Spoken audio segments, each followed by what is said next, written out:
What is up, everybody? Welcome back to Deadlock Fight Night. I'm DK here with Jason. I think it's number 19, Jason. We've been doing this for a hot minute. A very hot minute, a very good-looking minute with blue eyes, fantastic hair, and bolder shoulders on him as well. It is a return of quite a few teams here, and not to mention the return of all of you lovely viewers out there to watch the games.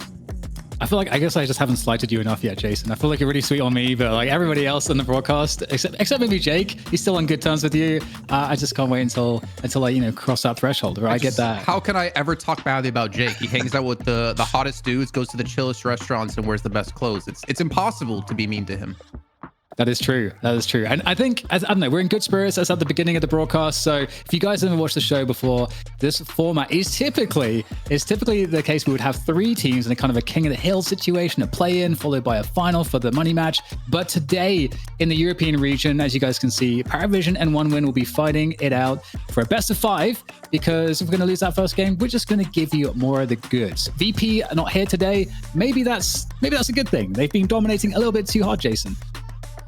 Yeah, they want to give other teams a chance to win some money. Very, very gracious of them to let others just get potentially $1,000 for themselves. But obviously they had quite a few players having some commitments to Virtus.Pro as an organization. So unfortunately, they're not going to be here today to play, which means they also give up their spot for next week. So if you win this one, you're already back into the money match next week. Absolutely. And I mean, we saw a quick glance. We didn't mention it with the NA teams that you guys have to look forward to as well. Hydra Nation, they're a team that obviously they've been doing an amazing job actually coming out of a lot of roster changes. And actually, I wasn't confident, Jason. I didn't think that they would be able to continue making roster changes and really find a formula that worked, but they look better than ever. And on the other side of ththings, B&B, we're not supposed to say that anymore. B&B versus Laugh Lords will be the play-in match. How are your feelings? How are your feelings towards those games we have coming up for NA? Well, before I guess I say that, I should bring to people's attention, because we did obviously post up that it was supposed to be Melee Creeps up against B&B, but due to Melee Creeps having a roster change, they I believe dropped Cool Cheese, and they want to give their new 6 some time to get used to the team so they can come back even stronger. They decided to actually come out of the event, so LARP Lord's gonna be filling in for us, who did play 2 weeks ago and did manage to play up against B&B in the finals. But this matchup, I think for me, we know LARP Lords has some potential. They're very strong players on the roster. I think for me, it's all about what is B&B coming back into this week with, because they didn't look horrible. Hydra Nation made them look like an amateur team with how quickly they won in that 3-0 fashion, which we'll get a quick recap of that later on. You can always go to Locked In over on YouTube as well to find those recaps. Hint, hint. But yeah, so I want to see, what did they come back with? We saw Virtus.Pro last week decimate OneWin after having extremely close best of 5 in the Woman Bombshell. The week before, they lost to OneWin in DFN.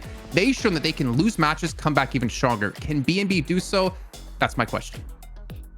Well, we need to add some brain power to the broadcast so we can answer these complicated questions. We're going to have Jake come in as the analyst here, and we're going to look at some of these first teams. Look at that Jake, face. Welcome to the broadcast. What are you doing here? You should just be an Abercrombie & Fitch model. I do hang at the coolest restaurants, go to the gyms with the hottest bros.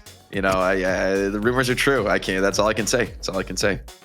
Yeah, we have to class up the joint somehow. So thanks for doing that for us, Jake. What do you make of today's action? We've got that best of 5. We're going to check out the teams here as well.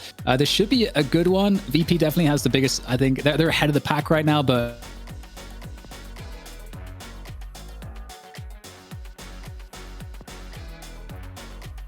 But Parivision, I think both of these squads have really been, at least for the last few weeks, kind of competing with the VP, for realistically, not actually, they haven't been competing with VP. They've been competing with each other for number 2. And so I think to have this BO5 is actually going to be pretty exciting, because these are 2 teams that have gone back and forth, that have traded wins. Parivision have brought in Wolfie on the carry slot. And so I'm super interested to see if this new look for the team ends up being a strength, if this lets them take it to OneWin, who I think have maybe historically had a bit of an edge in this matchup. Yeah, man, you pick Hayes too much. It seems like that's not going well for you. I mean, play with me. He was heralded as one of the best players in Europe, if not the best for a moment. But Jason, he's gone. Yeah, I did. I remember saying he was definitely one of the most explosive players we saw way back when we're looking at DMS as the roster for the team. He first showed up with his Wraith, which I believe he had 100% win rate on. He was the first person in EU to pick Hayes in DFN, and he had ridiculous rotations, and he was definitely one of the strongest players then. But I feel like the problem with him is that he hasn't really adapted the hero pool to what's strong at the moment. We haven't seen much Warden as of late. His haze hasn't been successful when he's been trying to play it now as of late. And Wolfie kind of slots in perfectly because Seven is one of his most played heroes. And we've seen what Seven can do in the likes of, was that Rokane last week, with Zergy as well for Virtus.Pro. So I feel like it's a good fit. Not to mention, Wolfie's already played with a lot of these guys before, back in DMS, before they split between Parivision and Poltergeist Cumbria. And looking at one win, we had all of the promise of Play With Me realized in the explosive actor that is ABL, who has shown us incredible results on so many different carries. It's kind of ridiculous. He's perhaps maybe has the best level across the most different playmaking heroes, I think, maybe in the world, question mark. He's damn good. ABL. Whoa. I think Lef is over there like, are you really saying this, DDK? They gotta get some more first places to be the best in the world. But it has been fun watching the Yamato. I mean, pulling out some crazy carry performances. I also feel like overseas with the Gray talent, this has been an explosive pick for them. Such a big threat, and I think the team really does understand how to play around it. And so I think these two teams look pretty evenly matched to me. I think the biggest question is who has the handle on the meta. With there being so many changes in Deadlock all the time, it's really about adaptation, right? You got to be very much finger on the pulse of continuing to innovate and follow the path of what's the strongest. Like you said, Jason, I think it's super important. I think if you're stuck in your ways at all as a player at this point in Deadlock, you're leaving something on the table. And for competitive teams, it's just not an option. And not just stuck in your ways in terms of an individual player. I think, as we heard Listic talk about, when they figured out how they play, they got caught off guard the first couple of times they played against them, but they completely made it look like what when we're doing before did not matter anymore. And that was a lot about these jungle fights, getting these catches, getting a snowball potential from there. And Virtus.Pro completely eliminated that potential with the help of obviously picking a Viscus on top of that. So if you're going to stick to your ways here for one win, Parivision to me are going to be the stronger, should be the stronger team if Parivision have been able to wise up to how they're playing. But I want to see those adaptations out of one win as a team in general to prove they don't need to get these jungle picks to snowball games to eventually win. Yeah, we can look at the results here in DFN history over in the European region to kind of see that story of adaptation. We've had so many big patches. The patch schedule is slowed down a little bit, but you can see that Virtus.Pro are the team that is certainly adapting the best at the moment. And if you want to win, you kind of have to adapt to, a bit better and also figure out how to beat VP. But their fundamentals seem insurmountable. And if they were here today, it's very likely that they would win, but they're not. So Parivision and one win have an opportunity to break this streak. Obviously, we do actually see a sneaky result there. It's a bit misleading with where VP is on the schedule. You can see one win, 117 against them, but they got kind of destroyed in the previous week. I mean, I think what's exciting is for Parivision making this switch up in the core role is actually potentially a huge change for the team, because they really played around Play With Me. I mean, they were following the name to a T, and really a lot of their strategies revolved around the haze. They had some big success, playing those early fast rotations, a super high tempo carry style, and it worked for them at times. But as it fell a little bit flatter, I think this change, also they fell out. They weren't in those championship matches, right, the last few weeks. And so I think there probably was a lot of pressure internally in the team to make some kind of change. And I think even from what we can look at this roster swap and make what analysis is possible, I think it's always interesting because there's always more going on behind the scenes. There's not just the players and the way they play, but there's the communication, the approach to the game, the strategic vision that is maybe even more important, although it's always a little bit harder for us to know who's driving that, of course, internally with the team. So I'm just really curious to see how Wolfie slots in and what we see like different from this team. Do they have a new style, a new look for us, a new way to play? Because these individual players are strong. They just haven't been able to put the pieces together the last few weeks. Well, all good things. Oh, go ahead, Jason. I look towards Together as being someone in the Parivision roster who just has not been unlocked in such a long time. Like back when he came on the scene here in DFN for EU, Yamato was one of his best heroes by far, and he could dominate lanes when it came to those one-on-one situations. And we've seen over the last few weeks that Yamato can be insanely strong if you get the right farm onto her and you can play her in the correct positions, looking towards middle, obviously, with the Battle Cruiser Yamato play. I feel like he just hasn't had the ability to shine in the team that he previously had, whether that's just changing the roles of like kind of what he's doing within the team or whatnot. But I want to see him kind of have a more of a star power than this roster. Well, the first bit of star power we're going to see today is, of course, going to be in our mode 1v1 to decide who gets to get those first bans and picks. And I don't know, this is it's cool. Other people have been copying our mode 1v1s. It's like quite the international sensation, guys. We're trendsetters here at Deadlock Fight Night. Absolutely. Poor Wolfie, though. Joins the team, and he's like, okay, you have to do the 1v1, no pressure. If you lose, you're off the team. We're bringing Play With Me back in. Oh my God, the heavy melee. Oh, he got an unreal number of heavy melees in there. Yo, Guinness. Whoa. Oh my God, I don't think. Is that the ref coming in and like doing the countdown if he's out? I'm just happy you didn't see the teabagging. I thought that was absolutely what was about to happen. Anyway, everything's above board here at DFN, so we're going to get into the picks and bans very shortly. Again, I totally agree with you, Jake. I'm super excited to see how the dynamics could change here for Parivision.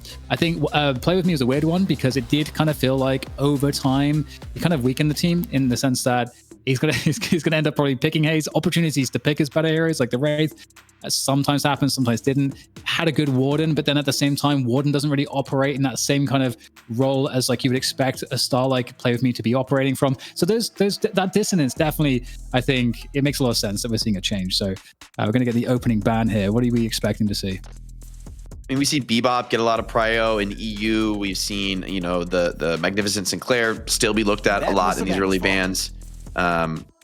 So I think something to be said, taking that away, just a lot of the X factor that Sinclair offers, the ability to get in and out of these engagements and like be incredibly hard to kill. When you come in for the fight super aggressive, you just TP out when it goes wrong, and having that instant TP that's pretty massive range if you place it down early before you enter is honestly, it's pretty annoying, like pretty hard to deal with. You need like a ton of lockdown to like full stun burst. And then obviously he's a huge damage there. He's a huge threat in lane. So I think a lot of teams just don't want to deal with that. I don't like this. I think VP kind of, sorry, not to what you're saying, Jake, to what we're seeing in the I know what you mean, the Vin ban. I wanted to see a Bebop or Kelvin because that's exactly what consistently VP hit OneWin with. And that's where OneWin had a lot of success, was by playing Bebop to use this very strong oppressing power he can provide in lane to prevent you from really playing safe. And that's kind of like the bread and butter of how OneWin have playing things out. But taking the Vindicta away, maybe it's an indication of that they do want to go a kind of flyer themselves. And if Parivision, maybe they intend to pick Bebop, but I would definitely not let it go to the second round of it, or I would not let it get through the second round of bans because it most certainly should be taken away. Yeah, it's such a strong laner. I think the Calico is also a really dominant opener. We've seen Calicos be really explosive. The gun is probably the best soul denying / last hitting weapon in the entire game, I think, right now, because the area of the shotgun is huge, high fire rate, just like all the ingredients. Mirage has also been consistently high pro, but I agree with you. I'd expect to see, if Bebop doesn't go here, I think OneWin are going to grab it with their next two picks. It's just been such an effective mid laner, and winning that mid lane, snowballing from there has been, I think, a key factor recently in Deadlock. That being said, though, VP showed that like the Vindicta combo was really a huge threat with Bebop, and I wonder maybe teams aren't valuing it as much without the combo. We also saw Low Krill be really great in NA, so I feel like there's a lot of picks teams are looking to have that mid lane dominance.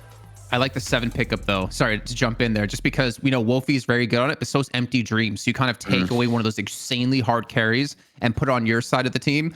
I feel like it's a very smart pick as well, but obviously you kind of have to let a Bebop get through at this point then. Yeah, and also there's something to be said for you. Like, you got the new guy on your team, you want to give him the best comfort hero, right? Like, you just give, like, your new guy is coming in, there's a lot of pressure on him, give him like what he wants to play, and like let's show put his best foot forward. I think psychologically it makes a lot of sense to me. I'm curious where Abrams will be valued today as well, because I feel like Abrams, especially with VP was showing like the Mo and the Abrams to be like pretty high value compared to other teams. They also highly value 7 too, so no surprise seeing that early. But yeah, I'm curious where Abrams will come in the draft. We also saw it take. Whoa, okay, that's super interesting. All right, I'm just gonna let you guys talk about that. That's so early. That's so early for an Infernus pick. Infernus has not been like at the top of the prio list or really even close to that for a while now. So OneWin having a read on things shifting in the meta. Maybe they like the matchup into 7, given that the burn can decrease spirit damage output, but that's not really, it's a minor interaction. I don't think that's necessarily a game changer. No more hiding. I feel like there's so many other like high priority picks at this point that Infernus, I don't know. I don't think we would have seen necessarily Parivision go for Infernus. What happened to Yamato? I mean, you have AB and together who can both play Yamato extremely well. I think maybe together we'll be on the Mirage instead, but there's got to be something behind these picks in the order that we're seeing, obviously, because that's not really what we assumed to see coming out the gate. Yeah, I mean, what's left in terms of the playmaking options? You got Pocket's being picked away. Obviously, they already have Calico. We know ABL can play Calico really well. There's like, it's usually Yamato, Pocket, and Calico, right? Are the three that we see like big performances on. And sometimes one will pick all three. So that's obviously not the case here. I'm actually curious who's going to go for the Paradox choice, whether it could potentially get even banned here. But Paradox is still an interesting one because one we could double up on that. They have lights to go with like multiple initiators and multiple playmakers as well, but it's a Geist ban instead. So what? I mean, I think Geist could have been scary for somebody like, like a lot of these heroes are aggressive, but they're relatively short range. And so somebody like a Geist can be super annoying for Calico that, you get your health swapped and get popped, despite the fact that you were winning the engagement. Infernus too, I think, doesn't have the most burst for a carry, right? Relies on ticking people down. So somebody like Geist can anticipate the death timer and really try to punish. I'm glad that Parivision grabbed the Paradox here. Like you said, I think OneWin could have doubled up on it, although I wouldn't really like that for OneWin. I think Parivision they've secured themselves a really great start to the draft. This looks really well balanced. They got tons of damage and carry potential. Now they got the catch from Paradox, maybe a bit of frontline or support in the last two picks. But OneWin team, I think they've got a few holes to plug in the draft here. I think right now they may need a little bit more stun control. I guess you have Holiday and Infernus, but you're going Kelvin, which is another way to get control, and can actually, I think, be decent here, especially at catching somebody like Pocket, who can typically escape. Yeah, given that Kelvin wasn't banned, usually I feel like we would see him be the one support that would get banned. And yeah, you get a nice option for sure to control the fights a bit better. I like that a lot. I would love to see like an Abrams coming in now or something remote. I think that's obviously where the draft has to go, or presumably would go for Parivision. OneWin have showed though, okay, I like that pick too, because OneWin have showed that they actually aren't super interested necessarily in running any frontline. It seems like that might be an off-meta thing, as it might be developing. If we assume that VP is kind of setting the meta, and they are the most fundamentally strong team in the game at the moment, so I could see an argument for that. And there's something to be said for playstyle. Like some teams, I think, may not want to force as many early brawls around objectives and may want to play for a little bit more of a greedier late game. And from what OneWin have already, Shiv is really interesting there, especially with Infernus and Kelvin already on OneWin's team, where typically I think you would want to match this with something like a Kelvin. I'm also curious to see Kelvin's laning, because Kelvin's been banned out so much. I think Kelvin is actually a pretty sick +1 in almost any lane. I'm even thinking like something like an Infernus plus Kelvin, like Kelvin to slow them down, and then Infernus has ridiculous damage. You can consistently burn people. Maybe Kelvin can secure that consistency. The IV for Parivision, just a bit of D push, I think, and earn running potential, like objective taking with the threat to steal that mid boss away. But the front line, it's like non-existent for Parivision. Like Shiv is the only one that's like Shiv and then here. Mirage, but Mirage is like frontlining for 3 seconds and then you tornado out. I guess you could have the, like look for Pocket to be, the playmaker opening the game up for you. The Viscus is pretty interesting too here for OneWin, given that they already have a Kelvin. So this is going to be, I think, a Viscus that can build a little bit more aggressive, a little bit more damage dealing and fighting potential. And I will say, I think Viscus can punish sometimes somebody like a Shiv without like full support. Who needs to get in there, needs to get to close range to do max damage, and can get rolled over, or people can get saved by the cube from whether it's Pocket, Paradox, Shiv. Like a lot of these hard catches are basically countered by the cube if Viscus is nearby. I feel like Viscus has been undervalued a lot in EU lately. And I think actually in NA too as well, because it does, the cube and everything does provide a lot of really good answers to so many things. And the laning. Laning is really strong, I think, from Viscus. Gives you a lot of options to control lanes. And the early laning is more important than it ever really was, because there's only 3 lanes now. So yeah, Kelvin, Viscus. This actually feels kind of nice for OneWin. I know that you guys said that at the beginning you liked Parivision and what they were developing, but now we've completed the rosters. Are you leaning back towards OneWin? Where are we at? I think for me, I think it comes down to Snowball for Parivision. Like they have, I feel like a very strong early game. They have a lot of mobility with like Pocket and Ivy and Mirage. They do have that reset potential for Shiv with the Affliction on multiple people. Shiv can eventually get the resets with his ultimate as well. They have a lot of earn control potentially too, with Ivy trying to go for the earn turn-ins if you want to commit her ultimate to the fly specifically for that. And then I don't know, I look at OneWin and they have a really good team to kind of like drag out fights with the Kelvin, with the Viscus, with the cube on top of that. The Yamato can, shadow transform. I'm kind of looking like OneWin as more of like a late game team in Parivision, looking for that early snowball. Otherwise, they could just kind of be run over with how squishy they can be. Yeah, What do you think, Jake? I mean, I'm looking at this Infernus as a key point in the draft. Like, I think we were so surprised to see Infernus go early. I wouldn't have been so shocked to see, like, if the pick order were reversed and if Yamato went third and then, you know, Infernus came in as like a 5th or a 6th pick. That would have felt a little bit more normal to me. So I'm really curious to see the early laning from Infernus. I think if Infernus gets off to a hot start, pardon my pun there, but I think could potentially snowball into like a super big threat carry, and Parivision I don't think have the best answers for it. So I think for me, Infernus is going to be the litmus test of the game, how much he's able to dominate early and how much of a farm snowball he's able to get going. Oh, and as we have a pause, before you go, Jake, what do you make of the early laning? Because that's going to be a huge focus right now, obviously, and now we can see how they're all calibrated. So yeah, what's your take in these matchups? I'm curious to see. I mean, the early lane looks a little scary with somebody like Holiday, where you have enormous damage in this lane, but sustain is not so great. I think mid lane is going to be really the key pressure. It's a lot of like skill-based playmaking in the mid lane, and so I think it could be explosive. One where it's definitely going to be explosive. It's just a question of like who gets off to the hot start, who is able to make the lead. Because honestly, I think the 4 heroes in this mid lane, they're gonna fight. All right. Well, Jason, what about you? How are you feeling about the early shape that this game is taking? It's so weird because I feel like Jake and I look at it kind of differently because I'm not really looking at, oh my God. Okay, never mind. Xenon goes down immediately. I'm looking more towards like who needs to have strong games that's been struggling lately. Like I look at overseas when it comes to Holiday, and from recent memory, he hasn't had the strongest of Holiday games. I'm not going to ignore Flammable and Kelvin because it's just Kelvin. He's insanely good. Zanya going to be playing Yamato and then ABL and Calico. Like, I'm kind of looking towards them to have like a decent start. I feel like one would kind of position themselves to do that, pairing up the Kelvin and the Yamato over in the left-hand lane to have that sustained and make sure Zanya can keep applying pressure and keep diving through. On the other side, I look towards like Saf. I don't know. I kind of looking towards the extremities in terms of who is really going to be providing that carry potential.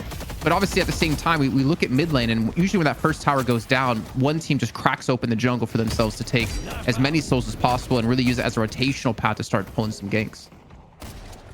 I do feel like from that point of view, ABL is pretty dangerous. I think Calico is so strong at, once your team obviously has the map control and the jungle's up, the amount of pressure that Calico can put onto the opposing team just by herself without really any support is pretty scary. So if ABL gets into that kind of a position, I'd be worried.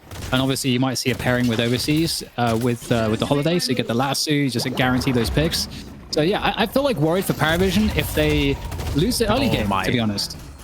That's a lot of burst there to commit for the jump here as well. ABL very low on health. A great melee comes through, but honestly, you have to imagine he's eventually going to fall. But it looks like the damage has been done though to keep TAS away. And if we're talking about key heroes for certain players, TAS, we cannot forget about how damn good he is on Paradox. I feel like he can go toe-to-toe with Michaelis any day of the week when it comes to this hero. Good discipline also from Taz, because I can see a lot of players overcommitting a little bit more there and just dying, because that kill looks so juicy, you know. But yeah, has the presence of mind to recognize that, hey, just falling back and just calling it a day is going to be a better move. And with that said, you know, we get another pause. I guess I feel like whenever we get a pause, an obvious thing is to bring in our analyst, Jake. How are you feeling, Jake? All right, well, we're back in the game. Man, a few words. Man, a few words there. Perfect. Yeah, with that said, so far, you know, things look like fairly even in terms of like lane pressure. We're seeing a little bit more lane pressure for Parivision getting pushed up into OneWin's side of the Guardian, a little bit more often on the right side. On the left side, it's reverse, where OneWin are getting a bit more of the edge. That's Jin Smart. Okay, never mind. Sorry, I didn't see the spirit shield there. I was expecting to burst a lot more HP than that when he had 4 stacks on top of him. The tornado does come through and does catch on an empty dream. So he gets knocked up and immediately going to back away again. Those Jin Marks going to be extremely overpowering for overseas. And the Fine Strike going to come through. Wolfie's going to fall. It's exactly what OneWin needed to get things going here. Keep Wolfie down and get Zanya strong, except ABL, he felt the exact same time over in middle. Wow. Very aggressive. Get all that extra damage onto the Guardian. And something that I think that's really fun about OneWin is they do have this very aggressive playstyle that's possible, because they've got a lot of players that can play these playmaking heroes to like a great degree. Because oftentimes you might think of a Yamato or a Pocket to be a bit more of a specialist pick, but OneWin has players that can play them all to very, very high levels. So they like to get aggressive, and I enjoy that. Early Divine Barrier too for Flammable to allow Zanya to continue to kind of get extremely aggressive. I mean, look how far they're pushed up. And again, because we're in the 3-lane setup, there's no real chance of any ganks coming through. So they can continue to do this, continue to deny as much as possible, which is about a 600 soul advantage for Zanya over Wolfie at the moment, looking at the carries of both these 2 lanes. And it's just very difficult for Wolfie and List to have a decent lane at the moment. Ooh, yeah, we're getting so active. Basically, everyone on the map together trying to escape here. Looks pretty good. Get that connected carbine, play some defense. Oh my goodness! What a snipe there with the kinetic carbine coming in from Taz. That was an aesthetically pleasing kill. Yeah, don't sleep on him, man. Taz is insanely good when it comes to Paradox, and I feel like it doesn't have as big of playmaking potential as it used to, because you're really looking more towards like the heavy carries, like your Sevens, like your Yamatos, your Calicos, and whatnot. But you know, back in the prior patch with his 4-lane setup, he was always a nuisance and always really punishing people who were out of position. But they already have some pretty good control here. Together at 4.2k souls as well. We saw, was it just 2 weeks ago, how ridiculous Pocket can be. Actually, no, I think it was last week. First potential with that satchel and cloak.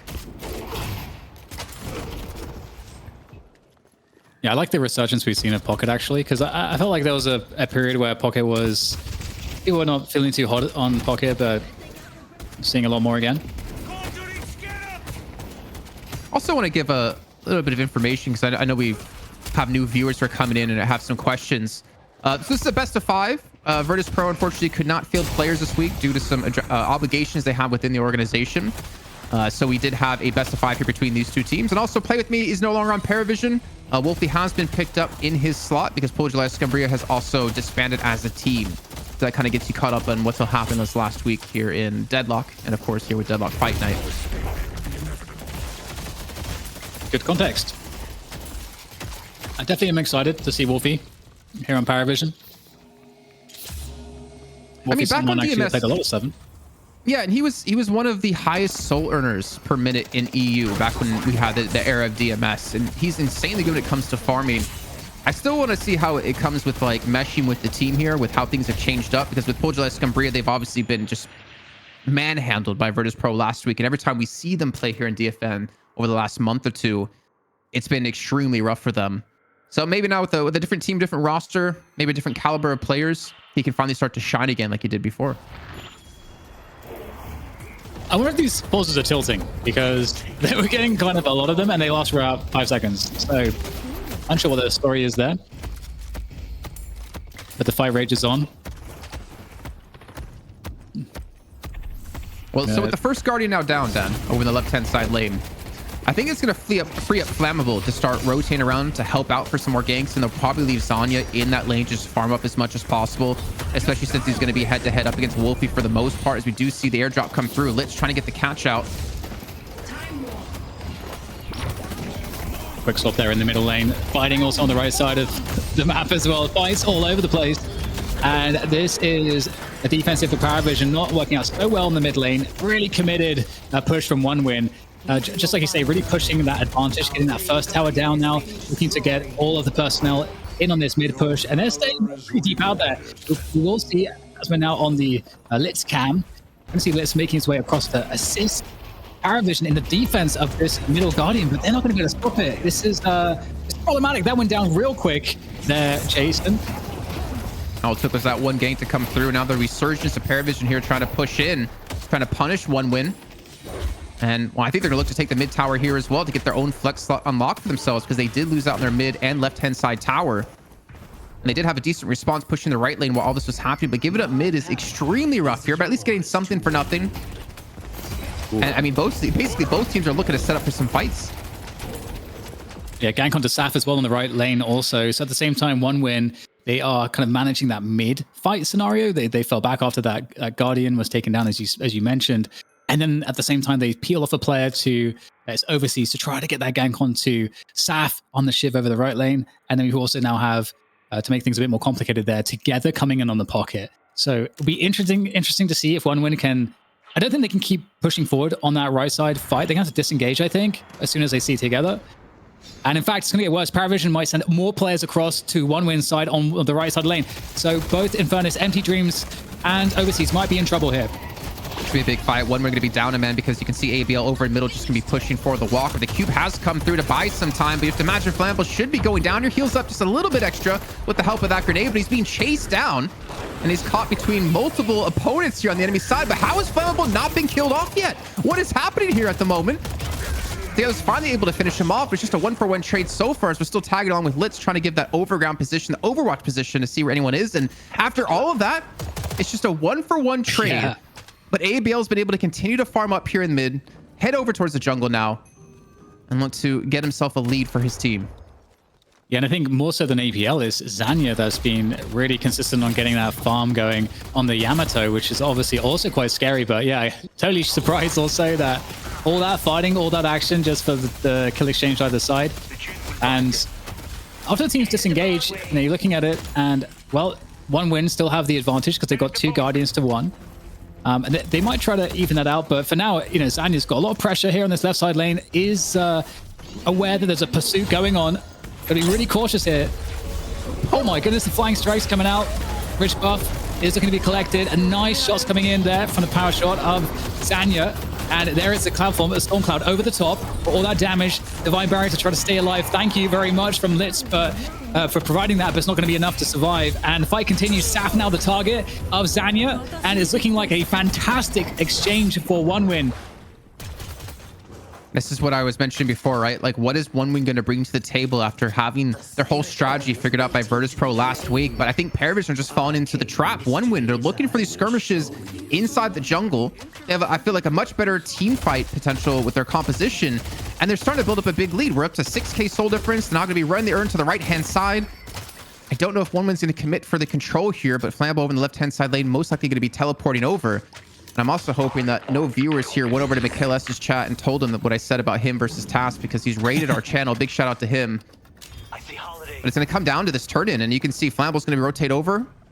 No frozen shelter. A lot of ultimates really not up for one win. They're going to cause a big turn in the tide of a fight. And another gank going on here from one win into, well, it's not a gank into enemy territory. In fact, it's defensive. As we see a lot of Parivision players coming to meet this one as well. Zanya trying to just run amok there. Very oppressive force at the moment. And you've got Viscus in there as well, turning in the urn at the same time, joining the fight. There's just too many players here. One win, playing really well, synergizing their abilities in these team fights. Oh my god. Parivision are constantly reacting. Yeah, Zanya, he goes back over because they saw Wolfie try to push that left-hand side tower to look for their first flex slot of the game. They take him down. Was this about like 4 kills and the urn turn him? They now have an 11k soul lead in this match. And I feel like, yeah, Parivision kind of played right into the hand of what exactly one win was trying to do in these jungles with these skirmishes. It does feel like a lot of it, all the action started immediately after that left side Guardian went down. That's kind of what we were talking about the early game. That's kind of the game plan for one win. They get that first bit of map control and then they just start snowballing it, and they force you to have to react to constant fights. You have to defend your Guardian, and then immediately after that fight, now you have to defend against all of the jungle invasions, and it just never lets up. It's this unrelenting pressure. Up to 13k now. I mean, you hit the nail on the head, I'd say. The second we saw that tower go down, Flammable rotates over into mid lane to provide some assistance, I believe it was, to actually push down another tower, another Guardian, to get their flex slot. And then from there, they kind of continue to snowball looking for these fights. I mean, ABL has been constantly farming up at to 11k. Zanya, who's been a little bit more involved in these fights, is up to 13k. And you've already seen before with one win, when they get ABL and Zanya rolling, or just I should say the Calico and the Yamato, because obviously they switch things up quite a bit. It's very hard to stop these specific heroes, and they're even leaning towards potentially a walker push on the left-hand side lane with like 4 players hovering over in that area, looking to get a catch in the jungle. And Prestus might have been walking into a trap. Prestus has managed to disengage. No trap for him for now. But you know that one win are looking to set up some shenanigans here. Go yellow. Hovering around the jungle. 4 players, 5 players actually for one win here, ready to take a fight. Comes down to these timings and the position. Got a lot of high ground there for Parivision, so they can scope things out. Overseas dropping off of the high ground, respectively. And Parivision are giving respect to this forward positioning. They don't want to give, like you were talking about, Jason, they don't want to give these skirmishes around the jungle to one win. it really looks like one win. It's like, let's shove the lanes and then group in their jungle and kind of hope for them to come to us and force a fight, or we just end up getting their jungle and we still take more souls for ourselves. It's kind of a win-win situation for them if the opposite team can't respond quick enough to shove these lanes back out. And you can see the bit commitment on Parivision towards the right-hand side of the map. That's going to be where the next urn will be spawning in a minute's time. But I'll tell you what, the next fight is going to be at the buffs when they respawn in, and it's definitely going to be on the right-hand side of the map. Our green walker is under attack. And it's a lot of players here. Pretty much all hands on deck for one win to bring to this fight. Anti-Dream's a little bit further behind on the Infernus, but he'll join the efforts shortly, I imagine. As he cleans up the wave. And there we go. There's the initiation. Lasso onto Wolfie on the 7. Instantly dead. That's a great way to start a fight. It's going to be a 6v5 here, essentially. Although the Calico ABL's peeled off away from this one. They don't need everybody here. And it's because Parivision, they've decided to disengage. They can't take this fight. I like this, though. Litz, he counters the pressure in the jungle by going for the walker push. He gets it down. So this is going to be all Guardians down for both teams, and he gets away with his ultimate too. So the airdrop's going to provide him that safe net he needed. And that's the kind of counter pressure that I was just kind of, discussing. You want to force a fight into one when in the jungle have such a lead. You have to apply pressure on different points of the map and stop letting them getting these shoves on your lanes consistently across the map. But with the urn spawning back in, that's what Oneman's going to be going for. It's just typical style for them. They can see together trying to provide that Overwatch position of information. They know the urn's now going to be ran across the map. But of course, the lead that one would have, it's going to be in the enemy side jungle. And then we have to think about who's going to fare better in a fight in that building on the left-hand side. And I kind of want to say one win just because of that dome. Yeah, I can see it. It's interesting because when I'm thinking about how one win were losing actually against VP, a lot of it came down to VP just not allowing one win to win the early game. And it would be at best even. And one win to get their torrent of aggression to start dictating the game. And that's how they take the sole lead, like you were describing previously. They need that early game to be converted on correctly. And VP just figured out how to stop that from happening. And this is what happens when you don't do that and you're under just unrelenting pressure. With that said, 15k a soul difference. Is this going to keep expanding in favor of one win? Nice use of the dome here to confirm a kill on the man inside, and that's going to be Saf going down. Zanya down to half HP. The Stormcloud going to come in on top of this here, and you can see Zanya immediately going to be forced away. He's going to fall. ABL does get the urn turn in while all this is happening, though, but Parivision able to at least secure these 2 kills and look for the hunt for more. Trying to go for the chase on overseas, but he's just a little bit too slippery. But I kind of respect the play there, because since Xenon saw 2 players on that right-hand side lane, the call was to just go, get the urn turn in. I guess the unfortunate part for them is they did lose 3 players at the end of this one, and the soul gap has been closed a little bit, but still 12k, still quite heavily in favor of one win. Yeah, they recovered about 5k there, so definitely good work overall. And looking at the Guardian situation, it's on parity now, so there is a real chance here for Parivision to stabilize a bit. Oh, I love this part. And yeah, I think there was a swap or something. Be careful here. Although Taz does have a lot of players to back him up at this point. With that said, one win are rotating players over across to this potential fight. And we've got ABL on Calico looking to get involved as well. Currently though, it's the Infernus as the sole leader. I see the trust fund, baby. He's going to turn that soul lead, though, to some damage in these fights and into some kills for team. You see Saf low. He's going to continue to burn away here. He could potentially fall. Fabulous when they actually pick the kill with that frost grenade. And that one man advantage. What are they going to do off this? The lane on the left-hand side is pushed up to their side of the map, so they cannot continue to push in for a walker. So they do commit the lasso to try to maybe get one more pick on top of this.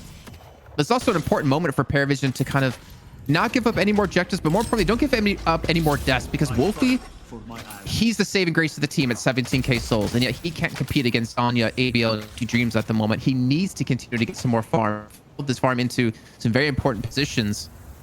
And as ZP's pointing out, staff at 12k souls on the Shiv. I feel like the only thing worse than that is seeing an Abrams at that low at this point in the game, because the impact of staff is not really going to be there in these fights unless he can get resets. And I mean, not too dissimilar of a story also for Together. 12k on a pocket, that's pretty rough too. That you really need those items to get that spirit damage scaled up. And so yeah, Pocket's presence in these fights isn't going to be as bad. It is. Yeah, it Sergey is. is malding right now. I can tell he's seeing this. I actually like it though for like thinking about it, because it is kind of tough to farm on Infernus. You do have some like limitations, but depending on your build. If you're not going like heavy into the flame dash, for example, and you want to index maybe more for the burn, it actually makes more sense. Ricochet is gonna be too expensive too. On top of that, and that would be like the item you would want to take to increase your farm. Yeah, I can definitely see that, and he's definitely going to be going the afterburn build. I feel like we see a lot more pros. I mean, there was a time when every Infernus player except I think like Buds over at NA, who doesn't even play professionally at the moment, would take the dash build. But it's definitely been a recent swap up in times. Yeah, and it's another engagement where, you know, one would have to, or rather I should say Parivision have to be pretty cautious how they manage this. Again, they've got that pretty big goal differential, and additionally, one win looking for the picks. They're going to be forcing the issue here. Empty Dreams going straight in there with the Infernus off the concussive combustion. Looking really good here. Another opening pick there in favor of one win, which will allow them to put more pressure on here, Jason, on this mid walker.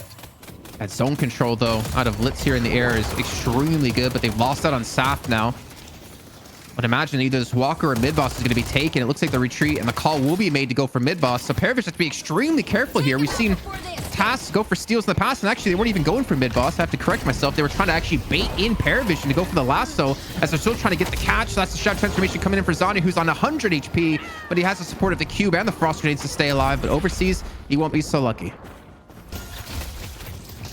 Yeah, and one minute looking to go for the disengage here, but they are obviously open to getting picked off. You got a snowball of Parivision players just chasing them down, and Flowerball's going to get taken out in the corner there thanks to Wolfie, and the rest should be decently safe. Taz doesn't have a paradoxical swap. He has found Zanya though. Zanya's very weak, 100 HP. Is it possible to get out of here? Not quite able to turn the corner in time. And that's a problem. And another isolated player here. One by one by one. The picks will go to Parivision as one win failed to disengage. So they have to be going mid, right? If they're not going to go left lane Walker to get another flex slot when they have the man advantage so heavily, it's got to be a mid. But they're not going for either of that. Okay, I guess they don't feel confident enough to take it. I mean, Zanya's down. He doesn't have Shadow Transformation up at all. Instead, they're going for the urn to try to turn around the souls. They were down, what was it, like 12 to 15k? Now that soul difference is going to be cut down to just 8 at the moment and continue to shrink even more here in the next few minutes. Crazy. This is actually yeah, this is... we'll see what happens. They're going to go for it. And there might be a contest here. No shelter available for flammables, so can't really delay this one. But everybody's starting to flood in now for the contest. Who's going to be able to pick this one up? Concussive combustion. Storm Cloud potentially trying to do as much damage as possible. Parivision secure it. And one win. They're in real trouble here. Not only have they conceded the rejuve, they are now conceding a lot of the fights. And the soul differential has finally equalized. And Parivision are in a position to now take over the game. I'm so confused because that looked like an NA mid-boss for sure. That was like a 50-50 coin flip, it felt like at that point, considering we had no ultimates to secure any of these steals. And the response for one win, besides a pause here, was let's throw 3 players at mid-boss, but also have ABL split push the Walker. I would almost like to have seen one win not commit for that fight and commit for the steal, and instead just kind of keep them there to allow ABL to go for this push to get that flex set unlocked. But they lose 3 players. They're most likely to lose a 4th because you can see Task rotating in to help out Wolfie. And Parivision have mid-boss. Like, this should be a heavy trade in favor of Parivision here with this Rejuvenator. Well, with that said, I think this is a great moment to bring Jake back in if you're there, Jake. Well, I'm here. Up with you and your thoughts. I mean, that's a huge turnaround. Parivision was really greedy. Like you said, they didn't rush to the mid-boss. They farmed up a little bit first. But I think they maybe were right that it was just forced from one man to try and get the recontest. Like, they were there, but they weren't set up to actually win a fight. And Wolfie, again, I mean, we've seen a couple good fights from Parivision come off Wolfie turning things around with the Storm Cloud and then, you know, taking the fight to one win. And honestly, the carry for Parivision has been a key part of their success and now has a massive soul position. And I think this game is now slightly advantaged for Parivision with really the rejuve, hopefully securing some more farm for the team as they look to equalize that gap. And as I say that, I mean, the gap is gone. One win team gonna have to fight through this rejuve and fight well, because 7 is gonna get out of control pretty soon. All right, well, after all is said and done there, and there's still a lot of rejuve left here to farm, Jason. What's your interpretation of the win condition here for one win, or how is it that Parivision need to proceed now to best leverage this advantage?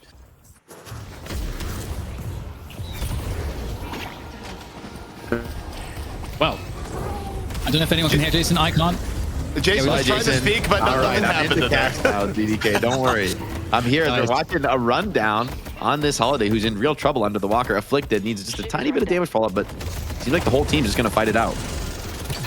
And this is a nice choice here. Parivision go for the left side push, and one would chase them down.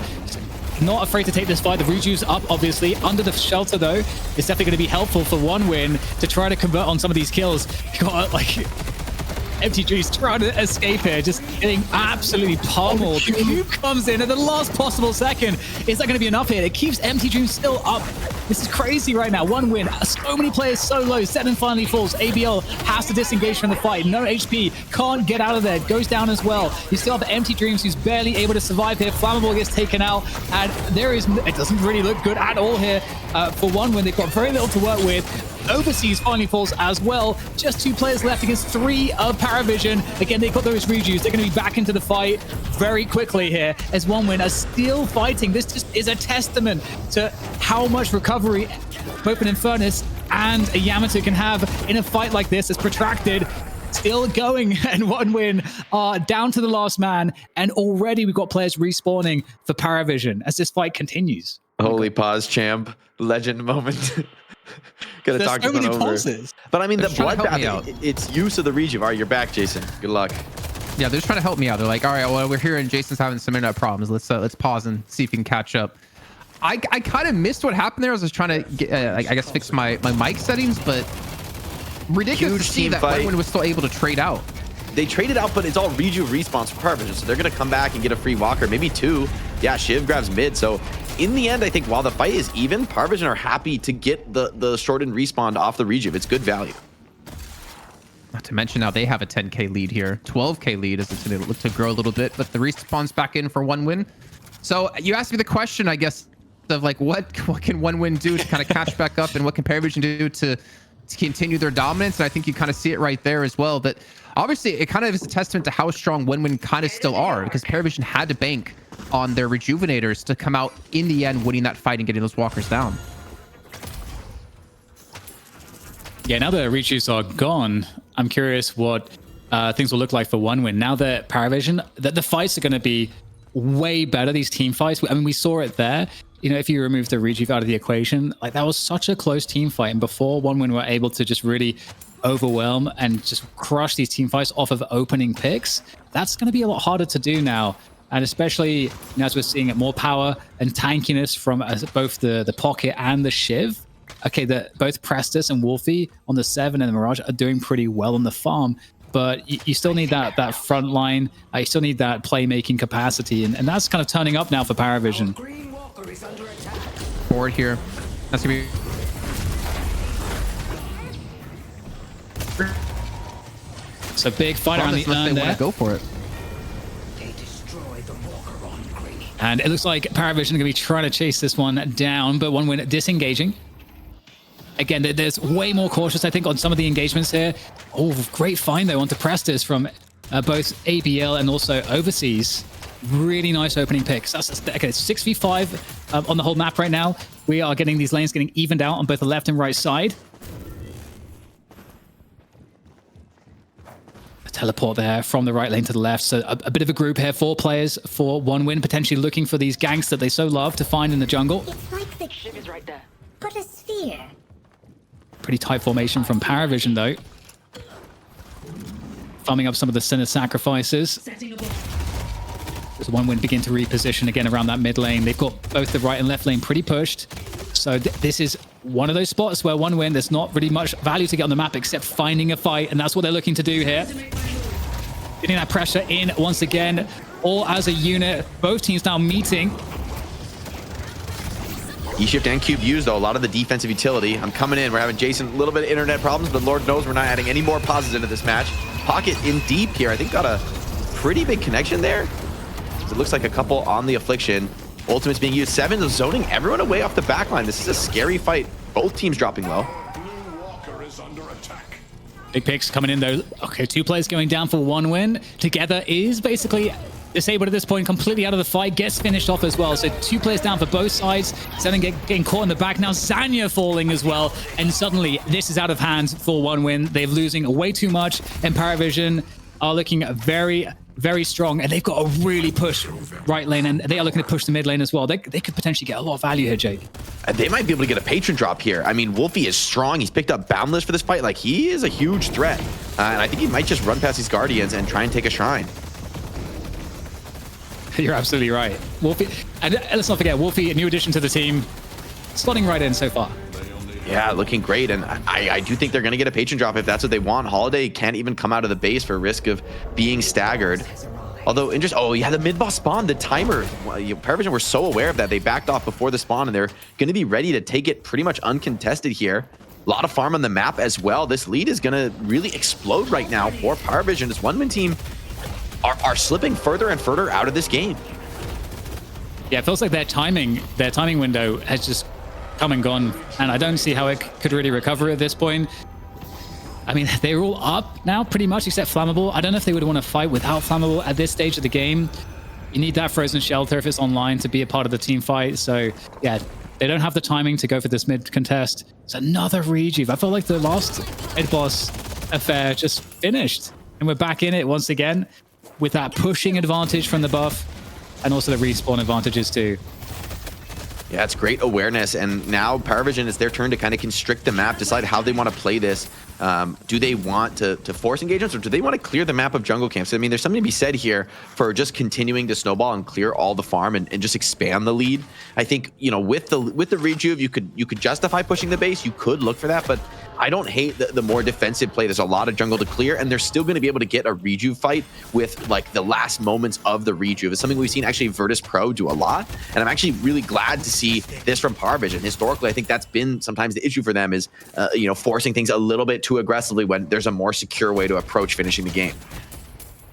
Yeah, I love that point, and it does put the pressure onto one win, knowing that that's what's happening, to try to disrupt it. And they're looking to try to do that here, trying to fight over this bridge buff on the left side. And ABL trying to get in here. A lot of attention though, just popping the ult, immediately getting caught now in the frozen shelter, which might just keep ABL out of the action for now. And we've got this storm cloud up and above as well. That's creating a lot of pressure and damage. That's so good at zoning out these fights. And now we're going into the close quarters of the teleporter here. And it looks like Parivision are going to be chasing down these kills. One win, they're just getting decimated. The sole lead, it's just been converted into too much of a stat advantage. Look at Wolfie just... Wolfie has been fighting so well this game. I think a really key factor. I mean, even when they were down, a lot of times it was the Storm Cloud positioned perfectly rather for Parivision, and then the rest of the team is fighting around that, playing the advantage in the location they have it. They're 1 minute, I think they're feeling desperate to go for that buff contest, but honestly, they should be pretty desperate. This game is out of control, and honestly, it's over now. I just don't think 1 minute have any hope to contest this. They're going to have, what, 2 players alive to try and defend the Patron against a full stacked Parivision. This is game 1. Going the way of Parivision. Yeah. 30-minute game 1, it was pretty back and forth. I feel like this is going to be a fun best of 5 for sure. Wow. Okay. That's it. Yeah. Map 1 going to Parivision, and what a beautiful comeback from them. It didn't look easy, but they managed to hold on for just long enough, and that mid-boss conversion around the 20-minute mark flipped the whole entire game. Yeah, they were down pretty significantly. They got a nice team fight off the back of maybe an overcommitment from 1 win team trying to do the earn, you know, in the aggressive turn-in spot, but Wolfie was there to punish. They chased down a couple kills. They not only get the mid-boss, but they also bait the contest and get extra farm in the process. So that was masterfully played from Parivision as they make the comeback when a game that looked like it was going to be out of control. It looked like 1 win team were starting to snowball. Some of those team fights went really against them. I'm also looking back at that team fight. 1 win took just like a heads up, even soul lead team fight into a full rejuve, just 6-on-6, like full trade. And, you know, they basically fully traded out both lineups, you know, kills wise. I don't think it was a huge difference, but with the rejuve, that led to objectives falling across the map. And Parivision, from that point, never gave up their lead. They never took a bad fight from there on out. It almost feels like a ban for 7 could be in the making, because you were talking about the control that it provided them, and especially like going onto the back line as well. And it lasts for so long that if you can't really challenge it straight up, you do have to respect it. And one of the things that is hard with OneWin style is that they're really aggressive. And if you can have something that will, you know, have them respect your space and not be able to capitalize on the timing, that gives you that defensive or at least that zone control that might be some of the difference that was needed to kind of stall out the advantage that OneWin was gaining over time, because it did really feel like Wolfie, to me, was perhaps the most important player in this first map. I don't know if you agree. Yeah, I think that's absolutely right. Not only in damage output, but also, like you said, the team fight zoning. And I think you could ban the 7, or you could look at, you know, some of the stuns they drafted, right? They do have Infernus and Viscus who can theoretically cancel the 7 ult, but in a lot of situations, it's just not realistic to get into range for either the goo ball on the flying Viscus or the Infernus ulti. And so, you know, I'm thinking back to picks like Wraith. I mean, historically, I felt Wraith had a nice matchup against 7 because the ult is so easy to cancel for Wraith. You have such a consistent, guaranteed lockdown cancel on the ultimate. And you can see, I mean, there's so many fights where they're trying to deal with the 7 ult, they're trying to clear it. Even if they do, it's done its work by then because the rest of Parivision are fighting so effective. Yeah, overall, a really great match. And I'm super curious to see how the dynamics will change, because I feel like we actually saw OneWin strategy working out. They win that early game, and to me, for Parivision, I might be thinking, okay, how can we do a bit better in the early game? And then secondly, for OneWin, they're thinking, okay, well, what would the Parivision able to leverage that prevented us from maximally leveraging that early game advantage?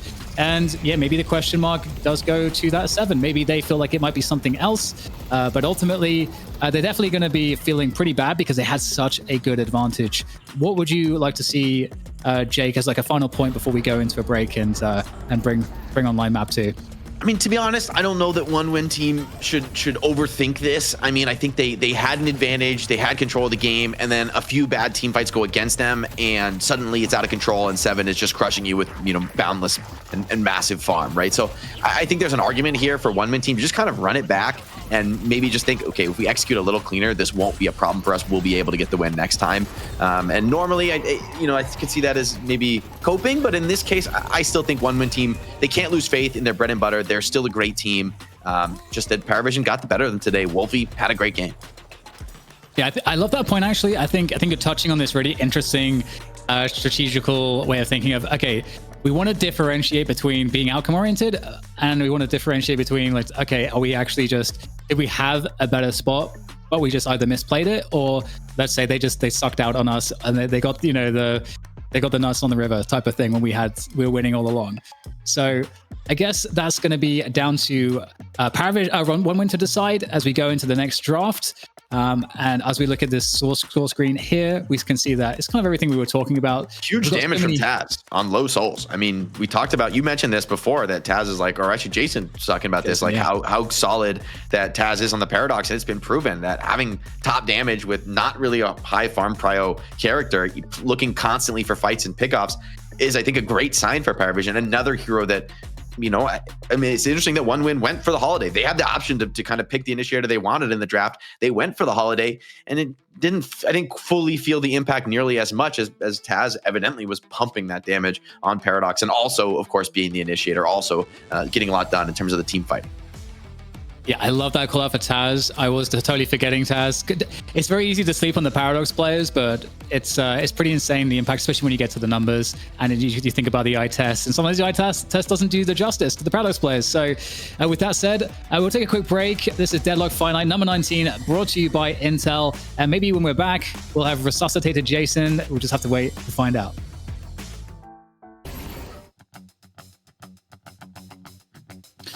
Hello, everybody. Welcome back to the broadcast. If you want juicy stats about Deadlock Fight Night, you can go and follow us over at Twitter at DeadlockDFN to catch all that. Also, obviously, other notifications about the broadcast and things that are going on in the world of DFN. So make sure to check that out. Yeah, great little indication at the very bottom too, the soul difference. You can really see where the game hit that turning point when finally Parivision caught up after being down thousands and thousands of gold. I think what was the peak, or almost like 17k, 15 to 17k soul difference, able to bounce back and slowly climb their way back through until inevitably they would take their first match. So head over to Deadlock DFN over on Twitter. Make sure you guys follow and hit a retweet there. Not to mention, we also post whenever we're going to be doing our shows on Monday, so you can see who will be participating that week. Deadlock Fight Nights is the place to be, presented by Intel, and that was just map 1. That was map 1 of a potential 5 maps between these two teams. I wouldn't be surprised if it gets there.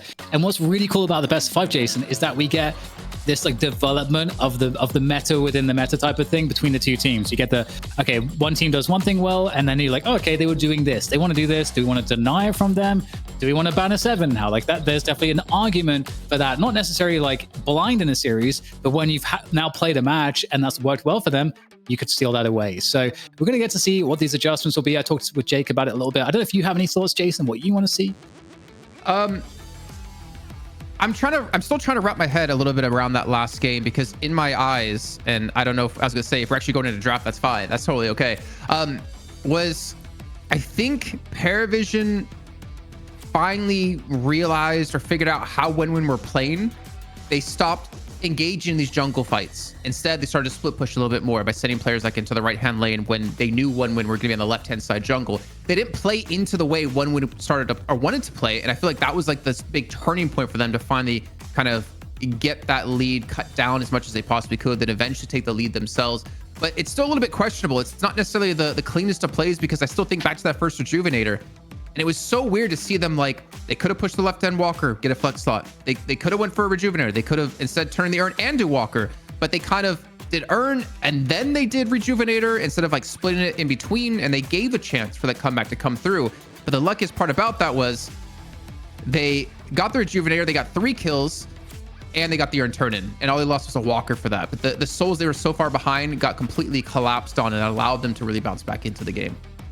Well, we're going to get ZP to bounce back into the broadcast. This is his first appearance so far today.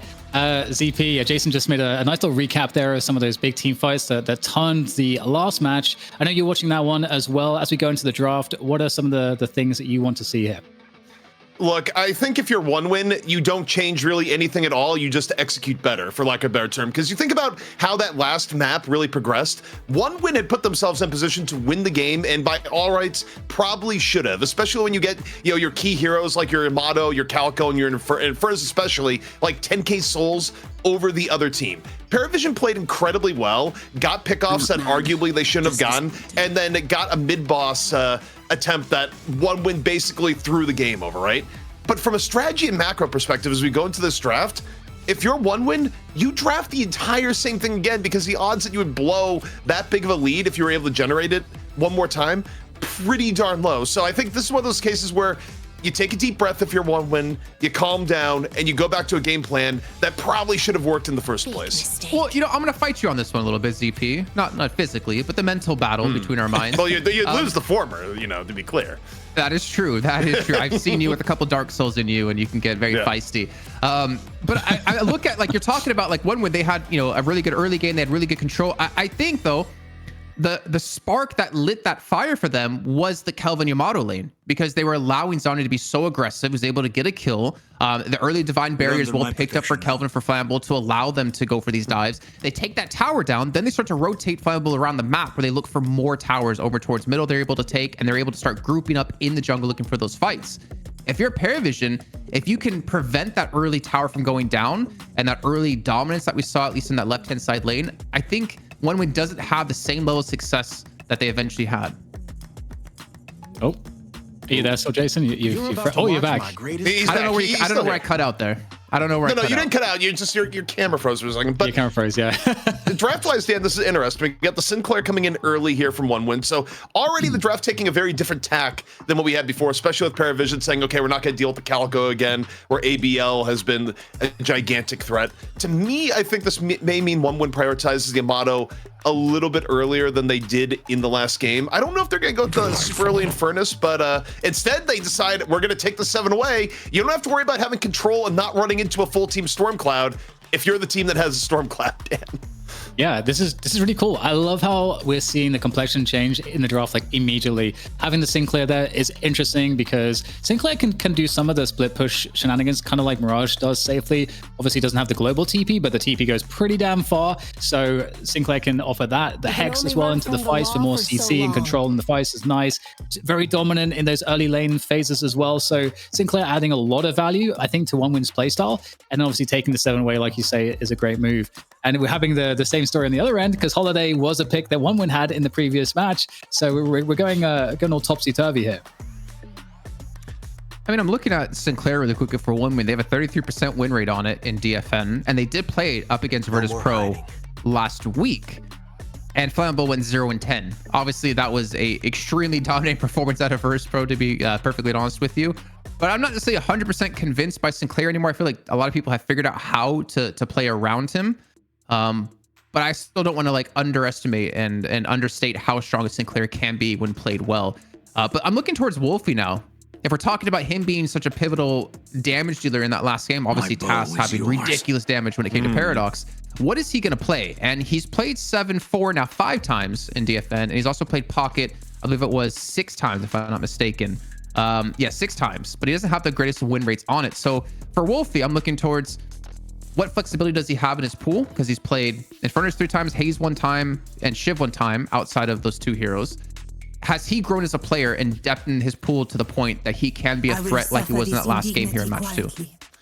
I mean, we'll see. I think there's still a world where Wolfie might go on the Pocket if they don't decide, okay, together's going to be our Pocket player. You are more in the carry end because, you know, of course, remember, in terms of swap ups and who's playing what, it's play with me out and Wolfie in. So I think Wolfie's historical pool was more on the playmaking side, but now Wolfie might be more into the carry side, just given the roster where it's at. But, you know, team's been flexible, all the rest. What's interesting to me here for OneWin, they go with the great talent. Okay, Parivision takes out the Yamato early, so you think about ABL's hero pool here. ABL is down the Calco, down the Yamato. Parivision, in terms of their bans at the very least, have gone very deep into denying ABL some of ABL's most common heroes here. So this next pick coming out here from OneWin should be kind of interesting. Give you the B-Buff. I want the B-Buff, ZP. Oh, manifesting it. Oh no. Nope. I suck at manifesting things. So it's gonna be the Paradox. I guess that makes sense. I wasn't sure whether they would prioritize it at this like on the 4th spot because there's already the Holiday on Parivision. Parivision, I don't think is a team I've seen, unless I'm mistaken, run like the double initiators as much. But Paradox is a pretty high value pick, so there we go. But Bebop is still open, and I do feel like that could be a pretty dangerous one if Parivision are on the receiving end of it. So I would hope to see that Overseas isn't on that for Parivision's sake, but it's going to be the Shiv, and they get the option to get Kelvin paired with the Shiv now, which the Shiv worked out pretty well for them last time. Adding the Kelvin, I feel like, would only make it potentially stronger, and given 7 now has that Storm Cloud, obviously in those more protracted team fights, the Shelter has even more utility, especially against like a great Talon too, so I would love a Kelvin pick here. Let me ask you a question, CP.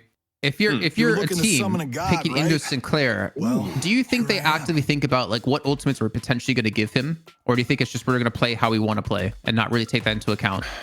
I think for some heroes they might. Like, I don't think picking a Warden, well, no one picks Warden at all right now, really. But if he was being picked actively, like picking a Warden versus Sinclair, for example, is kind of one of the quintessential examples of this is bad because he's going to use his ultimate against you in a way that's like even better than you using it yourself. So that's pretty rough. But right now, in this case, I don't think they're really considering the Sinclair as much in that. I think it's more so they're building a comp that works. I will say for OneWin here, I would like them see them pick the Kelvin, because if they don't Parivision in terms of picking for Litz, will probably pick the Kelvin over the Ivy, but if Kelvin is unavailable, they will go Ivy in turn, I think, because they're one of the teams that still generally will run a support no matter what. But OneWin, if they do want to run a support, they get the free choice of Kelvin here, and they go the Bebop, Dan, you got what you wanted.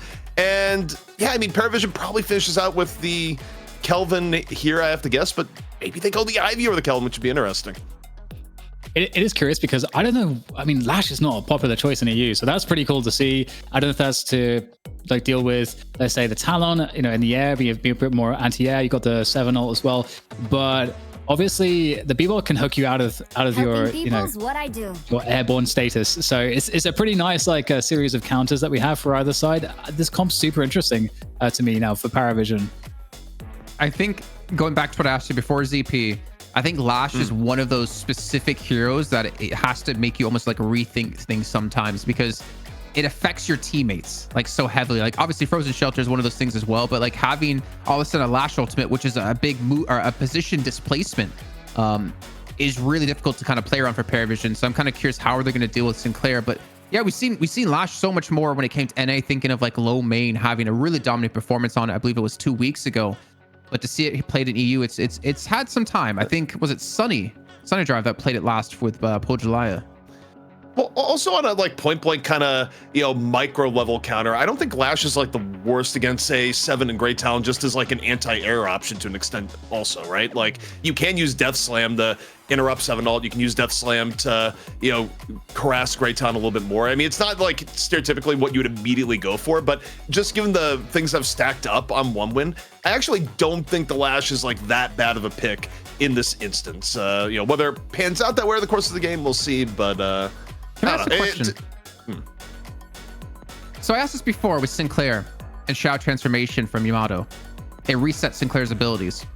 Yes. Does killing someone with Shiv's ultimate, if you max Sinclair's audience participation, reset his audience participation? That I'm not sure on. Or does it reset the Shiv ultimate and you can use it again? I know. Taking this to the lab.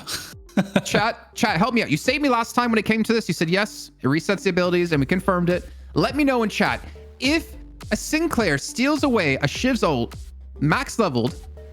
Does he reset his own ultimate? Does he reset Shiv's ultimate, or is there nothing happening? Please let me know in chat, because that I think is a really interesting potential mechanic that we have to look at.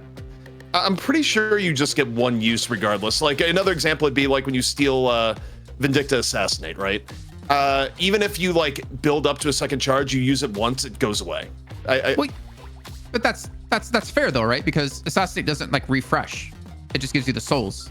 Right. But I'm saying it's like as soon as you like press the ability, it vanishes. In Vindicta's case, even though there's like an extra charge in the bank. So it's like when it comes to the mechanics, right? For Lash, you use Killing Blow, and then the reset like confirmation comes afterwards in terms of the reset. But it's like you've already used the ability before you get confirmation on. So I feel like you don't get multiple Killing Blows, but I might be wrong. I wouldn't know, man. I'm waiting for chat to catch up, because obviously we run a 1 minute delay to prevent any sort of cheating. But I think it's gonna be a really interesting interaction between those two if it does happen. But also for people who are wondering why we're not in game yet, Dan, we have some kind of game update. My question is, how big is this game update? Yeah, it's like we're going to one lane now. It's just mid only. What's happening? It does reset audience participation when maxed. It does reset it. People are saying yes, it does reset your ultimate for Sinclair. Sick. That's interesting. Because if you steal a Shiv ult, kill someone who's low HP, then you can steal someone else's ult. That's pretty awesome. I want to see it. I don't see all the patches just yet. I'm trying to figure out what it is so we can kind of get that information to you guys. They did push that like tiny patch last week, which I don't think we talked about, which improved like the sprint speed for everyone by like 0.5. That was like the entire patch last week. I'm opening my Reddits to go see if there's any news about it. Yeah, I'm sure it's just smaller like hot fixes or something like that. Because normally there'd be, I don't know, do they normally try to push big patches out on a Wednesday? What? They completely changed Haze? Historically, they would not do a big patch on Wednesday, but it's been changed up over time here and there. Were you trying to troll, Jason? Did we? Yeah, I was trying to troll, but I thought my mic went out again because ZP just completely ignored it. Oh no, I mean, I just figured it was a troll to begin with. Like, I actually just was not. I was just like, look, if I see confirmation, yes, but otherwise, I just assume you are messing with us. And in this case, you read like a book, Jason. Damn, that would have been a good one. He actually had me hook, line, and sinker. I was like, whoa, what about Haze? What happened to Haze? April 1st is coming up. That is true, actually. I don't want to spoil anything, but I think we've been trying to work on something for April Fools.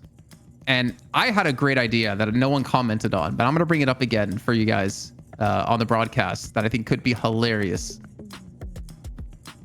I'm going to go type it. You've whispered it. We've heard nothing. I said I'm going to go type it. But I don't want to spoil that, but I feel like that could be fun. What I just typed in our Discord channel. I mean, we already had the sub goal for you shaving your head. You know that even goes was a a step further. Thing. That was a one-day thing. A one-day hit the thing. 1,000 subs. Yeah, come on. Audience participation has an instant cooldown if Sinclair kills an enemy with shivs, killing below tier 3, according to the wiki. Okay. Nice. Very cool. Very interesting. You know, it's also interesting, ZP. Our NA matches. You didn't get to talk about it earlier on as we were discussing it. I mentioned seeing Hydration come back stronger with Rocker and Leffa back on the team. B&B, man, they got completely walked over when it came to last week. What's your thoughts on what's potentially coming up here for them in the NA portion of the show? I mean, I think B&B will come back stronger. I think anytime you have a match like we had last week in NA, it's kind of a mix of circumstances, whereas both Hydra Nation playing out of their minds, where they've kind of dialed in how to play in the 3-lane map.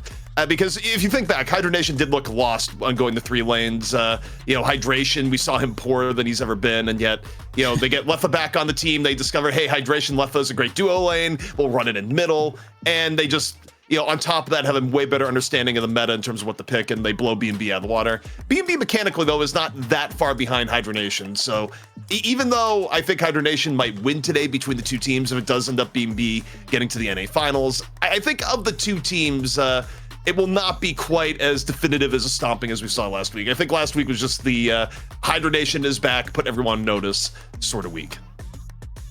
Yeah, I think it's interesting too, because you get to see, like, VP to me, like the most fundamentally sound team, and like the way that they draft, it's like they're good enough in every phase of the game, and then they just win out over on fundamentals. And it's like they're so good at executing it that even on like a play style like OneWin's play style, that's less like very specialized into aggression, VP are still able to, with arguably a composition that's not designed to deal with that, is well-rounded enough, and they're skilled enough that they're able to deflect it, and they play the macro really well.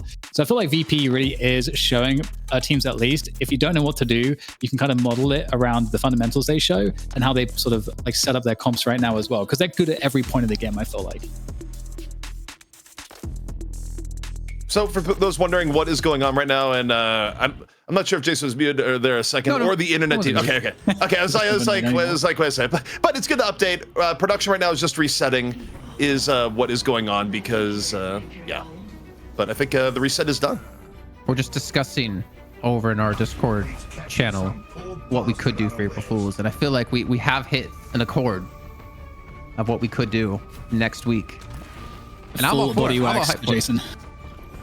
Oh, I mean, you got to pay on my OnlyFans for that. It's just nose pictures, because that's the best attribute I have, I guess, to my body. So we're into the game here, ZP. We do have our matchups as well. Let's see if we can get Abram and Sinclair together. And we're going to see Empty Dreams back over on the 7. Finally reclaiming his rightful hero from prior matches. Well, look, when I look at this, my final thoughts in the opening lane here is that you look at OneWin in the middle lane. That is a terrifying middle lane. The Greytown Bebop lane is something that, should they get ahead in middle, they're going to be able to apply that pressure evenly to both left and right. So if OneWin takes the early game away, it's going to come off the back of middle. Yeah, it's certainly the stuff of nightmares, if you're on the receiving end of it, at least. So, and that's important too. The whole like a Bebop rotation from overseas in the past from OneWin has actually been so awesome to watch. So if you're a fan of OneWin, if they're able to just smash this mid lane, which is what it's designed to do, they're going to get overseas across to one of the extremity lanes, getting those hooks, picks, and ganks to like get a second tower down really quickly. That's kind of the plan. Huh. Are you surprised at all to not see Lash actually being played in middle? Is it because of the Bebop maybe that he's not playing, or maybe the great talent who can obviously poke you quite a bit with the power shot? Yeah, I think it's because the Bebop plus there's a lot of like synergies, but I think Bebop is so much more oppressive because you can pull people towards you, so you can secure those picks more effectively with the Bebop. So I think it's just more of a dangerous combo, and obviously if you pull them towards you, they go into a trap, they're going to get power shotted. Like there's so much burst damage that I think is potentially a better conversion than you get from Lash in the early game. That's just my sense though. I do kind of like the Mirage Lash synergy as well, because you do have decent poke. You have the ability to combo with your ultimate plus the tornado to just kind of keep someone locked down for a decent amount of time, and there's definitely some kill potential in there. I think the only problem is you have to watch out for the hexes that come your way out of Flammable from OneWin. But obviously seeing our first Abrams, and again, looking back to like last week, I'm surprised we haven't seen Abrams already. I'm surprised we haven't seen any Mo and Krill as well, because that was such a instrumental pick when it came to both teams, I would say, or sorry, to both regions last week. More important than NA. I agree, and I misunderstood your question actually. I think it's also the case that you want to have, they may not be like, let's just have like a lane that can kind of compete on mid, but let's try to win another lane with the Lash, because maybe they feel like they could lose with whatever against the Lash Bebop. So they'd want to like try to gain space, maybe get closer to a tower down on maybe the left side lane. That could also be the thinking there, because either you're going to go toe to toe and try to compete, or you're going to say, okay, we're just going to lose well here, and then try to like have something that's stronger in a different lane that would have more success in terms of a Guardian conversion as well. Okay. And it seems like most of our action actually has been over towards the right lane that we saw before. It's been relatively quiet in middle with the pressure Parivision's been keeping. And my God, that hook coming to the camera's face made me blink and like freak out a little bit, like I was about to be hooked.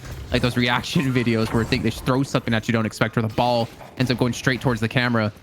But considering, you know, you're up against that Bebop, there hasn't really been, surprisingly, any kills just yet out of any team, really. I thought we would have had a little bit more action in this one. Yeah, definitely. It's definitely quite scary to be up against us. If you walk into one of those traps too, they get placed well. It's definitely a nice setup for a hook. So we'll see what they can cobble together. At the same time, Parivision doing a pretty good job on this left lane. So the Mirage Lash combo certainly being impressive. You know, all it takes is like that one catch. You saw how much HP Zanya dropped. Especially if you get those Jhin marks stacked up, which I believe he's going to be going for. But we do hit the 3K mark over onto Empty Dreams, who has that Storm Cloud now available. Saf going to be sitting on his Death Slam as well. And I think we're finally going to start to see these kills come through, especially the lasso being looked at by Tass here. But he's got to be extremely careful. I mean, the thing is, I feel like you can lasso them in, and then you could be hooked back by grabbing your teammate or grabbing the opponent under the walker. So I feel like Bebop kind of counters the holiday here, as long as Bebop's not the one to get hooked. Totally. Yeah, Bebop is come back into I guess a much higher position on most people's tier lists, I think, because of all that you just mentioned and a lot more. It just seems like so much better in this 3-lane meta. But yeah, it does feel like the map is quite quiet compared to what we're normally used to seeing, and especially with the Bebop, which is a good sign for Parivision, because obviously the Bebop, you want to get the Bebop activated on the rest of the map as soon as you can, and you've got to get that first tower down in mid first. That's the first step. So it's not going to happen, though. Parivision to prevent that. Yeah, exactly. Like, they're keeping the lane shoved up here. There's no real way for OneWin to push out anymore. I feel like that window they had to look for these early kills have kind of dwindled. And this is allowing Parivision to make some potential plays in some of these other lanes. But speaking of that, Empty Dreams can be making plays on the right-hand side, looking for this early damage to Walker. Maybe that's where OneWin's going to be looking for that initial Walker take to free up the rotation out of Xenon. To start looking for some kills, like the double swap in or hook or whatever you want to call it, compared together can be very hard to deal with. Even my dog agrees. It does definitely feel like to me that Parivision is looking to apply a more rounded approach to the game, whereas OneWin is definitely indexes more towards the aggressive side of things, and that's where their strength is. So given the fact that Parivision are doing such a good job right now keeping their opponents at bay, is certainly a good sign for them. And they are one map up in this series as well, as you guys can see at the top of your screens. It's so tough to be in that right-hand lane too, considering you can't stun anyone with 7. You got Stone Form and you got Satchel. Like, there's no way you're going to get a guaranteed stun. True, yeah. Yeah, true. You kind of, everything's negated. That's pretty boring for those guys over there. Well, I mean, I think we're seeing like a difference in play though, because of OneWin not having that really dominating lane like we had previously. Remember, the left-hand side just able to shove down with the Kelvin and the Yamato. They're not really able to get any early presence. I think it has to come down to the right-hand right-hand lane, because that's really where their pushing power can be. So I feel like just from the draft alone, OneWin haven't really been able to be as successful as they were previously. And now I wonder, how can they open up that same start? Like, what's that spark to kick off the flame like they had in the last match with that left-hand tower going down? And I'm not quite sure what it's going to be, because it's been so quiet. That's a great charge coming through. But the immediate tornado is going to dislodge Zanya. And he still has the ultimate up if he needs to escape anyways. And Mirage, really nice against the Abrams. Especially at the Jin's mark, you really able to chunk down an Abrams. He's so hard to kill. And I wonder if we'll get some of those intercontinental ballistic owls coming into this lane. No way. He's going for this? Pushes the parry too. He's going for this one. It looks like he's going to get it. Mirage is trying to tornado away, but gets caught on the wall. Doesn't get that escape he's looking for. Oh, but the last shot is coming in. No. That was Flammable's last shot. Oh, okay. That's really confused me. Yeah. I was like, why would he be last ulting right now, and why would it be on the ground? I think he was just getting rid of it because it was going to run out eventually anyways. And the dive on the right-hand side going to be kicking off as the counter push comes in out of Parivision. And we get the initial kill on a Xenon. And we would imagine Empty Dream's going to fall here momentarily as well. He eventually will be finished off. And Wolfies, we talked about playing pocket for Parivision. That's the perfect response here to the early kill out of 1win. And even though it's even, I definitely think, I feel like our intuition is correct, which is like, hey, 1win aren't able to get active in the ways that they would usually be looking to do at this point in the game. And we're not used to seeing 1win winning when they are not the ones taking the initiative consistently. Yeah. And so far, it's just been pretty even across the board. They can't run forever. And that's what I wanted to see out of 1win is like, what's the adaptation to the playstyle they made in the previous weeks where it finally got sussed out by Virtus.Pro. If you want to call yourself a professional team like Parivision, you have to have been able to watch those VODs, figure out what they're doing, and then come back and counter it. And they took the first match after giving up some of those mistakes, but eventually correcting them by not fighting the jungle anymore and instead going for the split pushing. And it seems like here they're also been able to prevent it. But now 1win, you have to respawn together. What? Why would you melee that? You saw him parrying. Yeah, missed opportunity. The Hyper Beam comes out to cover a bit of ground here, but getting ticked down quite a bit by the dot. So actually quite scary. I don't know if Killing Blow is around, but the range is not going to be that great just yet. Small skirmish there on the left lane. But it's Safu's still really low on this Shiv, and Overseas on the other side of the same lane, really low on the Bebop. So again, just parity, it's very even between these two teams on the mid lane. Next coming through. That's going to be the stolen lash ultimate going to be used as well. I think it did catch out over onto Prestis. The parry had come through, and we can see Saf is trying to escape here. He throws his own parry off, but it's not going to be enough, and they're going to fall. Great little turnaround here by 1win as they not only get 2 kills in this left-hand lane, they also get a kill onto mid lane with a hook over onto Tass. That's Wolfie going to be coming through to turn this around, able to get 2 kills before on that right-hand side lane, trying to redeem his team here as he's able to secure 1 back for his roster. I think it's going to be 1 and done for him for now. Yeah, so a slower game, but a few kills claimed by 1win. Doesn't really push too much in the way of souls or Guardians, Jason, which is really those are the 2 big things, especially the Guardians that we're looking to see. Because usually a team's going to convert some of those kills. They're going to do so in such a way that allows them to get Guardian damage, but we didn't really get much Guardian damage either. Is this a perma swap we're actually seeing? So Prestis now going to be in the right-hand lane, and Wolfgang in the left-hand lane, it looks like. To deal with the Abrams as a parry came through, but ABL able to secure this one. We did see Zanya going to rotate over towards the mid lane to look for a kill off of this. I don't know. I'm kind of thrown off to see these like early rotations ganks happen because we haven't had a single Guardian go down. But with the urn spawning in 11 minutes in, it's like, okay, it's go time. We know the urn wants to be turned in. 1win heavily leaning towards that with Xenon going to be leading the charge. And I don't see Parivision actually looking to take it or to contest it really. They're instead going to focus on a Guardian here, Dan. Yeah, and there's definitely interesting fight potential there around that urn drop off because 1win are in a spot to try to deal with it. They try to go for it. One Overseas gets taken out, and they just didn't really have enough players. We get TP across as well, reinforce it from Parivision, so they get the urn. That's beautiful for Xenon delivered the urn to them, Dan. They get the kill and then they turn in the urn. So any advantage that 1win just had with those 3 kills they had just a few minutes ago, completely out the window. 3K lead now for Parivision. No Guardian. Sorry, the Guardian was taken on the right-hand lane from this, so they actually did commit to that push and get it down. This is a huge turnaround for Parivision. Yeah, they're having a really good start here. Converting again onto Zanya and trying to just chase down this extra kill. And this could likely be another Guardian going the way of Parivision. There's Slash ult coming on through. And Fireball's going to get taken down. And it's all, I mean, I don't know that you can defend this at all. Overseas is going to take this high ground position, but there's, okay, he's going to go for the, okay, cancels the hyper beam straight away because the Guardian goes down and he's in a 1v3. So they could just charge him out. So now it's looking like the shoe's on the other foot. 1win, other ones on the other recipients of massive map pressure and ganks across the map as their Guardians are down early here.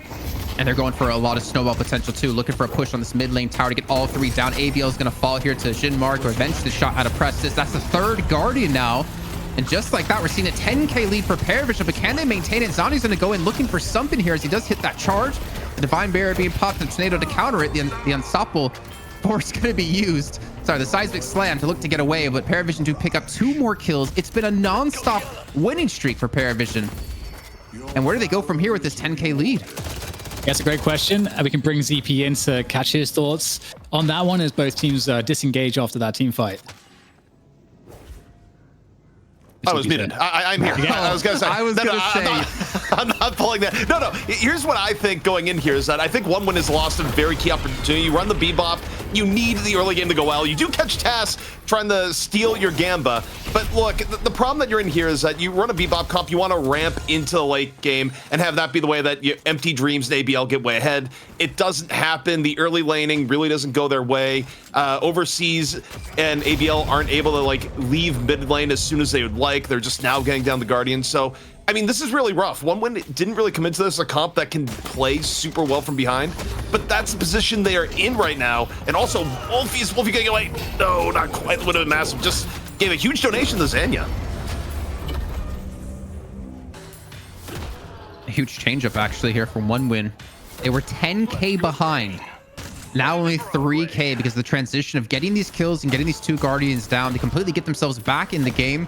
Obviously, as ZP did mention, like the Bebop pick and the Great Town pick really not netting them anything here in this early game, but the sort of transition in towards mid game starting to work out a little bit towards their way. But I think we can take stock of like the soul allocation as well of both these teams. If we compare the shivs from the first match together, they're going to currently be sitting tied highest in his team at 13k. But Empty Dreams, man, it's kind of the unsung hero at the moment. 16,000 souls.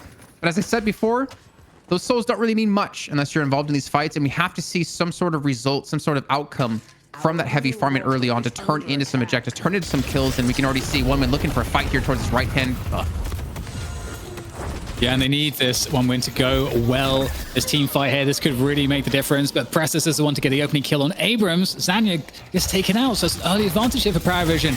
And last play is beautiful coming in from Saf, just dropping straight onto Zenon for another one, just sending OneWin just away. And this defensive game, defense here for OneWin, it seems to be their weakness. And if they don't get this aggressive advantage, they seem to fall behind quite a lot. Yeah. And so they're not too far behind in souls, but the question is, how can they recover the soul difference when they're losing all this map control?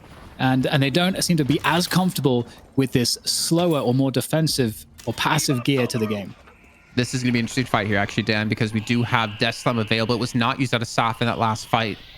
And that could be such a pivotal point in this game as the Owl's going to come through, going to force the urn to be dropped. You can already see OneWin set up for this with 5 players on this left-hand side, but Wolfie's going to be there as well. The Affliction ready to go. Shiv's going to be the one hooked in, and he eventually is going to be finished off. Here's the bomb's going to go off. ABL's able to secure this one, and OneWin with the man advantage now. Can they get the urn picked up, and can they win the fight from this?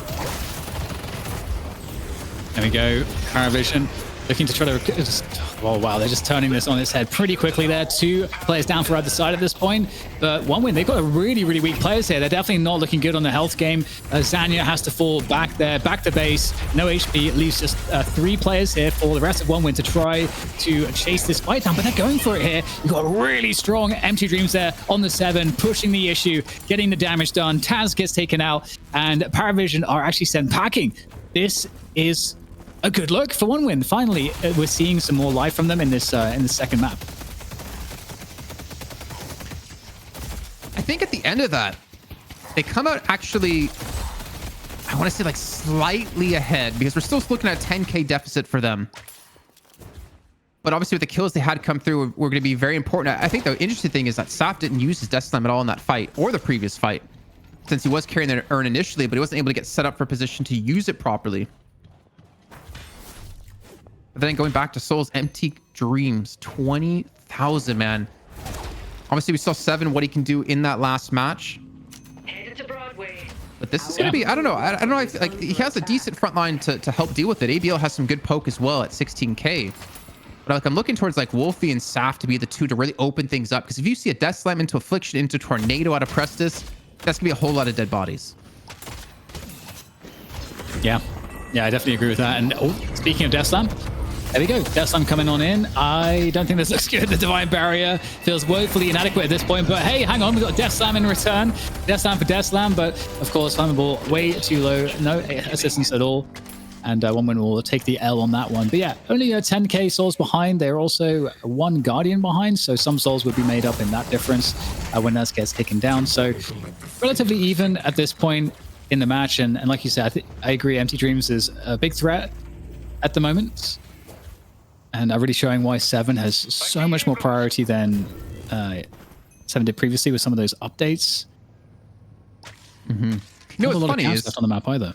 The big change was like obviously his ultimate, right? You can move in his ultimate when you max rank it, and you also have the like instant knockback out of the right click when you're storm clouding. But like people were building him that ball build, the one build instead of going for that power surge build that kind of was prevalent before that actually became popular. But I do want to bring ZP in really quickly here to discuss something if we have the time. Is that you brought up a good point, Dan, talking about when we typically will see them playing from ahead, they can snowball games and win. But we don't often see them win from behind. And I want to get ZP's thoughts on, are we seeing a growth, a maturity out of the team at the moment, being behind, but not letting that lead slip much further? I think OneWin has done a decent job of staying in it. And also, I mean, the biggest story to me is the income allocation that we're seeing here, right? Where overall in the aggregate, they're a bit behind, but they also have this huge outlier in Empty Dreams at 22k. And look, I think part of the reason why 7 gets more play right now in 3 lane is just the fact that there's more jungle to eat.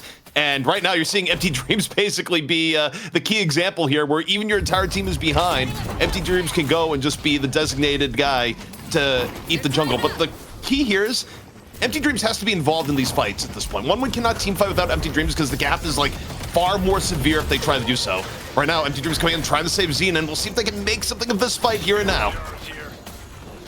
Yeah, it's not looking good. Really nice gank coming through the TP, instantly going for it. Really nice information from Parivision to set that play up. And OneWin, you can see they can't really respond to it. Just like you said, 7's not really in a position to do so. And the numbers are too overwhelming as well. So nice little pick from Parivision getting active, but at the same time, across the rest of the map, you know, the lanes aren't too pushed for Parivision. OneWin is still keeping decent control there. These like keeping their farm up at the same time. So it doesn't actually seem like that gank, although nice, is going to do too much. But this turn in could certainly make things a little bit worse for OneWin.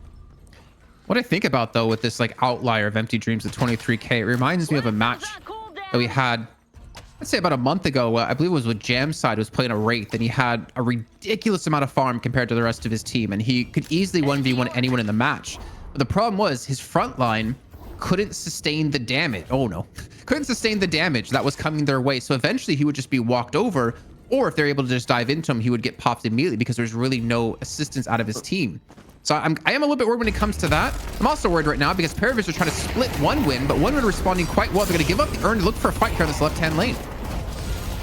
Oh no, but it's Empty Dreams. They're carrying to go down first. And losing a soul leader like that is going to be painful. And looks like Together might be able to escape. In fact, I don't know. Looks like Zanya's not going to let it happen. Big slap straight in the face. That's going to deal with, well, both Together and Wolfie after all is said and done. In the meantime, there's a fight over towards that urn. Flammable trying to take up that one on. And in the meantime, Taz will get taken out by ABL. So OneWin, they do give up a little bit. After the trades are all said and done, it seems relatively... I think the edge going to Parivision, but not 100%. Too massively.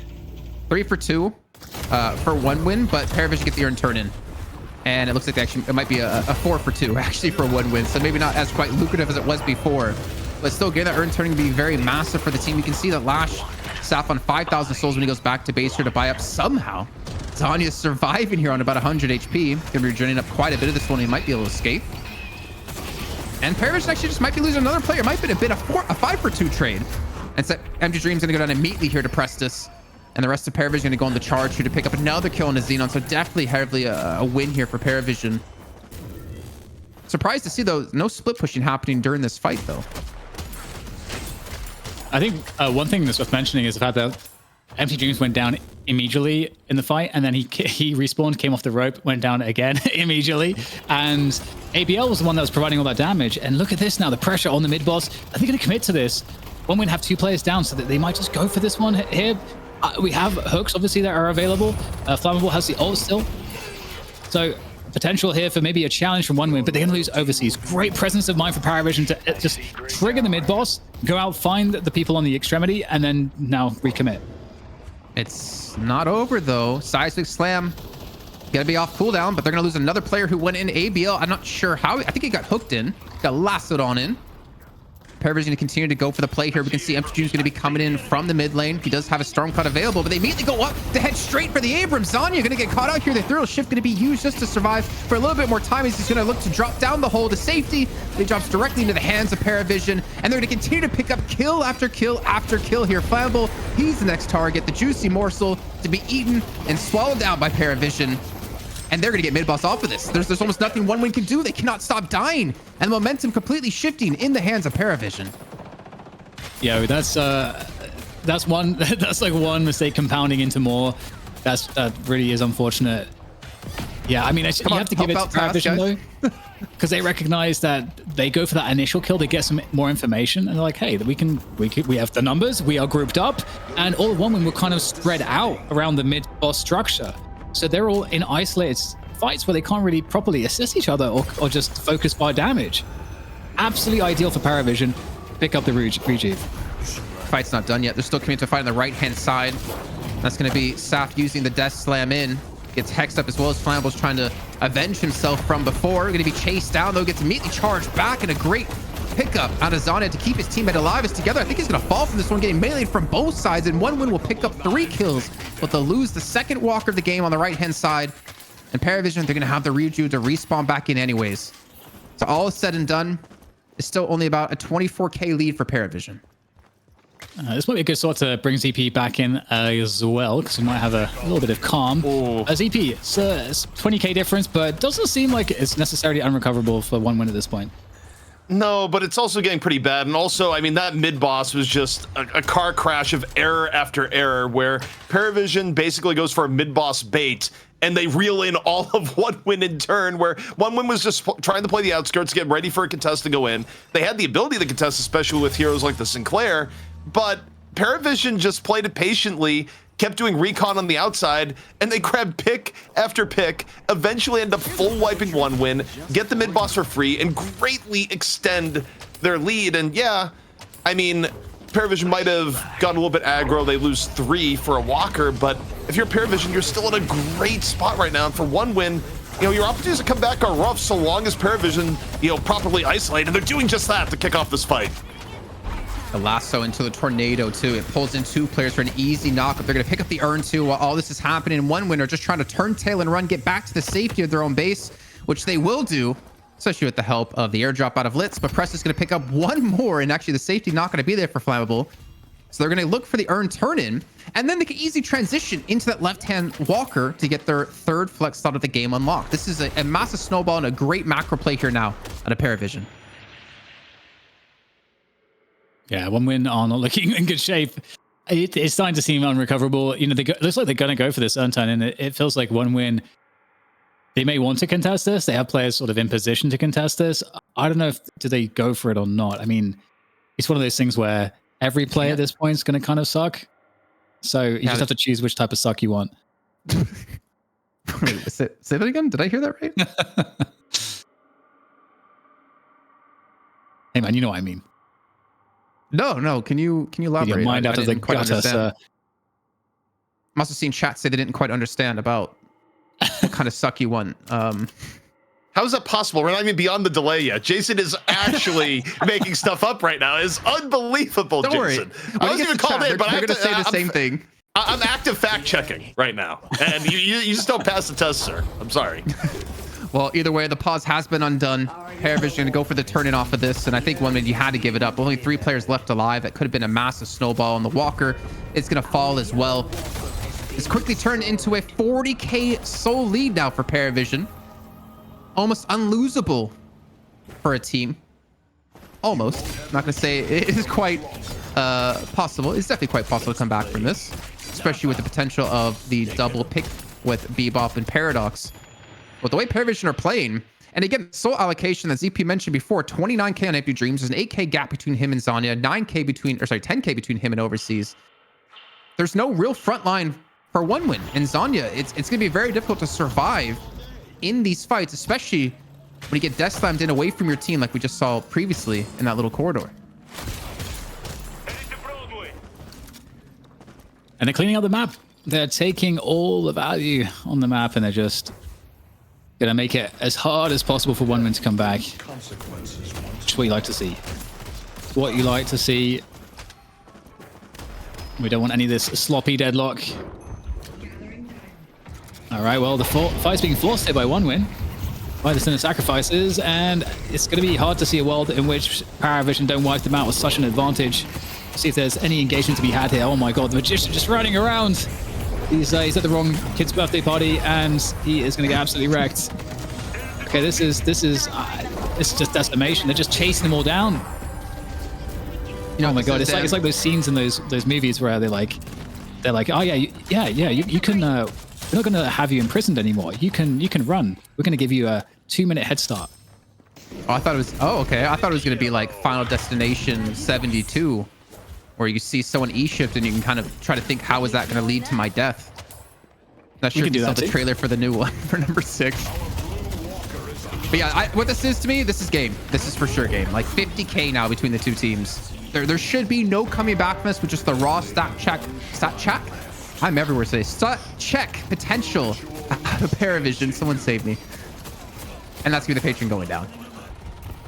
Patron is definitely going down, and I think that's, as you said, it's gonna be a wrap. And Parivision looks even better this round than the previous one because they were able to stay alive in that early mid, well, the early game. And in fact, they didn't just stay alive. They were the commanding factor. They were taking down the Guardians first, and they were putting the pressure onto OneWin instead. So it felt like OneWin did do a good job of, like, you know, not allowing the lead to blow up for OneWin for a time, but still, it didn't seem like they did anything other than react. Yeah, and because they didn't have that early control, if you guys missed on match 1, it came down to ABL and Flammable just overpowering that left-hand side lane, keeping it constantly shoved, getting that Guardian down. Then they rotated Flammable into mid, were able to get more kills and another Guardian down. But that snowball that they had in that first game, it was just completely limited. They had no strong lane, it felt like. And they have no strong chance of pulling this one back. We're going to be looking at a 2-0 lead for Parivision in this series. Yeah, Parivision with that last pick. It makes me happy. They're doing really well. It makes me happy to see Parivision come back, like do this, because it felt like a 2-team race recently with OneWin and VP, and Parivision were just kind of being beaten by every team. But to see Parivision show up now, definitely prepared, definitely ready to go. Obviously, with the addition of Wolfie as well, it gives them a little bit of a different dynamic in their hero pool. We now have a 3-horse race when it comes to EU. Yeah, and I love what Wolfie is been bringing to the table so far. We really saw it much more in match 1, where, hey, Wolfie's a player you can really lean on. Wolfie was a difference maker for sure, keeping Parivision in it for the comeback. And yeah, and now off of the 7 onto the pocket, just as great of a performance. Nice little affliction connected, and this is really going to set them up to finish the game off here. The patron is weakened. 3 players are down for OneWin at the moment. Oh, they're going to pull back. HP, but you're 6 on 3. Oh, they all low HP. Okay. I mean, rejuve spawn in 30 seconds. Maybe they're going to go heal up and then go in for the final finish. Yeah, they're 60k souls ahead, so getting those bridge busts is really guaranteeing it, Jason. There's no question. I mean, to be fair, right? I would rather see them do this than throw the game, because it's going to be a year from now and we're going to be, you know, casting some event and we're like, remember that time we had Parivision, you know, 60k ahead and they threw the game instead of just, playing it safe, going for mid boss and winning the game. I respect it. It's not necessarily the flashiest plays, and I think most people could agree this game is pretty much set and done. But it's smart deadlock, and smart deadlock wins you tournaments and it wins you money. Absolutely. And OneWin, you know, they're just going to be forced to kind of make it worse for themselves in a sense, because they just have to try to go for fights here, especially this far outside of the base. We'll see if they can do anything with a good opening. That is a nice opening on the press. This together goes down as well. But there it comes, the death slam into the ground strikes. That is pain. Pain is raining down upon OneWin as they start to lose players now, and Parivision remind them who it is that has the 60k soul difference. I'm not gonna lie, I did like my heartbeat a little bit weird there when I saw one of me get those 2 early kills. I was like, don't tell me I'm gonna eat my own words here. But eventually the rest of Parivision do come through and do lock in these kills. Just Zanya left alive, and of course the patron And that's going to be the focus for Parivision here to get themselves up 2-0 in the series. A lot to talk about as well. Maybe we can even just bring in ZP now and start to discuss this, because it was a completely different match than what we had before. Parivision keeping one win so much more under control than what we saw previously. And now one win has to come up with an answer for map 3. Yeah, I mean, to me, there's two key inflection points in this game. Number one was what happened in the early game phase, where one win, even though they ran a very fearsome Bebop Talon lane on paper and middle, it just wasn't able to get traction and take over the game the way that you need a Bebop team to do for Bebop to get value. And then number two, where the game really went away, was just the situation in middle, where Parivision goes middle early, they get the boss to scream, and one win just gets horrifically baited the entire time. Like, it started off with like one win giving off like 1 or 2 picks, which is why Parivision went to middle, and then one win could not have played the aftermath of that fight worse. And after that fight, it was basically over. It turned into a 25-30K solely difference, and one win just simply did not have a composition that can come back from behind in that sort of case. So to me, those are the two flashpoints, and then everything else is kind of on top. Yeah, and the first game as well, it really did feel like Parivision, they were totally fine until there was like a series of 3 fights in quick succession, team fights, which just went badly, and then the game was just, they just lost the advantage, and then now Parivision never looked back and just kind of was able to systematically close out from there. So yeah, it seems like on the macro, you know, Parivision doing a really good job, and one win in some of these team fights are just not getting some of the value that they're looking for. Maybe it's a communication thing, maybe you could just put it to Parivision, putting them in a weird spot and then taking advantage. It's hard to say, but one thing is for sure, Parivision in these team fights is looking really, really good and very stable, and you know, more reminiscent of a well-rounded team like VP, where they can kind of handle pretty much anything, and they can always kind of figure out a decent way to have their team fights get set up. And also good awareness overall, I think, in that macro. So impressed by Parivision today, I think, because I think based on the previous results that we've seen, obviously they have Wolfie now instead of Play With Me, but they genuinely look like a much improved team. I think, oh man, I don't want to like take away from their wins so far, but I think the fact that Kelvin was available but not picked for one win kind of really hindered their success, because they didn't have that really strong lane to depend on to start that snowball effect. They couldn't get anything going. They were constantly playing defensive, even though in some of these highlights we did see Zanya able to push in and kill Prestis, but eventually Prestis did swap lanes, right? End up switching up and having Wolfie go over to that left-hand side lane to kind of alleviate that pressure. I don't know. I feel like one win, they're a little bit, and I don't mean it super negatively, but they definitely feel a little bit one-dimensional, and it feels like a team right now that like has to win early and depend on those like very specific players to carry games. You look at, you know, VP, and anyone on that team can carry at any given point. Like, you see games where Listic carries, you see games where Michaelis carries, Sherrick, Dmov, etc. But then I look at, you know, one win, and it's only like 2 players you ever look at. It's ABL and it's Empty Dreams, and I feel like we need to see a little bit more firepower and a more well-rounded team to be able to compete against the likes of these teams who can play this well-rounded Deadlock. Well, one thing I'll say is I think you touch on a good point, Ari, the Kelvin, just because I think we could have seen Flammable on the Kelvin. Instead, though, they decided we want to go early Sinclair. And look, which would you have rather have had in this game? Would you have rather have had frozen shelters to support you at times where, you know, team fights got, you know, in the thick of things? Or did you want the attempts at audience participation on Last Shell, which is what we got? Overall, the actual net impact of the Sinclair here was pretty muted. I also think you have to go back to the draft and think about the fact that Parivision really did go out of their way to take away ABL's best heroes overall. They opened up with the first ban on the Calico, which one win did not have here, which they had in the first game where things went really well for them, and their mid-stage ban was for Yamato.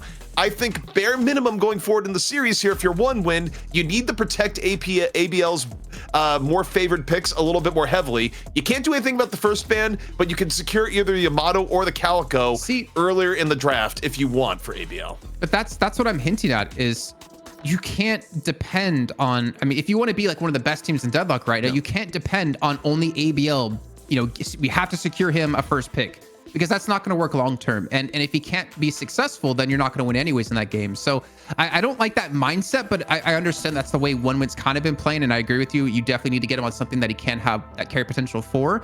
But like long term, that's not going to be successful to a roster in Deadlock. Well, we're just going to have to wait and see, because we'll have a quick break here before we get into the next round of draft, and we'll see what the adjustments are that both teams make. This is Deadlock Fight Night number 19, presented by Intel. We'll see you guys shortly.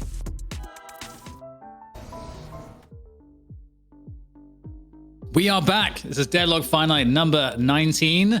I'm DDK. This is Jason Kaplan, and we have some awesome action for you guys. 2 maps in. It looks like, I mean, Jason, how can you put it? It looks terrible right now for OneWin. Oh. It seems like they're getting kind of wrecked in this series, but there's still time to turn it around. You're sounding kind of negative, Dan. You're sounding kind of like me, and I don't like that. You're always positive in my eyes, handsome as well. It's been rough, yeah. Obviously, look at the first match. It was very in the hands of OneWin very early on, especially the farm lead they did have for Empty Dreams over on the Infernus. But things did quickly shift around with just one mistake leading to that Rejuvenator. And their match 2, they couldn't get anything going early on, and from there, that's like the mistake, the deficiency in their team that they should recognize and look to fix going forward. And the question is, how do they fix that? And I know ZP did say we're probably expecting to see them lock in something for ABL very early on in the picks. I'm curious, with one of the most handsome men we have here on the show comes in, ZP once again. No, I'm just kidding. It's gonna be Jake this time, to talk about his views, because we didn't get to hear him discuss this necessarily, and kind of his views on how OneWin should approach maybe this next draft. I mean, I think they did change a lot from game 1, which, as ZP also mentioned, like, and I did at the end of that game, like, was a great game for them up to like some bad team fights snowballing against them, maybe some tough decisions, but they had a huge advantage in game 1 that they, typically we see these teams capitalize on. But I don't want to take anything away from Parivision. I think as much as OneWin may have blundered a bit in this series, I think that this is a stronger Parivision than maybe we've ever seen before. They look a lot more disciplined. I mean, and with 7 going towards OneWin in the last draft, Wolfie just comes out on pocket, has a huge game. I mean, there's not that many of these like core heavy farming players in Deadlock period right now who can swap from a 7 to a pocket and look just as effective, just as comfortable. This looks like a totally new Parivision. And while OneWin have been decidedly above them in the power rankings for the last few weeks in Europe, I think it feels like things are shifting right now.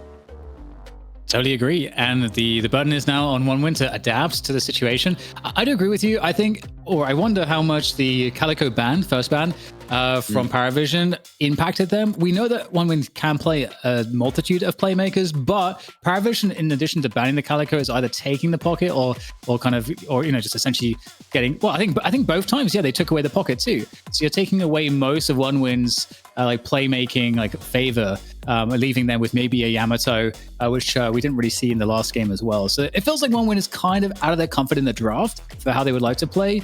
And in the last draft, we also saw, as you mentioned, Jake, they went away from what has been kind of working for them as well a bit. So it's tough for them right now.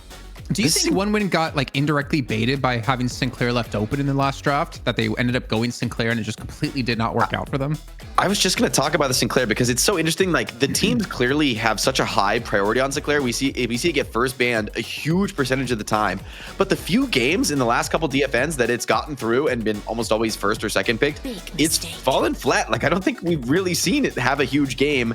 Whereas I do see it in high rank pubs being pretty effective. I think a lot of the punching on like 4-second rabbit hex is like a ridiculous amount of time to nuke people down, especially in that like early to mid game when you first get it max, you first get like duration extender online, then yeah, it feels like ridiculously oppressive. But in these professional games, I feel like Sinclair has not been as consistently effective. I think maybe it's due to like the more heavy team fights going on. OneWin, though, they're going to change things up by taking away the Mirage, which has always been a top prio pick. So maybe this is the type of change that does shift their fortunes in the best of 5. Really quickly to jump on that about Sinclair, he is he has the second lowest win percent in DFN across Pacific, EU, and NA at 36.84% with 19 times played, whereas Hayes is lower at 25.9%. But I bet you when it comes to first ban and lowest win rate, it's definitely going to be Sinclair for sure, because I would assume that most of the heroes that we do see get first ban have a relatively good win rate. Like Paradox back in the day, he was the most picked or first banned out of any hero out there for good reason, because he had an extremely high win rate. But Sinclair, maybe it's just a ban that teams are kind of like, we just don't want to deal with him, more so than feeling he's insanely strong, at least at the moment, in this high level competitive play versus like pubs. Yeah, there's a lot of fear factor. It seems that you're afraid the other team could play him as well. The Hex does feel like really good late game too, because, you know, if you're Hex, you can't really use any abilities or anything like that. And like you said, Jay, you can kind of nuke them down really effectively. So it does seem like it makes sense. Like on paper, it makes a lot of sense, but we just haven't seen it come into practice as you'd imagine. And talking about, you know, the opening picks here, Mirage and Pockets, you get some good early damage and split pushing from Mirage. You got the pocket playmaking, but Calico 7, big pickups for Parivision to open this one. Yeah, I think both teams are kind of converging in terms of what they're drafting for, right? Like they've kind of gone back and forth here with some of the heroes that have been picked throughout the series already. So maybe one win team adapting, learning from some of the strategies that Parivision have brought that have put them at this position in the series. I'm curious to see if we're going to see more supports. The Holiday does go, which was interesting last game, where, you know, I thought in game 1 and game 2 was like, oh well, Taz is so great at the Paradox, and then he just came on the Holiday and did just as well. And I think this may just be a Taz situation rather than the hero pick mattering so much. I felt Taz just put a masterclass on. I don't think it really matters to him which one of the two he gets. I wonder though if they will secure the Paradox now just to avoid a potential ban out, because I think that would be pretty tasty for one win. So you need a monster. Shiv. Well, they're like prioritizing Shiv like pretty heavily, and to be fair, they're winning the games with the Shiv, so also without the Kelvin. So it's hey, you gotta give it to them at this point. What's interesting now is actually, I feel like now OneWin have a tough choice because you can't ban both Paradox and Kelvin. And so maybe that's the difficulty. I guess you could, you know, snag one for yourself, but neither of them feel like the most obvious picks for the OneWin draft we have so far. So I was actually just looking up a stat. I was curious about, you know, TAS, as we discussed, having ridiculous damage on game 1 on Paradox. I actually wanted to compare him up against Mikhail S in terms of like player damage per minute when it came to Paradox. And actually Mikhail S is still winning by like 50. It's like 753 to like 700. I was expecting TAS to be maybe a little bit higher there, but yeah, I mean, you made a very good point. That's not bad. I mean, that's a good stat line. Yeah. It's quite ridiculous, to be honest. But yeah, the Shiv being locked in for Parivision, I feel like Shiv's been like a little bit hit or miss so far. I think they should have taken the Paradox there. Like the ban out was too obvious for one win, but we'll see what the Shiv can get done. I mean, game 1 they won, but Shiv did not do anything. Yeah. Oh yeah, he was like 12K 20 minutes, Shiv right? was broke, and Shiv is not a hero you want to be broke on. I think one winner hesitant to pick Yamato so early on because it can be so easily countered by like a Mo and Krill for Parivision. And if we're going to see it picked, it's probably going to be picked towards like the later stages, but it's not going to get that opportunity with the ban coming through. But I saw your guys' eyes. You saw the Biebers, the Justin Bebop. Oh, that'd be a cool skin. I like the matchup against Holiday too, because when Holiday lassos somebody, you can like hook her and pull her back, and she's like has a little bit of a, compared to Paradox, where you like once you've swapped, it's, you know, good luck dealing with that. Where Holiday has to like kind of pull them out of trouble, like pull them back into the enemy team. And if you hook them, not only do you save, but you also, you know, turn the situation around on the Holiday. And you've got Bebop to deal with the GT potential in the sky. So I like what Parivision have. I think the Shiv feels weird to me. I don't really understand how this pick's going to fit in. If they can grab a Kelvin next, though, I might feel a little bit better. Okay, well, one win, we know they like to add more playmakers. I don't know that there's not much left, given that Yamato's been banned. We've got the Calico, got the Pocket already taken as well. So getting the Mo and Krill, love to see it. Does Mo and Krill stock super high right now? It's actually so weird that we haven't seen more Mo and Krill. You got some lockdown to guarantee more of those kills. Also really good in lane, especially I think Mo and Krill is like part of the reason why VP were so dominant, because it added so much to their early laning as well as the mid game. So love to see that. Want to see Parivision snap up Abrams here. Don't let him get both, because I think one win team kind of want one more frontliner, one more control / setup. So curious to see if they grab it here with their final 2. I think it would be a nice way to finish off the draft. Yeah, that's a good point. You have Geist, maybe Geist Kelvin is another way to think. You don't need the, you know, Geist can be your frontliner, and then yeah, Kelvin to go like 11th pick on Kelvin, you got to feel pretty good about that. Yeah, I feel like Kelvin was so nice here, because he's a tanky little man, and he makes everyone else tankier as well. Also, the shelter is so good, just utility wise, but they just like the Ivy more. They just don't care. They're not interested in Kelvin, which is really crazy considering how good Kelvin has been. But Parivision, I mean, they're up they're up 2-0 in the series. The Ivy has gotten big damage both games. Like the proof is in the pudding. I mean, I do think it's a huge shift in the meta if this is real, if they can go up against a team like VP and don't not contest Kelvin and still deal with what Obikin brings to the table. And it's gonna go for 1 win on the 12th pick. So this is an interesting one. Very confident from Parivision in the Ivy. I like it. This is going to be a fun draft. I feel like each draft has actually provided a lot of difference. Neither team is really able to play kind of the same thing, and they've both been willing to mix it up, which makes this series really interesting. Even though one would have been on the receiving end of the damage so far, perhaps this will help them to change things up. The early game, that's been a big point of conversation. Do you feel like the early game is going to shift with these comps at all? It's kind of like backwards, I feel like, from the first match, where I feel like Parivision have a stronger early game, which is the fact they have like Bebop, and you can pair that in with like a 7 to open things up, or with a stun, something like that. But then I look at 1 win and I'm like, if you hit 3K, Mo and Chris almost a guaranteed kill, especially if you like go into a Great Town or a Pocket or even a Mirage lane. I don't know. Actually, Jake, what's your thoughts? Like, I'm assuming early it's going to be Bebop versus Mo in the mid lane. I'm not sure who the second's going to be, and I don't know that it even matters. Maybe GT is pretty likely for 1 win. I don't know about Parivision. I think maybe the 7 to have farming efficiency, but regardless, it doesn't matter too much. Maybe Calico.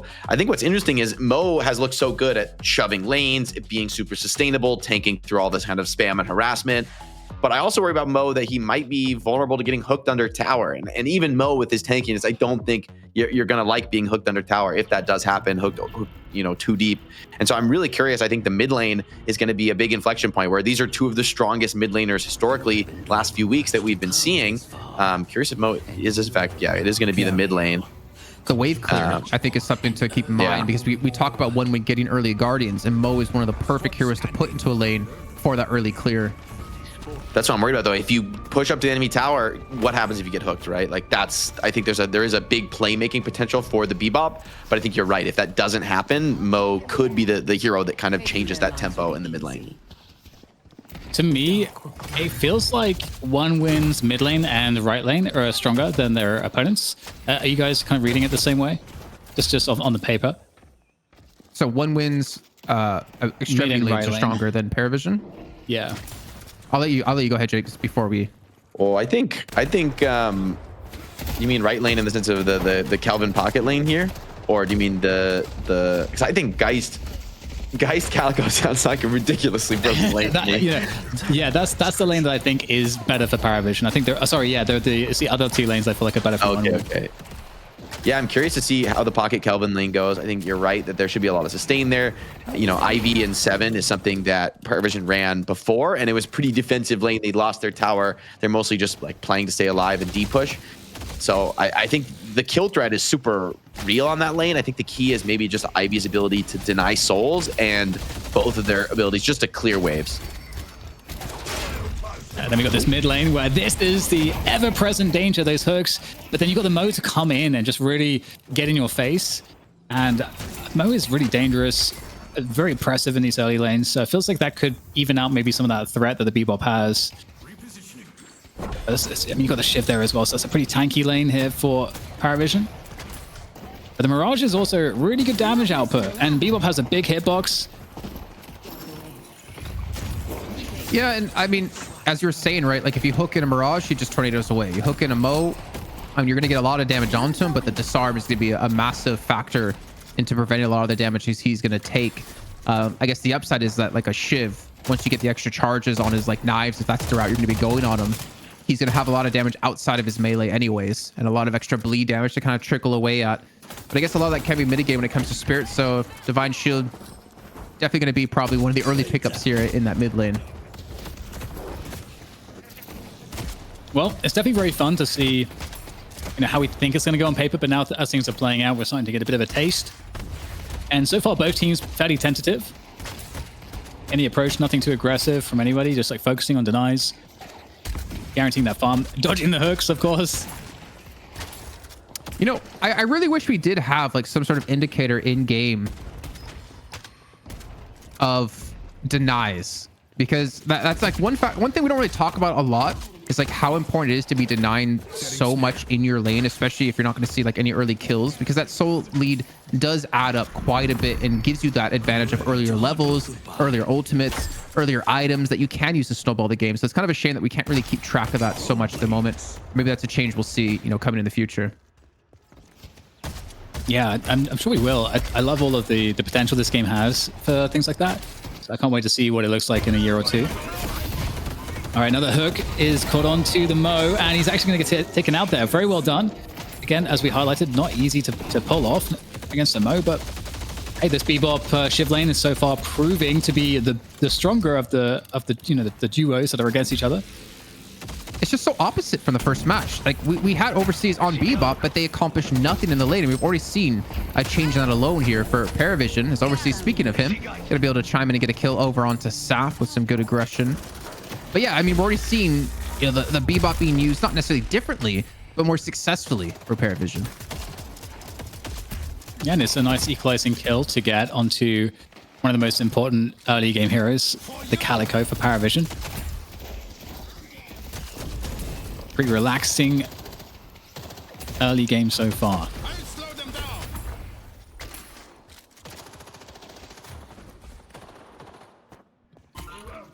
So we get these ultimates online. I'm gonna start to look towards how these builds are going as well. I did notice for Together, it looks like he was leveling his dash first over his knives. It's gonna be an owl coming through, but that corner, oh my god, I can't believe he made that turn. Gonna actually hit the Bebop, and they get the kill onto Tass. Great presence out of ABL, and you cannot forget how strong he can be on Great Times. The Affliction is going to come through, going to catch out over onto Wolfie, but he's going to escape under the tower. But I think this is OneWin's kind of time to move, is we're going to force 7 back to base, and they can get some early damage into this Guardian. Dude, ABL is a certified owl pilot. He's got every certification. Look at those maneuvers. Oh, Calico really on the receiving end of some of this holiday damage. Calico has insane sustain. And so it's not easy to actually kill a Calico, but so far it's not been an easy lane for Saf. And looking at the soul distribution early on here, we are seeing ABL taking quite a soul lead compared to his teammates and also the opponents. 4.4k. Not a huge amount of players. Well, generally most people around 3.5 to 4, but so you know ABL standing out in that regard. And ABL on the Great Talent. Great Talent can be a mega carry going into late game. You don't always see it. But ABL, we know, has the skill to do it. So I'll be curious if this is a lead that he can continue to have as the game progresses. I mean, they have that front line too, like Zanya and Flammable together, where they previously didn't have any real front line in any of these matches. This is the first time in this series that they're actually picking up more of some of these beefier heroes. As it looks like it's Overseas' turn to disconnect and restart here. But Jake, as we have seen, you know, the first 5 minutes go by, I think it's a good time to bring you in and chat about this one. Is obviously Parivision having a good start in middle with Tass, able to deal with Zanya early on, but also ABL, as DDK just pointed out, already off to a very strong start. Yeah, I think having Great Talent to have this great of a start can be, you know, pretty explosive if OneWin team can like hold the front line and allow him to deal that damage. I think for Parivision, it's going to be a lot of pressure on Tass to hook him, because you take that lead, all those souls, right, and you are still always vulnerable to the Bebop, almost no matter how far ahead that you get. And I will say, as good as mid lane has been, I felt that, you know, despite I looked at this lane, I thought Geist and Calico were going to dominate, but they've been struggling. And so, like you guys said, you know, both side lanes actually have kind of gone against them. And I don't know that mid lane is dominant enough. Although, as I say that, opening with the laser, this could be a prelude to starting to take down this Guardian. Yeah, Together goes in with the help of the Hyper Beam. Gets the commitment onto Zanya. This tower going to take a lot of damage now, as it's just left to Xenon to defend. But again, I mean, one thing that kind of worries me is, like, I don't really see very quick kill potential on this Guardian out of this lineup, as you can already see it down to about half HP. They got to retreat away, as Zanya's going to be coming through with combo available. Together down to 20 HP. It's a big commitment for you to stick around, especially with your healing right on cooldown. Definitely a different pace, different feel to the game, the third map so far. And this is match point for Parivision, to remind all of you. And indeed, a shout out to all of you lovely co-streamers giving DFN some love. Thank you for supporting the show, supporting Deadlock. It has an amazing community. It's always awesome to be a part of these early events and these just like the early kind of growth of a community. So thank you for all being a part of that. And don't forget to go follow Deadlock Fight Night over on Twitter and on Twitch. You know, for future stuff. Maybe there's some things cooking on the back end. Who knows? Well, Kelvin putting them on ice there. Nice bit of pressure with the ice beam. And again, we got the Intercontinental Ballistic Owl. It's always a fun part of the early game, seeing the owl flying around. Oh, great connection there. Not necessarily the right target. They wouldn't necessarily have that on because the tornado to get away, and he's already been able to create that distance. As together is going to be pushed up from his teammate. I mean, is he going to be? Is he going to max his ult or his dash first? It looks like he's going to be going for the dash resets since he can get in quite close proximity, get the resets on it as well. Look for that very heavy damage if you do get domed. Wouldn't be surprised to see him pick up Heal Bane to help confirm some of these kills with the raw healing that Flammable can do. Not to mention Zanya. Oh, indeed. Even though that would have gone into the mode, that hook would have been really nice. Get that uppercut into the Guardian. Again, both teams really playing quite chill at the moment. You can see Parivision, for the most part, are a little bit further behind on the souls. Now, 4 to 5k difference is actually a nice advantage. Only 8 minutes into the game for one win. Feels like they're giving more respect to Parivision as the series goes on. And there's a connection. Uppercut. And Tornado, obviously, sad. But, you know, it's just part of the lane you're up against at this point. Mo or Mirage, you know, both have a lot of survival abilities. Well, Mirage does. I don't know about Mo right now. There we go, the finish off. I mean, you're very right, though. It's like that's the person you don't want to necessarily be hooking because of that tornado. You want to be going for these kills on Zanya, which is pretty fairly easy to do considering he is a big, beefy boy. And this will be the first guard of the game going down in favor of Parivision. So, like one win in the first match, can we see a snowball potential come through out of this team? And this does free up the Bebop, played by Taz, to go rotate into some of these lanes, look for some kills. Yeah, there's that Frozen Shelter coming on in as well. That's really, really nice advantage. We talked about how helpful it could be for one win, and it's going to further compound their advantages as we get just a fallback here from Taz, trying to get that hook to connect, but is going to be, again, forced to respect some of that damage output. 3 players on the mid lane for one win at the moment. Starting to apply a little bit more pressure. As Anya, the Mo off the spawn, is, again, like looking maybe for one of those combos. But, oh, instead, it's going to be a catch with the lasso up on the jump pad. Good damage coming through, but it's not going to at least amount to anything but just some more pressure here for one win to keep them in winning ways on these lanes. They got a lot of control right now, Jason. Yeah, Flatboy returns back to the first lane on the left-hand side, able to get another kill off of this one. So even without having the first guard of the game taken, Flammable is still imposing some rule on some of these lanes, able to get 2 kills now for his team. And Zanya, he's probably going to fall. No ultimate up just yet here for Shiv. The dot is taken away. The tornado lands as well as the combo. Where is Mo going? How is he dragging Shiv with them? He's going to fall either way. That's really interesting. Zanya going down, but last week too. You know, we actually have, like, farm-wise, it's actually getting quite well spread across one win at the moment. So that's definitely a little bit dangerous. 10-minute mark, the buffs are up, as is the urn. 3 players on the urn for Parivision. I wonder if they're going to ferry it across. They usually like to. They've got the Ivy as well, obviously. Usually a good way to get it across is with the Ivy ult. And also Parivision kind of has control of the drop-off spot right now. So 2v2 over there, but they've got Calico and Geist who can protect that drop-off position if they want to go for it. But instead, it's one win who pick up the urn with the Mo, and they're going to make the dash. I say you let this go, and you go take the left Guardian, get yourself a flex slot. Thing is, there's only 2 players there for one win. Obviously, the Kelvin can deny this one. Looks like the teleport's going to be coming through, and they will go for the contest. As the urn still going to be sitting over towards middle. No hook just yet here on this right-hand side, as we did have the Bebop rotate on over, and he's actually going to look for the catch onto Mo here in the jungle, and I think he might be able to catch him out here. The Calico, played by Saf, going to be joining as well, and Zanya actually might get pushed out before he has a chance to go for the turn-in. Great lasso there from ABL, or rather, sorry, great finish from ABL, but great lasso coming in from overseas, getting an opening pick. The urn is down on the ground. Oh, combo comes in as well. Is there any burst damage to apply on top of that? Going to escape the combo, but there's more players finally here from one win, able to follow up the damage. Looking really, really good. Nice series of kills. Wolfie goes down. Taz goes down, and the urn is going to be picked up once again by one win, in addition to Empty Dreams picking up the Guardian. This is a swell of advantages now for one win. Jeez. Just like that, they're 10k in the lead. Like, that was a huge flip around. The amount of kills they picked up, the urn turn in, the Guardian on top of that, and maybe another kill onto Prestis as he's very low in health. Even the Owl's going to be available if they want to be used. Here it comes. That should be a finish coming through. ABLA, but another kill with the Owl.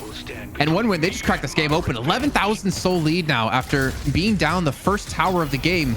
We are seeing some maturing in the team here. And I like to see this. This is a good showing out of Woman, especially after the first 2 losses they've had. Yes, I totally agree. It does feel like evolution. And more on that perhaps in a moment, because we've got Parivision coming to the defense here of this right side lane. Trying to keep this Guardian up for now. Calico, Saf trying to put the attention there. The Hyper Beam for defense. That's going to zone away the rest of One Win. They're going to have to abandon this push, at least for now. But will they try to regroup around the position, around the extremities of this B-bop? They do have some players there around that mid-buff position. But there's a lot of players here for Parivision too. One Win can be easily outnumbered. I don't think they want to take a good, an extended fight here. They are trying to fall back. One Win. And they actually have 4 players here now. So, Jason, there might actually be a good chance here, after all, for One Win to turn this around into a good fight. Wait, what? He just... I'm so confused what just happened there. The person that was combo got picked up by Ivy, I believe, and trying to float away to safety. Flamble trying to run away. He's on 200 HP. He's being finished off by Together, who does have the resets. He does have his ultimate completely leveled up here, so if he can keep the pain on, this can easily be a fight that Parivision are going to win. But One Win able to run away for now. Zanya's going to fall. That's 2 for Together. He's looking for some backup, but the backup won't be there. It's just going to be an Owl instead to the face, but the Owl doesn't get there in time. And that's still going to be... totally mobbed there. Okay, 10k lead is protected. And interestingly, Jason, the Parivision mid Guardian is still up, which normally the mid Guardian being up is kind of like an indication that is the team that's probably like ahead or has map control overall, but that's not the story here so far. Yeah, it's like you said, the extremities that have been taken down for One Win, as they're looking to actually use it as points to actually battle out in the jungle. You can see towards the left-hand side, there's going to be a skirmish happening with a 3-on-2 in favor of Parivision.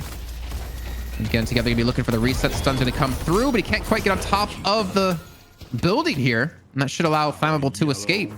It's a little bit of a missed opportunity for them to get these kills. In the meantime, the Walker's already taken, you know, about 25% of its HP. So One Win starting to win on the macro game, and the tug and pull working out. Certainly is. 3 players for One Win on the right side lane. Obviously, they can hit the TP if they want to as well, which they might try to do, because there are 2 players on the left side here for Parivision. Now, that would be a challenge potentially into a team fight into a Walker. With the first mid Guardian still up, that might still be more of a priority. We're going to see more of a drift here from One Win across into mid. That makes more sense. But there's lots of players here for Parivision that could definitely respond with a team fight. Kelvin, I'm not sure where Flammable's going right now. Needs some assistance. And he's going to be paired with by Empty Dreams. Same time this mid fight. The lasso to combo, that doesn't matter who you are, you're gonna die for sure. This is where One was gonna start to really build up some momentum, using this like early to mid game pressure and catches that they consistently pull off in the jungle. And it feels like Flammable's just laughing at them, able to escape multiple times, able to force out Parivision to go for the chase, and then the rest of One Win are there to close in on that kill. Yeah, it's just, I mean, interestingly, despite it seemingly being the case that One Win are getting advantage on advantage, still cuffed roughly at a 10k difference. It's extended to 12k now, but if you would have asked me without like looking, I would have assumed it would be a bigger difference by this point. But here's that mid Guardian finally getting taken down, and this might be the difference maker. This could unlock a lot of the map if they're able to get this. A lot of chunky damage, but they don't finish it off. Nice barrel coming on through. Frozen shelter on this engage for One Win to try to control the fight. But actually, I don't know if anyone was inside that shelter with Flammable, so he's going to get taken down. And that's not a good start here for One Win in this series of engagements. Tass needs help. He's trying to escape with the urn. This should be a free turn-in for them, and he does have it secured. Instead, going to turn this around onto Overseas. He's going to fall low enough for the finish to potentially come through at it Together. Ooh, and there, the lasso comes through to buy him some time, but the finish is still going to happen for Together. Gets comboed up now by himself. He will fall. No way for Litz to help him out of this one, but still able to keep the fight on at least a little bit towards the enemy side of the map. Allows this urn to go for free, and that soul difference to be closed in, at least brought back down to 10k. Yeah, so a 2k swing. Now, actually a 4k swing of value. In fact, make that a 5k swing.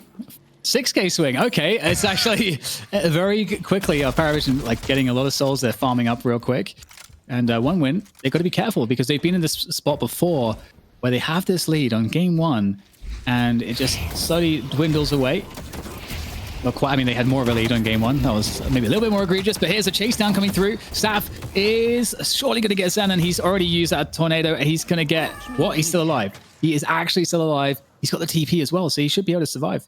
He's actually going to get out of there. Yeah, but Parivision is still fighting. One winner going to be there. Together's already being caught out down to 900 HPs, and it looked to fall 400. And he's going to die. No chance for the resets, and no chance for Parivision to win this fight anymore. They're giving up consistent fights, and obviously somehow Xenon was able to escape that one, but the rest of Parivision didn't have to go for the chase. At least Saf's able to take one back. That's over in towards their side of the jungle on the right-hand side of the map, as they're even looking for Xenon now. I can't keep letting things like this slip away for Parivision if they want to close this out 3-0, and one winner taking full advantage of, I almost want to say, the cockiness out of Parivision. Yeah, let's see what Jake has to say. If you're with us, Jake. I'm here. A bit of a lull. What do you make of it? I mean, you guys, everything you're saying is true. Parivision, they're down here, 1-win team. They should be able to capitalize. They should be able to win this game. But until we start seeing walkers drop, I'm not going to lose faith in Parivision. They've been the stronger team today. They have outplayed when it matters. As I say that, though, 1-win team, they're setting up a gank here, trying to be a little bit sneaky, trying to bait maybe a go on this Mirage. That would be a deathly mistake if guys were to make it. But Parivision are content to defend, and that means 2 players AFK on the map, not farming. Looks pretty decent for them. Bebop, though, could be in trouble. Oh, it might still be a bait, like you said here, because the Bebop's there, but there's a lot of other players from Parivision right behind it. Now, Bebop's going to die straight away, so that had to happen for 1-win to have a chance here. And is there going to be a disengage? No, Zanya's going to get taken out. Parivision will keep pursuing this fight. There's the shelter, though. That should give an edge, you'd think, to 1-win, but it depends who is in the shelter. And it seems relatively even right now. 2 players down for either side, as now is more of a defensive maneuver. Parivision falling back into the Walker to try to survive this fight. And meanwhile, 1-win look like they are in a commanding position. ABL takes down Wolfie, and indeed, the kills will follow. Big swing of value, big bag on the ground, and the Walker as an additional prize is certainly going to be a happy moment for 1-win. You know, at first I was going to say, if anyone's going to get hooked in with a last stone and combo, Tass is probably going to be the one you want to have it happen to, because the only real potential of him in one of these fights is going to be the initial engage with the hook. But with that many ultimates invested onto him, it means Together has freedom, Wolfie has freedom, so does Saf. But they still win the fight either way because the lead they do have, and at least Saf is able to respond with a walk or take, but we can see mid-boss going to be taken by 1-win. Hook going to be pulling out, I think that was overseas out of the pit. But they just don't really have a good way to contest this one. Saf could potentially get there. You can already see Prestis on the boost in too. Well, Together's here. This actually could be a turnaround for Parivision. Yeah, looking to try to see if they can get a steal on him. 1-win in great position. A combo coming on through to deny it, and it is indeed a rejuve for 1-win. And it is going to be difficult here for Parivision. They are looking to contest, but nothing to contest. Rejuve gets stolen, claimed, I should say. And Parivision just have to try to disengage and lose an additional player as they try to disengage. And now there's Rejuve as well to make matters worse. So we've extended the lead here to about 15k, but this could balloon out to a good 30k lead because there's a lot of value on the map. Yeah, at least a smart play by Together to go for the urn. He just has to escape with it though. Yeah, good little fly to help him get away and maybe even go for the turn off of this if they can continue to get this distance. It's only really up to Empty Dreams to stop the urn turn in. Except Flammable's already going to be there, set up in position. Yeah, this is really rough. Like, poor Tass has not had the ability to play the game in the last like 1 to 2 minutes because he gets lassoed into a combo almost every time. He's just dying before he has a chance to make any impact. And speaking of that, Empty Dream's going to be caught out. 100 HP. He just escapes again. Like, this is the second kill now we've seen where Parivision were so close to finishing off a player and getting something off of that. Just not able to close it out. Should be able to get this earned, but no, combo comes in to deny. Oh, that's so painful. They're thinking they could sneak by, get this value, but brilliant reaction from 1-win. Good awareness. Able to deny in time. There's the steal of the urn to make matters worse here for Parivision. So, yeah, 20k lead now. Rejuve's still up on every single player. All the lanes are pushed. There's so much jungle. There is so much jungle that's up right now. 1-win could, if they eat all that jungle, they're going to get another 10 to 20k ahead. Terrible, terrible moment for Parivision. I don't know if you saw, but ABL had an owl chasing for Litz, and I'm pretty sure that would have been a kill if he was able to catch on to him. But he hides around a corner, doesn't get spotted out. Yeah, I don't know. That urn was... I don't necessarily agree with that urn turn. I think they thought they were farther ahead and away from the rest of the team than they actually were because of the airdrop out of Litz. And I can kind of respect that you want to, get something back while losing the rejuvenator, but you just hand gift them the urn, and then you lose out on together after that. Like, I don't know. It's a rough times. Obviously, looking back on it, it's easy for me to kind of criticize it here. And well, Tass is going to get a hook, but there's not much backup going to be there, and at least in time to confirm it into a kill. Yeah, I didn't mind it too much because it's so decisive, and I think they were looking at the map and they're like, "Oh, these guys are in mid, and based on where we are, we can just get there." But Parivision actually reacted. Shelter, right? Like, bought a lot of time. What was that? The frozen shelter bought a lot of time as well for like the rotations to come through. So it's a very smart use out of that. Yeah, OneWin, they're doing a great job here. I mean, a lot of the criticisms that we've had for OneWin, I think things are looking very different in this game so far. The way they played the early game was definitely different. It wasn't so like hyper aggression, like leveraged around that sort of a play style. It's a lot more stable, better macro overall. And, I mean, the one thing that worries me almost. Yeah, and it is, like you said, it's like a different way that they got this lead compared to match one. But don't forget, in match one, they did throw away their lead to Parivision. So even with, the 30K difference between the two teams, or, just over 20K difference, I don't want to say it's over just yet, but if they're getting catches like this, it definitely could be the combo into the last. So no chance for Presses to get the soul exchange. Oh, no, that's... And again, Parivision down a man. Yeah, so the question is, do they want to convert the map or do they want to convert into a walker? Both walkers pretty low, mid and left. And they got a 6v5, so they could potentially pressure either both at once. They could try to just pressure one. I think there's also like jungle afterwards. Zanya? He teleported to the left-hand side of the map directly into a walker and got stunned right away. I don't know. I don't know what to say about that, but hey, reinforcements is here. The cavalry's arrived, and OneWin will take down the walker. There's the bird as well being sent in from ABL. That's going to drop one person out of the sky. Oof, it's not a good look here for Parivision. Yeah, Wolfie, he got hit with the owl in Storm Cloud. The hook came through at a task, but catches Sap on accident. He meant to pull in Wolfie, and Wolfie pays the price for that. So they get the walker, and honestly, it's looking like they might be able to get a second, but a smart, quick decision-making out of Sap to actually shove this lane out as quick as he possibly can, but they don't seem to care. Going for it even with the backdoor protection. Yeah, great move there from them. Gonna get this one taken out as well. So 2 walkers converted, some extra kills as well. Makes the lead even bigger. 35k is a difference. Sad. This Guardian's still up. Not for much longer. I guess they really need those extra flex slots. They need to try to do some work on that. I think it's just like the free souls they're trying to get off of this. I mean, just realizing there's no way they can defend against this with Wolfie dead.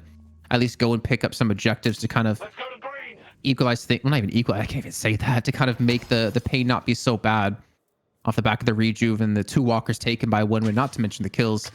But again, Urn's going to come into play. It's going to be on the enemy side of the map. Parivision are going to have a chance to contest this if OneWin try to go for the turn-in. But I think we're approaching that point, Dan, that like 35k, it's kind of hard to win a fight right now up against this team, especially when they are going to almost insta-kill one person on your team with that combo lasso combo. The other thing too is that you've got so the thing I would hate to happen with this turn in is that OneWin have a bad fight, because mid boss is coming up in a minute. So I feel like you're kind of playing for that mid boss, and you'd love to create a scenario where you get some picks that just instantly, just easily secure you that mid boss when it spawns. But we'll see how this fight goes, because they're going for the turn in. There's a catch here by Parivision, and okay, the urn's gonna go to Zanya, but they're gonna lose empty dreams in the trouble of that. You just have to make sure they don't lose too many of the players. Shelter comes in. They're investing everything into this fight, and it's going their way, Jason. ABL was just punishing Task. Hit him with 3 charge shots to immediately drop him low on HP. You can see finally Xenon going to be joining the fight. The soul swap does come through, but I don't know if Preston's going to have the damage. He's going to fall. And one when we talked about, if they have a bad fight here, Parivision can go for a mid boss. Well, what if they have a good fight? Currently a 4 for 2, about to be a 5 for 2 as Litz is going to be pushed on. Or maybe not. Maybe I have to correct myself because Saf did come in on the backside, takes down Flammable. He's actually pulling the rest of One Win away, trying to go for the chase on this. The Ethereal's just going to buy him some time, but you know he's going to fall after it. All in all, 5 for 3 trade. One Win going to be very happy about this.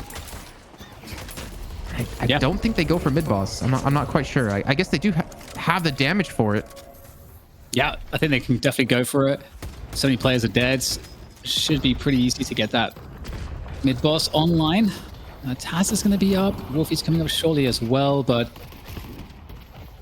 yeah, they can't. They're going to go for it. Storm Cloud is online. That's a great ult for this, but they're going to make it in time if they try to go for it. Looks like they're not even thinking about it. Just clearing out the lanes, trying to push out their lanes a little bit. Everybody's back up pretty much here though for Parivision. But yeah, just too late to stop this rejuve. And this is the moment for One Win to really try and win this game. Again, still quite a bit of jungle up here. They could try to increase their soul lead a little bit more. They've got all the walkers. They just keep the lanes pushed, have that map control. You get gank opportunities and all sorts. Everything to work with for One Win. I just don't know what the answer is for Parivision with the lasso combo. And they do have an opportunity. They do have a window that they could fight right now, considering Flammable's not there. But again, like Xenon isn't the person you necessarily want to hit. A lasso has come through. It's pulled out, I believe, together. He's overextended by himself. A combo has gone in. That was going to be over onto Wolfie. He's going to be bursted down before he has a chance to survive. Actually, the Storm Cloud comes through. He's trying to heal off of this one, but he doesn't quite have the damage to sustain. Flammable has arrived as well, and this might be the end of Parivision. But together, he gets the first reset. If their shift comes in to buy him some time, but he needs another target before he can get himself back into this fight. Dash up. Trying to chase down Flammable, but his teammates are just being walked over with Task going down. At least it's just a 2-on-2 trade for now, but you can't have an extended fight here. You know they have Rejuvenator. They're going to be back in time. Overseas, he's going to fall. Together might have just turned this one around here, looking for Flammable, who still has his ultimate up. And just like that, Together keeps their hopes alive. If they can just hold on a little bit longer. Oh, 3 kills from Together. Incredible stuff. Wow, what a performance there. He's starting to isolate those players. You kind of never know with a Shiv in these fights. They just get a protracted enough fight and they start, being able to recover off of those killing blows. It starts to ramp up, and that's exactly what happened here for Together. They're going to recover some amount of the soul differential, but it's kind of minimal at this point. Obviously, the rejuve is there. The interesting thing, though, is that obviously the rejuve gives you real game-ending potential because of the respawn advantage. You can kind of push into a fight that's maybe a little bit bad for you. Just trade well enough. You get up, and then you kind of have that respawn time advantage to just push down the objectives. But now that the rejuve's mostly been nullified here, how confident are One Win at the moment, even with a 30k soul advantage, in forcing the issue? I feel like we're in for another 5 to 10 minutes here. Well, I mean, as ZP's pointed out, MQ Dreams, he's got the majority of the souls for One Win at 40k. He's basically 10k ahead of everyone on his team almost, and even more than his opponents. It's only really Together and Saf. Actually, Together, Saf, and Wolfie kind of within arm's reach, but still it's a very long arm to catch up to M2 Dream. So it's very difficult to burst someone down on their side, especially with the survivability that M2 Dream has. He has a Ethereal Shift. He has the Satchel to buy him some extra survivability, some extra time, especially for Flammable to heal him up. Then he has the healing out of a Kevin Ultimate and the Frost Grenade. So I don't know what you necessarily do here to kind of deal with him in particular. We do have an attempt coming here. So that could force a fight, and we'll see how this one goes, because if you're Parivision, you definitely have to challenge for this. It's in your territory. It's in more open ground. You know they're going for it. There's a hook coming across that's not going to connect with anything. Confident stuff here from Together, trying to reposition. That was a missed lasso Dan. That actually might be the opportunity for them to go, knowing that they won't be picked off here and they have a window to play with. So look at the respect given there by One Win, falling back off. Want to make sure they can control the fight. Ults up for almost everybody. They backed a little too far. If only One Win knew. Xenon's going to be on the right-hand lane, shoving the wave up. I can easily teleport in. It's a big fight. If One Win win this probably fight, a game-winning fight for One Win if they can take it. Yeah. But if Parivision win the fight, depending on how they win it, it could crack open the game, which would be wild. And just, again, you can see that the players feel it. They feel how important this fight is. Everyone's someone has to deal with the left lane. Like, someone has to deal with the left lane. It's going to eventually, like, take down these Guardians in the base. And there's the combo coming through on Together. It's being bursted down here. Ethereal Shift is going to be locked in inside the Frozen Shelter. Really no chance for him to escape here. Or shouldn't be a chance. Gets healed up a little bit. And he will fall, and so does Prestus. And well, the Urn gets turned in on top of this. And just what we're saying, it might have been the fight to end the game here for one win. Yeah, that's a wipeout. Great find on the combo to get the shift there. And they're going to go and send it all the way into the base. All of the advantages now converging onto the enemy base to take every building and objective down. Neptune's finishing off Taz. Shrines are getting taken out. This Patron's going to go down as well. Big respawn timers on these players. What is it, 20 seconds it's going to reduce? I don't know. It's still going to be a little ways out for a lot of these players. No, there's no way they stick around for this. They shouldn't. You got mid boss in 40 seconds. You just play for mid boss here, I feel like. Instead, they're going to go for it. I mean, Tass on 20 seconds. Wolfie coming up. He does have Stormcloud available, and they do have Lasso to stop him. A potential combo to Zanya. They're going to dive directly in on the pit here. This is going to be tough. Sat's going to go down right away, and one win might have been able to stick around long enough to close out this map. Yeah, well, the lassoing into the pit there, into all the damage. It's bombs all over the place, though. A little bit annoying. Stormcloud over the top as well from Wolfie. That's actually chipping everybody down quite significantly. In fact, they're still going to get it, though, just a focus firing the Patron, and that's going to be a wrap. One win. They pick up their first map in this best of 5 series. This is the $1,000 money match here at Deadlock Fight Night, number 19, and it's one win. Clapping back after getting, I mean, the first map was really close. It felt like they had the edge. They got comebacks by Parivision, and then Parivision stomped them, and now the series, it continues to evolve here. Jason and Jake bringing you back in, because one win, they played a much different game, and it really worked out. I gotta say that Patron take, I'm with you, Jason. They should not have gone for that. They barely finished the Patron with like the last 2 players on 10 HP.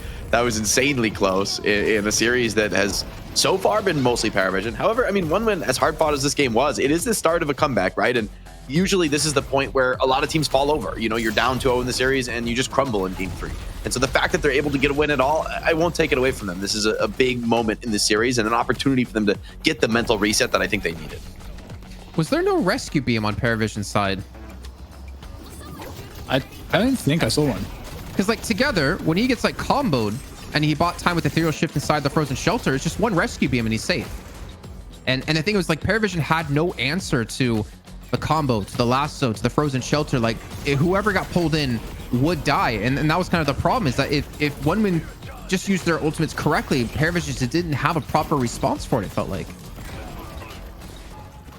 Yeah, definitely. I mean, you could buy the rescue beam. However, I think it's a little situational. Like, it is a pretty expensive item. We don't see it bought every game. If anything, maybe this fight is a bit of an aberration. They just like let the Shiv run rampant. They tried to trade back lines, but you know, just a little bit too difficult to catch. You know, heroes like Great Talent, or rather Lady Geist and Calico, they're able to kite away, and the Shiv is obviously basically cannot escape him on those backliners. But yeah, that base push, that got me a little scared. Yeah, it was a little scary. The Wolfie is doing some damage. He had like souls that was on parity to everybody else in the other team, so could have watched that. But you know, going into the third map, or rather the fourth map, do we feel like this series has been totally reset? Obviously, if we look at the stats here, you know, we had a big performance from Pocket. In fact, ZP made a point in the caster chat that the Pocket Mirage combo is really popping off in this series. Man, look at the Shiv, man. Shiv is back. I didn't recognize your game, Shiv. Look at that top damage in the team. The rest of the team not having the greatest of games. I do think the Ivy has continued to look really good this series, though. Like, yeah. and Parivision clearly just thinks it's better than the Kelvin, which is pretty crazy. I mean, Kelvin, I think for pretty much every other team has prioed Kelvin always for the support role. I think for Parivision, maybe they like the sort of like semi-carry that Ivy can scale into. But it's an interesting prioritization there where ABL, I mean, that's a ridiculous game on the Great Talent. 46k damage. He's out damaging the Pocket is no mean feat. Are we getting rid of the Bebop now from this series? Like 2 showings, been pretty quiet both times. Maybe everyone's hating the Bebop now. I don't know, because he acts as like a pseudo rescue beam if you have him in the right position. Like when Tether gets like comboed, you just hook him away and pull him back in to save him. I don't know. I feel like, I think Kelvin would have been a better pick than Ivy with the way we saw the whole strat executed from OneWin's side. But I don't know. I feel like that Bebop wasn't horrible. It obviously didn't have the same level of impact in the lane that we've seen in previous weeks, but that's also like credit to the way that OneWin responded to it.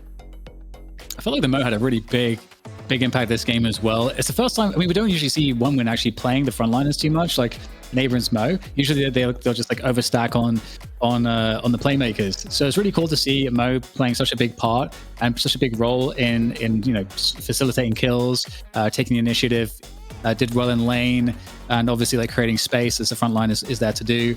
So yeah, Mo seems like we should see a repeat. I think Mo's going up in draft prio. I think, you're not going to get Mo like 11th, 12th in the next couple games, which I think is, honestly, I'm surprised that neither of these teams has prioed it earlier in the series. I think OneWin was like maybe a little desperate. They're like, let's try the Mo Krill. Maybe that's the change that we need. And it looks great. It looks fantastic, despite it probably not being their plan A based on it, being untouched in the previous game. So I'm expecting to see more and more Mo. And I honestly want to see Parivision maybe either ban it out or with like they don't want to play these like super heavy supports, then maybe banning out the Mo is another way to deal with it. And I'm curious to see Bebop's prio, because Bebop has been so good. We've seen so many games that Bebop blows wide open, but today it's been quiet. It's been real quiet for the robot. Any final thoughts, Jason? No, just a little too quiet. I want to get to the break, because the faster we get to the break, the faster we get into the fourth match of this best of 5. True. All right, let's send it. This is DFN 19 presented by Intel. We'll go for a quick break and we will be back with the 4th map of this best of 5 series here for the European region. See you shortly.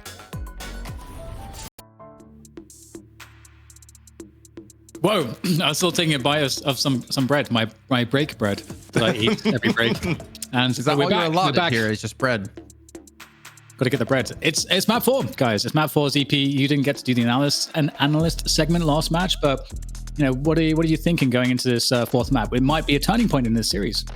Yeah, I mean, I'm thinking in terms of like draft priority, both teams have to recognize the fact that overall the course of the series right now, Mirage and Pocket combined have been picked together as a duo in every single map. The team that has done so has won. Meanwhile, Bebop, neither team on playing Bebop, and both teams have had a crack at it, have been able to convert like Bebop's early game into a good mid to late game ramp. So you look at what's been effective, what isn't. I feel like it's going to give us the most unique draft yet. And, we're talking over the course of the break, me and Jake. And the other thing that has to go earlier here is Mo. Mo is really good right now. We saw it last week. I think both teams collectively are like, well, what's a Mo and Krill right now? It's like, oh, yeah, actually, really good hero. May well consider grabbing it earlier in the draft. Yeah, man. I mean, we've seen it. Oh, go ahead, Jason. I feel like I knew he was going to say that. We've seen it so heavily in NA. I'm surprised we haven't seen it too much in EU with like how effective we've seen it be in NA. But obviously, generally it's been EU to be like the litmus test of like what's going to be good or not. But I feel NA, and even before NA, it was technically Pacific who kind of was already on the Mo hype before we saw the switch up to 3 lanes. But that was mostly due to like individual solo players being like one-trick ponies on it. But yeah, 100% Mo is insanely strong. It almost gives you a guaranteed kill every time you have combo up, and the rotation and gank potential out of him is so good. I'm so curious with this first draft ban. It's going to be very interesting. What did Parivision want to take away? Just gonna let it happen, and then we can talk about it. Okay, Calico again. So they're definitely recognizing that OneWin do have, especially with ABL, they have very very good conversion on Calico in the early game, especially for that pressure. Also, I think for OneWin, they probably banned the Sinclair again. I don't even agree with it at this point. I feel like when we've seen Sinclair get played, it usually hasn't been that huge, but I mean, there's still this inherent fear. And they also opened the last draft with banning the Sinclair, right? So I think they banned Sinclair, but where it goes after is going to be interesting. And they banned Mirage. I like this so much better, and I'm glad they changed it. They give up the thread to Sinclair, but now I think, clearly, given that one is actually banned, we're not going to see the Mirage Pocket duo. And now what I'm curious here too for Parivision, do they early grab the Pocket? Or if you're OneWin, do you grab it in the first 2 here, Jason? Or do they grab Sinclair? I don't know. I mean, obviously, also 7's up, right? And we've seen 7 be such a hotly contested pick between these 2 teams. Instead, the Vindicta that Parivision's been banning out is actually going to be what they take. Interesting. I wonder if they're taking it because they just don't want 1win to have it, or if it's because they also value it really, really highly. Obviously, we know that VP values it super high. VP, best team in Europe at the moment, uncontested, and they've been getting that from MKLS as much as possible, and it has been converted super well. So we'll see if Parivision can do the MKLS on that one. And there's that pockets. That's what you're talking about, CP. Yeah, I mean, okay, it's like obviously, first, second pick, same thing, and where they're grabbing it, but the pocket value just going up and up over the course of the series as 1win goes, no, we want him on our team. Now, what are they going to back it up with here? Because, I think they might go the 7. I think pocket 7 would actually just be a ridiculous play. It's not good in poker, but it's definitely good in Deadlock, Jason. You can only run from the law for so long. But they go how they. Yeah, I think one adaptation we're seeing at 1win is like, okay, we're not going to play Sinclair this time. I feel like they've had too bad of a go at it every single time they played. I think it was like a 33% win rate for them before. Obviously went down after that last match that they lost. I like that they're not going for it, and that they're switching up to part 1 of their 2-player combo. The Mo and Krill is something now you have to think about for Parivision is, do you take Mo and Krill away? Do you take 7 away right now? Because there's a lot of like high party heroes that you have to worry about it. I don't necessarily fully agree with the Sinclair when you have like Mo and 7 up right now. We'll see if the story continues, but the Sinclair is kind of like everybody's just really fooling themselves, like valuing it really highly. But I think the statistic that we had earlier, what was it? It's been banned every time, and of the 7 times it gets picked, it's won once. So very bad track record of DFN on the 7, on the Sinclair. So we'll have to see if that comes into play. Paradox is an answer to the holiday pick and preventing that from getting banned. Okay, that makes a lot of sense. But if we get a Mo right now. Yes, pick Mo. That is exactly what I see. They might go 7. I think it's actually more likely they grab the 7, but I would love them to get the Mo instead, because I think if they don't pick the Mo, Parivision has really good odds of using on their ban. Instead, they decide we like ABL and the Grey Talon, but the reason why the Grey Talon worked in the last match is that the Grey Talon was backed up by the Mo and the Kelvin. It was getting infinite space. I think if you're Parivision here, you have to recognize how ABL got that space, and you need to deny at least one part of that here in the ban phase. I think if Parivision lets 1win get both the Mo and the Kelvin on the flip here, Jason, it could be the end. Oh, I think I feel like that's a throwaway ban, to be honest.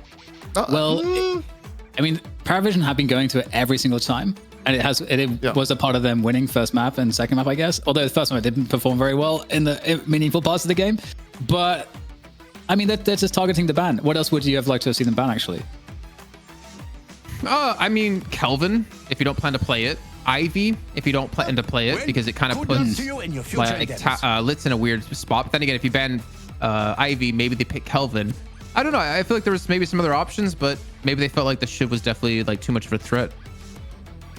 Well, they take down the Kelvin here. I think that is a very smart play by Parivision. They get that off the board, and now even if 1win goes to Mo, they're not going to have the same level of protection for Grey Talon in the back that they had the last time around. And also for 1win, it means they might not run a support at all, or they might even go the Bebop early, but instead, okay, that makes sense because Yamato was getting banned in the mid every other draft prior to this. This now frees it up for 1win to run it, although, we'll see who is playing what.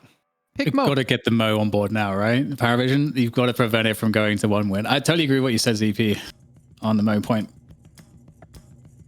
Do it. Pick Mo. They pick Mo. I feel like that's bad for 1win for sure. They go the Geist. They seem to prefer the Geist over the Mo and Abrams in terms of like the front line, which I can definitely see a lot of worlds in which that makes sense. But I think it's kind of like what you said, ZP, where you want to like recognize that like if you can't. Still a chance, but you can't allow necessarily 1win to have the Mo to get combined with the Yamato and the Grey Talon. Well, not only that, but Mo is also really good for Parivision to pick here because Mo has been one of the better heroes at keeping Yamato in check. It is pure upside to get the Mo if they go, but instead they go 7. I mean, it's high value to get 7 this late in the draft, but I don't know. I just feel like when you're up against the Yamato, rather than getting the Mo that can really remove a lot of the Yamato's value, instead you're giving potentially the Mo the 1win who can be best friends with the Yamato. I don't like it. I as much as 7 is good, I'm not a fan, Jason, of where this is going right now. I'm not really a fan either. Like, I think back to the way VP beat them last week, and it was to shut down ABL. Yamato was just kind of go for the Mo. Dude, this is really interesting. They take away Litz's Ivy. I feel like that's some BM right now. They banned the Shiv. They're taking Litz's Ivy. This is very BM. Now, if they don't get Mo, I'm going to be very sad because I feel like that's you picked the 7 and the guys, you're giving up the Mo, and they must have known that they were doing that. And we're at a point though where there's so many tasty options online because of the way Deadlock. Oh, they go Viscous. Wow. Okay. Really, that's really interesting. I mean, to be fair, that is one good way to deal with Mo, especially if you try to go for an ult on Yamato. Yeah, and I mean, it protects him against the other Mo, and also if the goal is providing support to the backline, like Viscous is not the worst in this situation.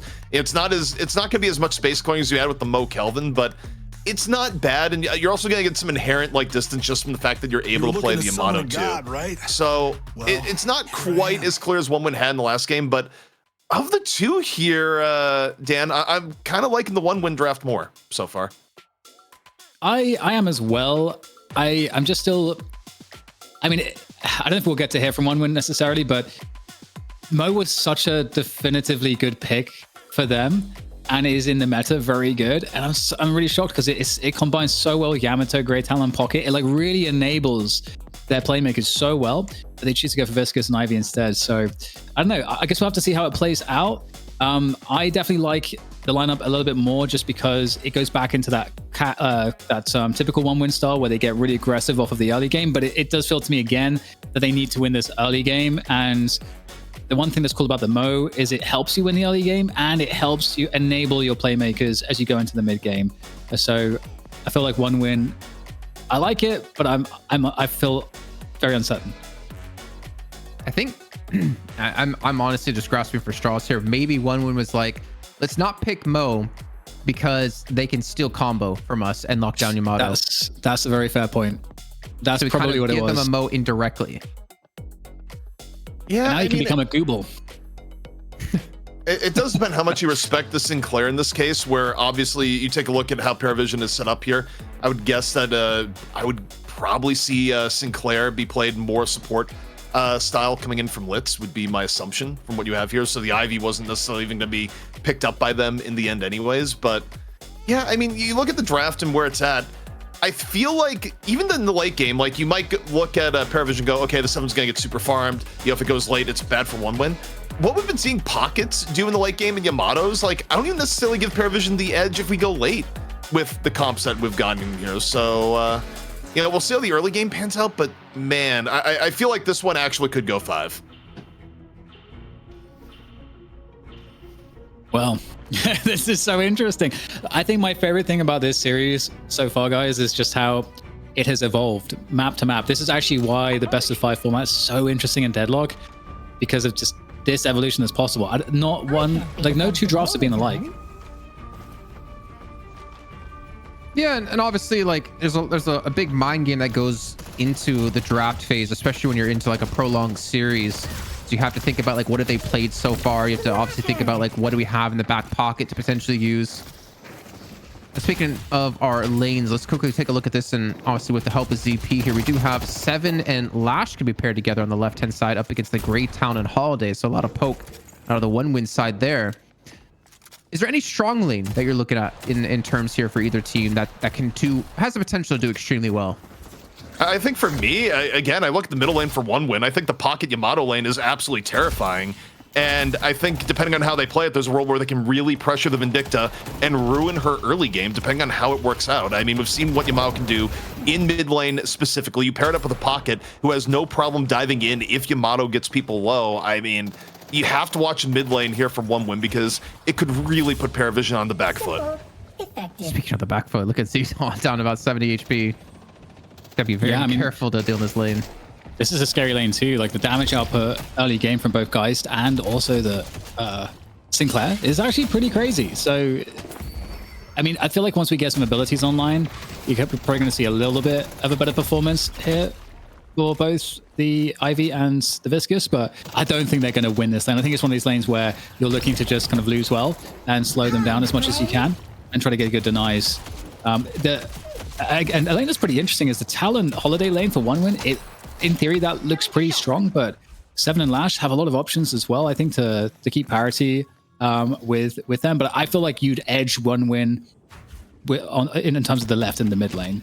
That's where I'm at. I don't know if you kind of agree with the assessment. No, I definitely agree. It's only their like right lane is like kind of a semi-weak lane. As you can see, they're just consistently being held back at their own Guardian. But I do have to give, you know, faith to the lineup here of Parivision. I mean, TAS back on his Paradox, as we talked about, having the most damage on his team in game 1. I think it was like 28k, and the next closest was like 20k. Was doing some God's work there on the Paradox, which is quite ridiculous. But the thing is, ABL, he was so impactful early on with that ultimate. He picked up, you know, some fairly early owl kills in the last match, which helped get him snowballed, and currently sitting at 1.8 up against his counterpart at 1.1 each. You can already see that Women are having a very strong start this left-hand side. Yeah, so much pressure and damage already coming out from OneWin. I feel like we're going to have more pauses. I feel like we're going to have the record of pauses in this series. Like, I don't know that we'll ever get a game with this many pauses. The cool thing is that the pauses last about 3 seconds typically, so that's great too. I wonder what's actually going to be the evolution of these pauses, like long term. You look at like some other games like CS, and there's like very strict rules around it. You have set pauses in each half. I believe in CS you can talk with your coach, right? It's only during tech timeouts no one can talk. Yeah, that's correct. Yeah. I'm done playing nice. I actually kind of wonder if we do get coaches like into the game that are watching live that can kind of communicate with the team as well. So it'll be interesting to see like when the first Deadlock LAN comes around in June, what actually is going to happen. Indeed. Yeah, it's going to be really cool to see how this game evolves, but there's an opening kill from overseas to get the first blood in this 4th map. I do think the point around Vindicta that I believe ZP was alluding to, that, you know, Vindicta is kind of fragile in a way. If Vindicta's mobility is not very good, and you do need Vindicta to be able to like keep up. So if there's like outsized pressure because you're losing the lane too hard on the Vindicta, it can go really bad for Vindicta. Actually get caught a lot and really gets iced out. We saw this actually happen to Mikhail S of all players, where he had to like perma swap lane, and it still took him like 20 minutes to recover. It's also really hard to do with Zanya. The thing is, you could put a tether up here towards the top hand side, but then again, it's only on you to really do the damage, and he's done the damage himself. Zanya's going to be punished. It's going to be tough because if we compare like Zanya to ABL, I feel like ABL looked much more comfortable. Not to say Zanya doesn't look comfortable on Yamato, but especially when it came to harassing in the mid lane. But at least Vindicta's allowing him to get to the high ground to punish, and Overseas able to punish here on the left-hand side. This is kind of what we expected out of OneWin here currently. Yeah, this is a very bad look. Big damage on this tower very early on. If we just consider the relative pacing of this type of tower damage in the early game from the last 3 maps or so, it's been pretty hard to get this much, which just, again, really speaks to the success that the Holiday Talon lane is having, which is pretty scary. That's ABL, that is Overseas. Both taking a big lead early on here. 2k at this time is nice. Yeah, huge lead, and they're showing no signs of stopping. I think for Parivision, they struggle with the problem of how can they alleviate this pressure in the lane, and they can't really send anyone over there to help deal with this unless they go for like a very hard swap, and then you're going to miss out on some farm on top of that anyways. I think this is going to be OneWin getting the first tower in the left-hand lane, and then looking very reminiscent of that first match where they did the exact same thing. Indeed, it's not a great opening for Parivision, but we'll see if they can, again, slow the bleeding, lose well, as it were. This lane was always going to be a tough one. This mid lane is obviously also quite important. So some good pressure coming in from Parivision. They got control of the lane at the moment. I mean, you talked about like mid and left lane being very strong for OneWin, but to be fair, Parivision have actually been able to, for the most part, win out when it comes to mid lane and right lane. So they're only really losing it on the left lane. So currently sitting like an advantage of 2-to-1 lanes. And they also get a kill over on Overseas to alleviate some of this pressure on the left-hand side. Saf's got to be very careful, low on HP. He's going to head back to base. But, you know, Parivision gave a lot of credit and strength to OneWin. They are definitely proving that we might be a little bit wrong here. That we can't count them out just yet. Totally agree. We got some forward pressure. My goodness, Selen caught in a very bad spot. Speaking of which, that's a Stoneform. That actually might turn this one around. Really careful with the melees and the parries. Oh, but it's going to be the bomb. That's going to finish the job. Great stuff there from Prestus, keeping himself alive deep in enemy territory. And there we go. Dash, parry, and we're out. In fact, more tower damage as well. That's actually a big result. OneWin, though, they're getting a lot of tower damage right now. That's a Sinclair, by the way, in case you're wondering who that goo ball is. Ran away. Litz does survive, stealing away Xenon's goo ball. Oh, here comes an Allen. Gonna connect over onto Tass, who's gonna be low HP. No backup there, unfortunately, for him. But Teo's able to turn it around, at least get one. As they're looking for more here. The assassinate gonna go through yet again onto Overseas.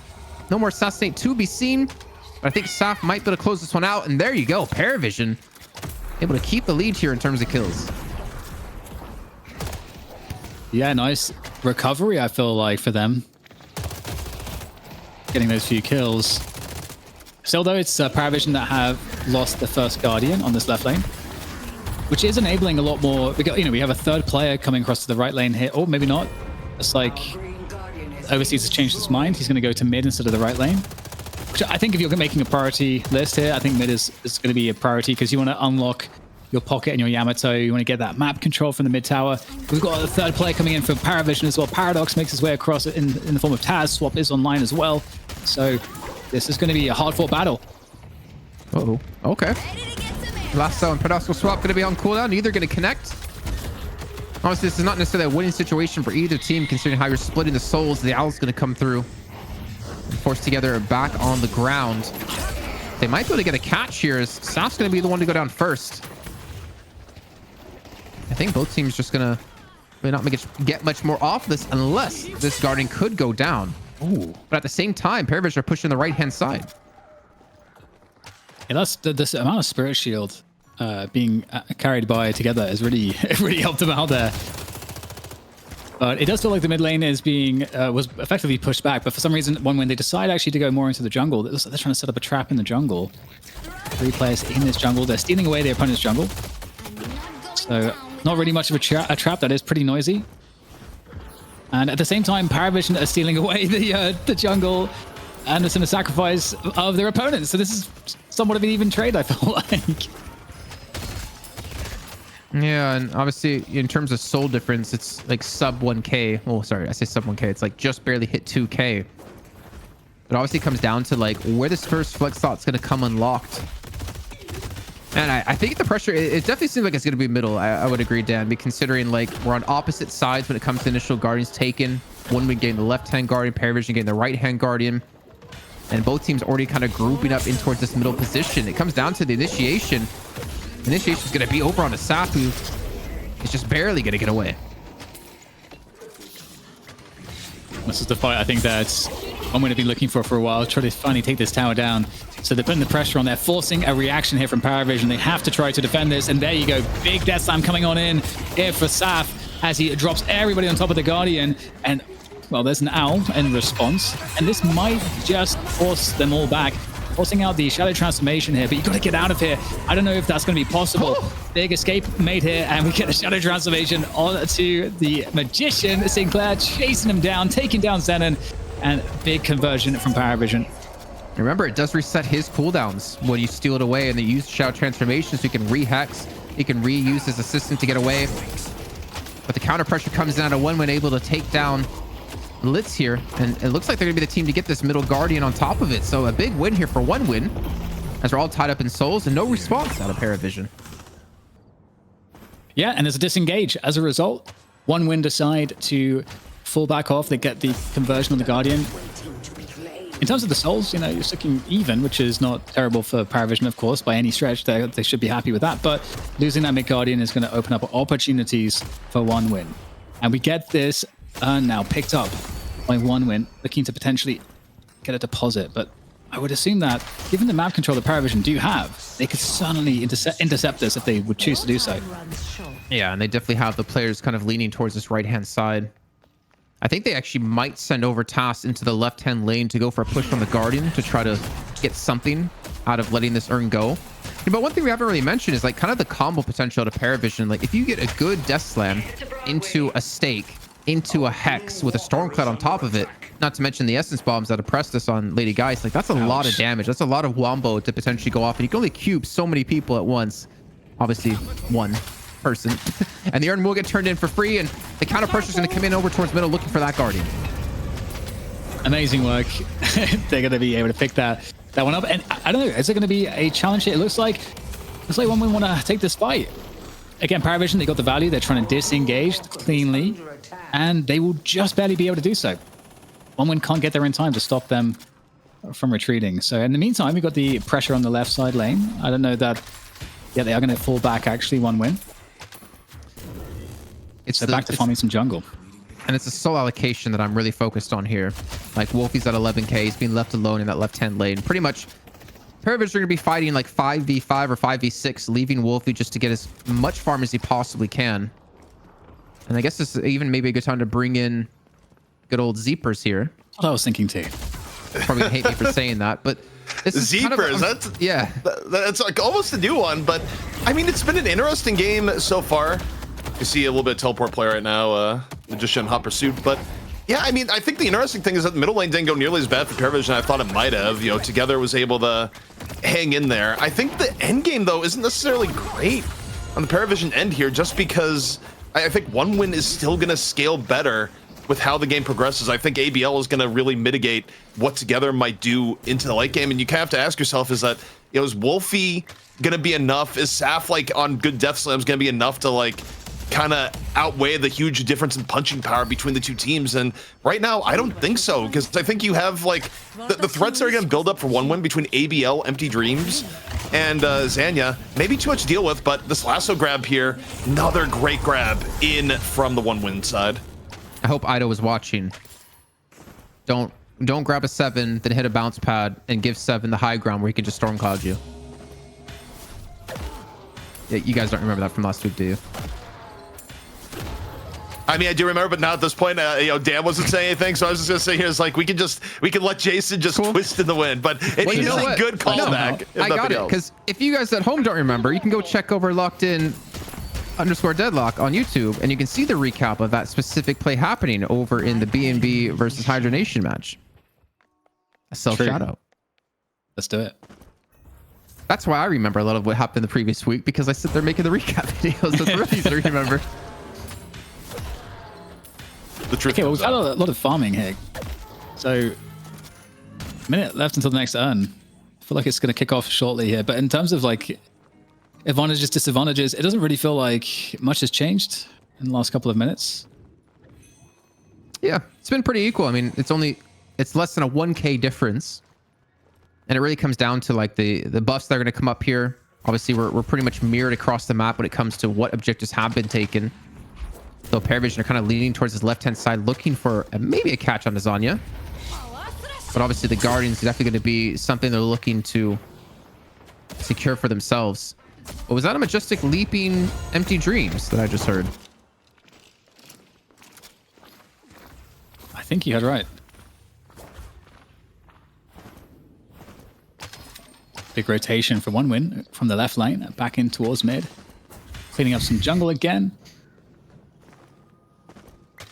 Sorry, Ido saw the message in chat. This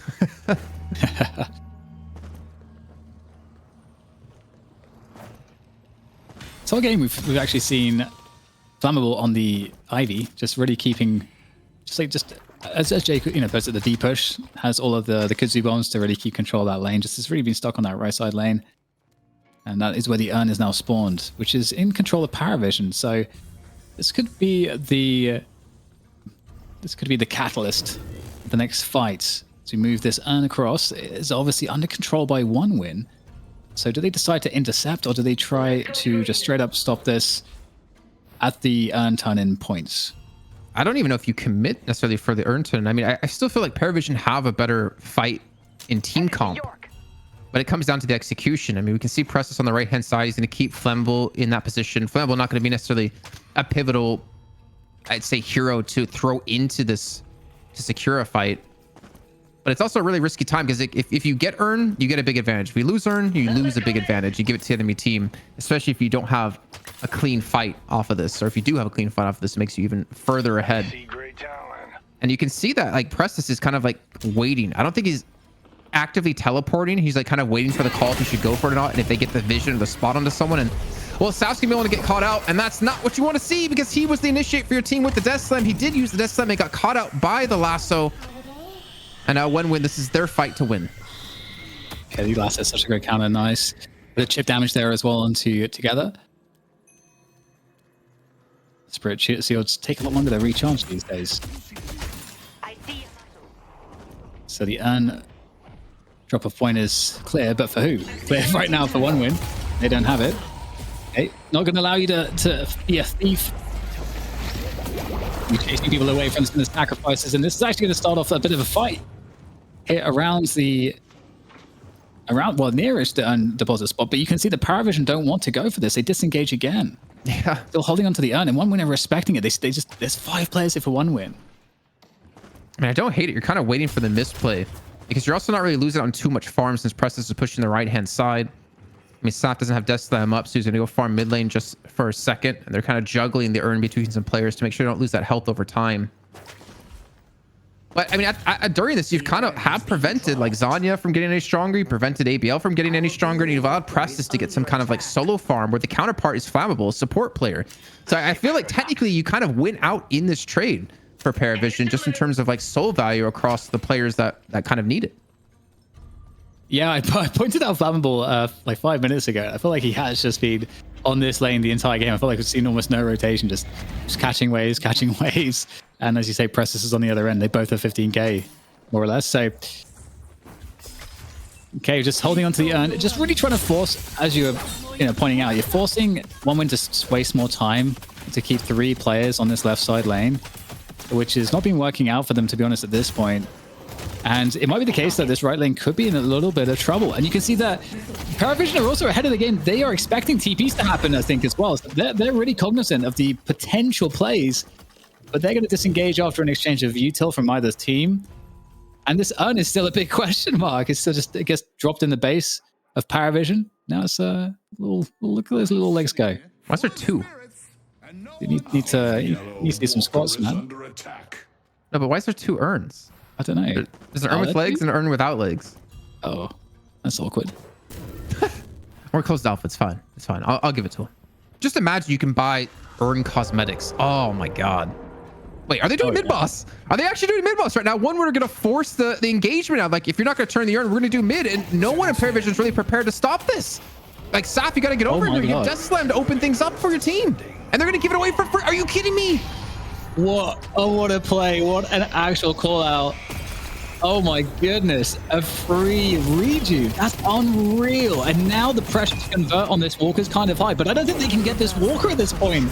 And they're more likely to just get burned out here, I think. Okay, well, they might do the damage for that, but what are the losses going to be here? Ruju's on the other team. The urn is being run across at the same time here. So there is a world here, Jason, where Parivision could actually make this a good trade. Well, it comes down if they can turn the urn. It's going to be puddle punched away, so no chance. There's going to be a knockdown coming onto the Death Slam, but the Death Slam still is going to go off on top of the Storm Cloud, so a lot of damage is going to be done. Zanya's very low on HP. It's parried up as well. And Saf going to punish Zanya before he goes down, if he goes down at all. And you might have been right. You might have hit the nail on the head. It might have been a favorable trade here for Parivision, except one win, able to pick up 2 kills off this, looking for number 3. Over on to Litz, who's going to escape on 1 HP, but they get it onto Prestis either way. And they don't get the urn turn in. That was... the last 2 minutes just completely confused me, and I think it's a perfect time to bring in ZP to talk about this. Yeah, also, I think a really bad omen there is that they lose the urn fight over there when Zanya also didn't need a shadow transformation. Zanya burned that on the mid fight, and ABL just burned Owl, in the interim, right? So a fight where they were down resources, Parivision still can't grab there. They get caught completely lacking on mid-boss. And now you take a look here. Wolfie, the person you want to carry you out of the game, might also be dead here from the Amato grab. It's going rough. It's going incredibly rough, and Parivision is running out of ways to turn the game around. Crazy. Not a big soul differential just yet, but these fights could suddenly start to change that with the Riju still up as well. Shadow transformation activated, and maybe a disengage here. But Empty Dreams picks off Taz in the meantime. And what is out here on the map to be picked up value-wise? I mean, that mid-walker's looking like it could get pressured a little bit. Those creeps are close enough. But it looks like we're going to fall back onto the jungle. A lot of jungle to be claimed. I'm so confused because I would have said that would have been a pretty damn decent trade for Parivision, losing the mid boss to get a walker and some kills and urn turn if they got it, but they don't secure that, and then they stay a little bit too overcommitted and lose out on too many players. So OneWin, I mean, credit to them. Like, if there's one team in EU and NA that has giant balls, it is for sure going to be OneWin, who make some of the most outrageous decisions. And sometimes it doesn't work, but when it does work, it is glorious. Yeah, I can't disagree with that. Okay, so we got to take stock here. Things are calming down. Obviously, Rejuve is active still, giving a lot of map control to OneWin. They're prioritizing their opponent's jungle over their own, which is the right decision for sure. And they're looking for another pick here. So many tools to do it. You got Lasso online. For overseas, he's looking for a connect. He's running around on the roof, using that vantage point. Maybe I should get back to the others. No longer using the vantage point. Now is firmly off the roof. And you can see the protection from Parivision on these two walkers. They really feel the presence, and they want to make sure that they don't lose those. And OneWin is so desperate to just find that opening lasso. And ABL's so far ahead.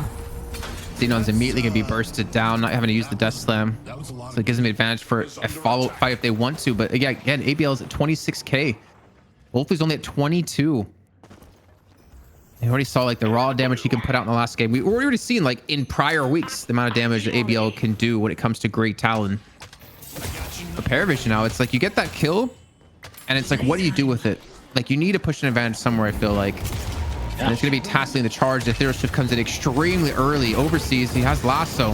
He's just trying to stay alive. I think this is a great move from Parivision. They offer the pick onto Viscous earlier. And there's the Lasso, though. The jump padding. the Paradox taking Taz for a ride. That's going to have a jump pad, though. Another couple jump pads. He is playing Quake right now as he gets out of there. And, okay. Oh, wow. What a cinematic pause. So I was going to say, this is a moment where I don't know if you agree, ZP. I feel like OneWin was sticking around very aggressively for ages, and they just wouldn't give up on the idea that Parivision were not going to give them a pick. And so instead they lose Viscous, instead of just falling back on value. And now Parivision can get out on the map. Yeah, I mean, the fight has now turned kind of away the other way, because Empty Dreams hit a big affliction just a second ago, like brought people low and then just coming in for the cleanup. But the one thing you cannot accuse OneWin of, in any sense of the word, at any stage of the game, is being cowards. Like, OneWin may be one of the most aggressive teams imaginable, especially when it comes to trying to end the game or force plays. And right now, this game, it's working out for them, as ABL right now is just basically an artillery cannon all on his own. Beautiful. ABL is, he's nasty right now. 28k souls on ABL. He is having a game. And maybe just ban Holiday at this rate. Like, Overseas is really creating so many opportunities. That's gonna be the Walker going down, the first flex slot picked up for OneWin. So that whole Rejuve debacle that we discussed before, definitely working out in favor of OneWin, as they're sporting a 20k lead and just continuing to grow it ever so slightly here and there. But man, if you know, ZP, really quickly, if you were to like give an MVP of this series so far, our Intel player of the match, like who would it be at the moment in your eyes?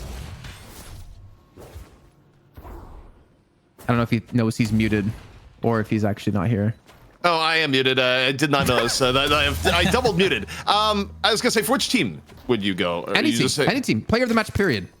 Player of the match, period. Oh man, that is a hard one. I think for the way it's going, OneWin, it would probably be Empty Dreams. I think Empty Dreams, especially in the pocket, has been absolutely massive. I think for Parivision, just for the overall storyline, it'd have to be Wolfie, where Parivision has looked better than they've looked in a long time, and Wolfie is the new factor on top of it, right? On top of Wolfie playing pretty well, especially in the maps that Parivision won. But those two would be the ones I'd be looking at here more than anything else. Also, coincidentally, the players have been doing a whole lot of pocket on top of it.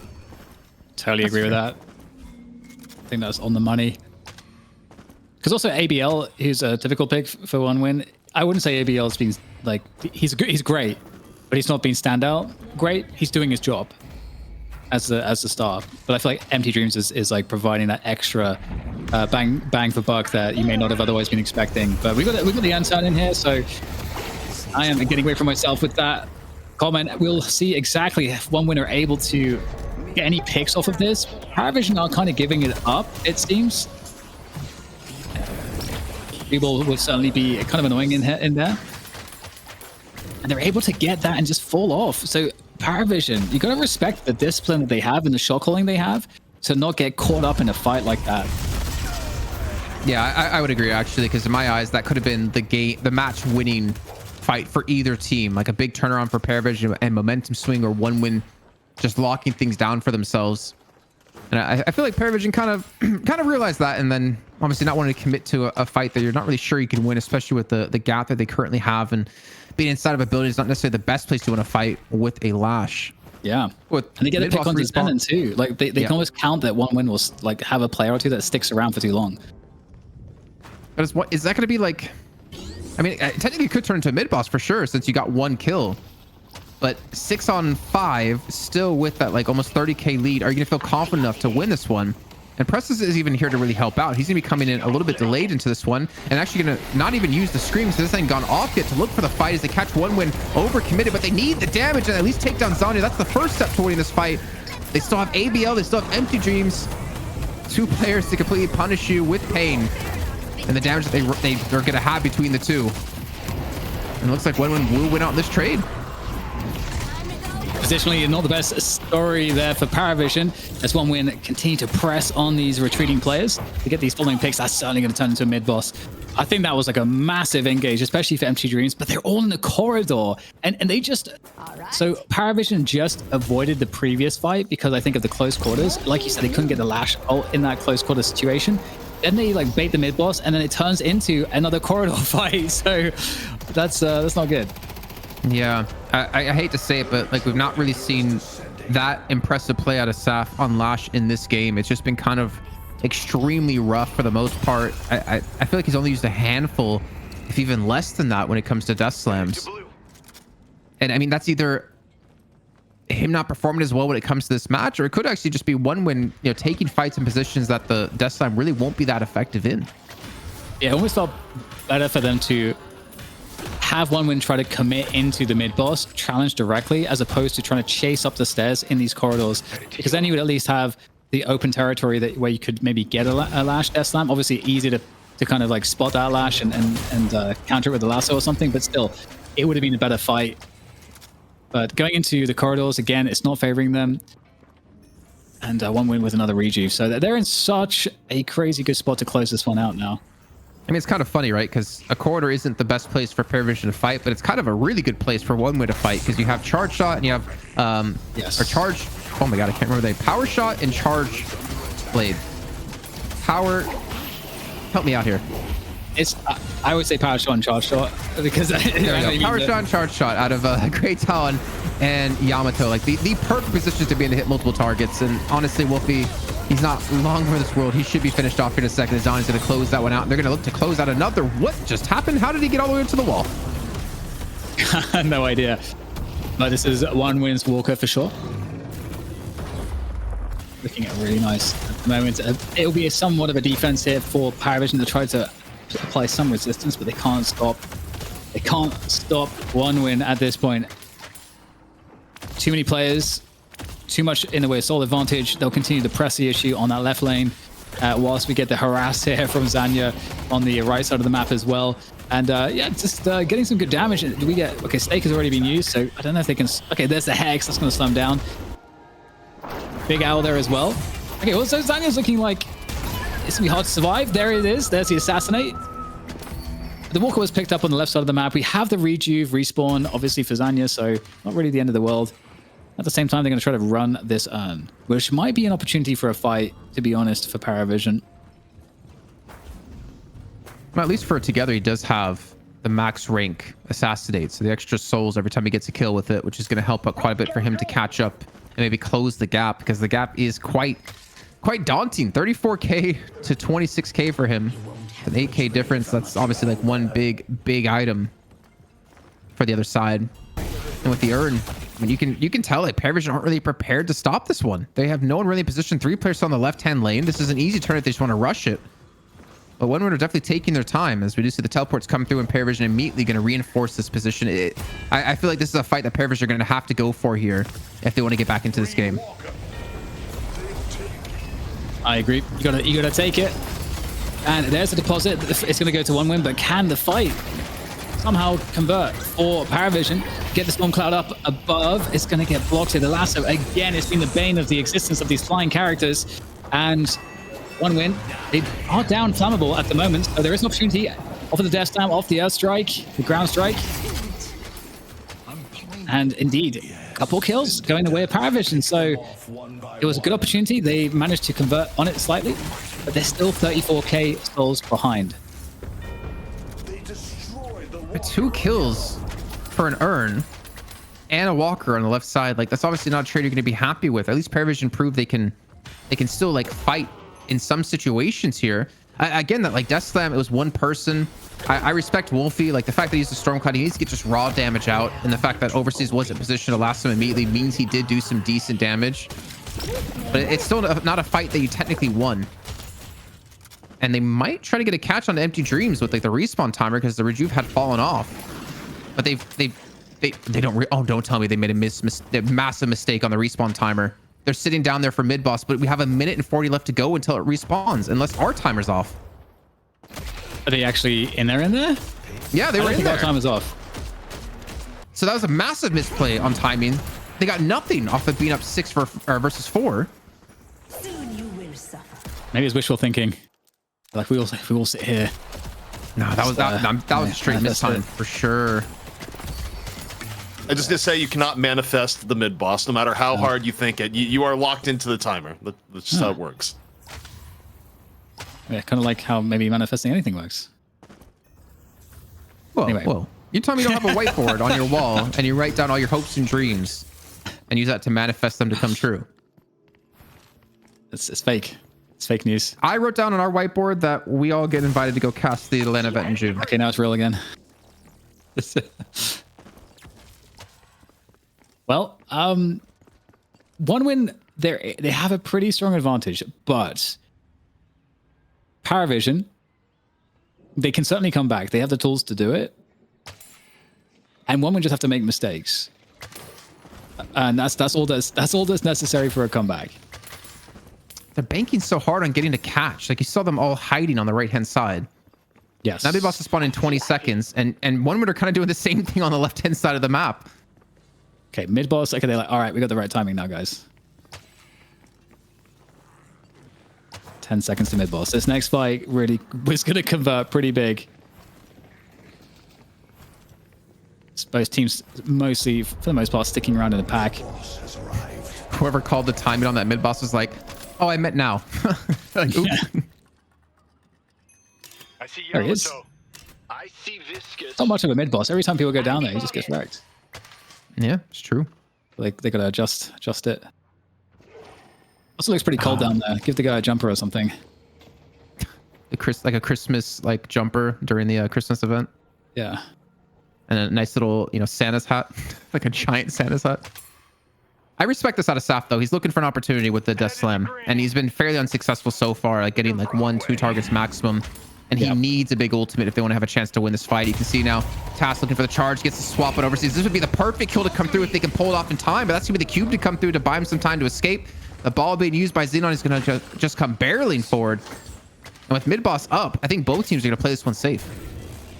Yeah, I love that you're looking for the bait there with the Death Slam to try to get it in as the team's coming from the mid boss, but Big Fight is going to be pushed forward by one win, charging up this mid lane, and so far it's been very difficult for Parivision. They're going to lose Saf pretty quick, and oh man, they're just too strong right now. One win, they are just doing all the damage. Yamato running amok, as is the Pocket, flying around with the barrage. Flammable on just max HP, isolating player by player by player. The E-shifts aren't going to do a damn thing if you don't have any support. And it's a wipeout. Wipeout into mid-boss, into map for victory is what one vision. You know what? I'm just going to mix up the names as much as possible. I don't know. It's fine. I had a stroke earlier. Now you're having yours. It's fine. I actually just put it on my whiteboard that you have like a semi-stroke mid-cast, and look at that. I manifest into existence. Just like what we're gonna manifest. That's pretty sus. That's too mean. I'm sorry. They're gonna manifest the reju if you're Anna and Earn turning off the back of that. At Parivision, I feel like you have to contest this. You have to go for it. Like, you're down like 50k. You have to make something happen. Not 50k yet, but it will be 50k if you don't go for it.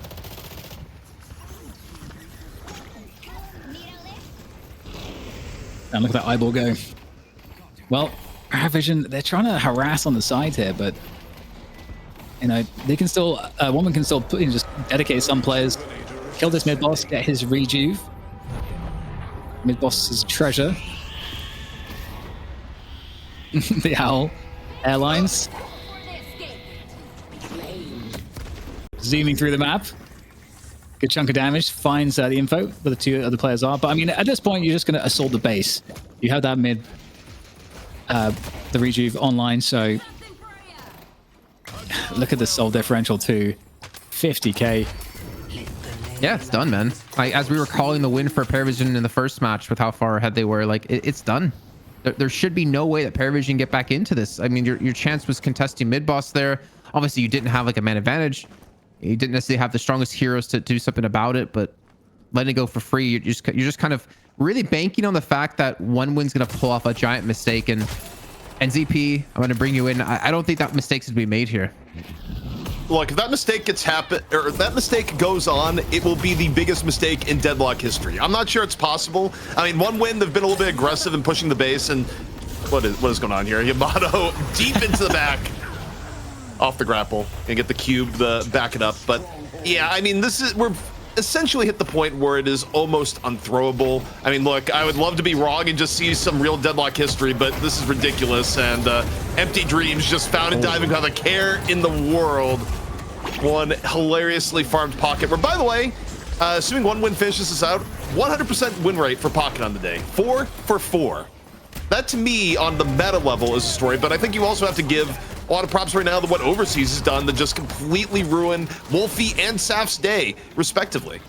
Just big plays from Overseas and Holiday. Where any questions about, hey, is Holiday not going to be picked anymore with the nerf that came in?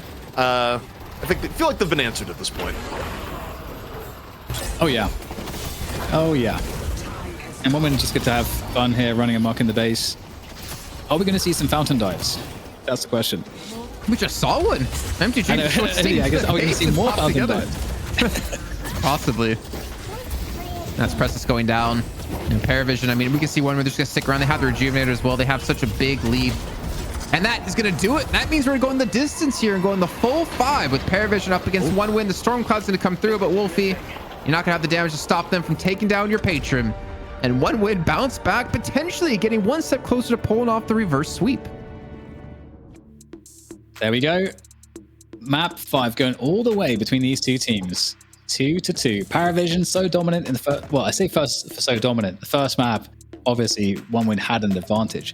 Parivision then looked like they were the better team going into the second and third map before one win finally found themselves. And they seem to have cracked the formula, but can it continue, guys?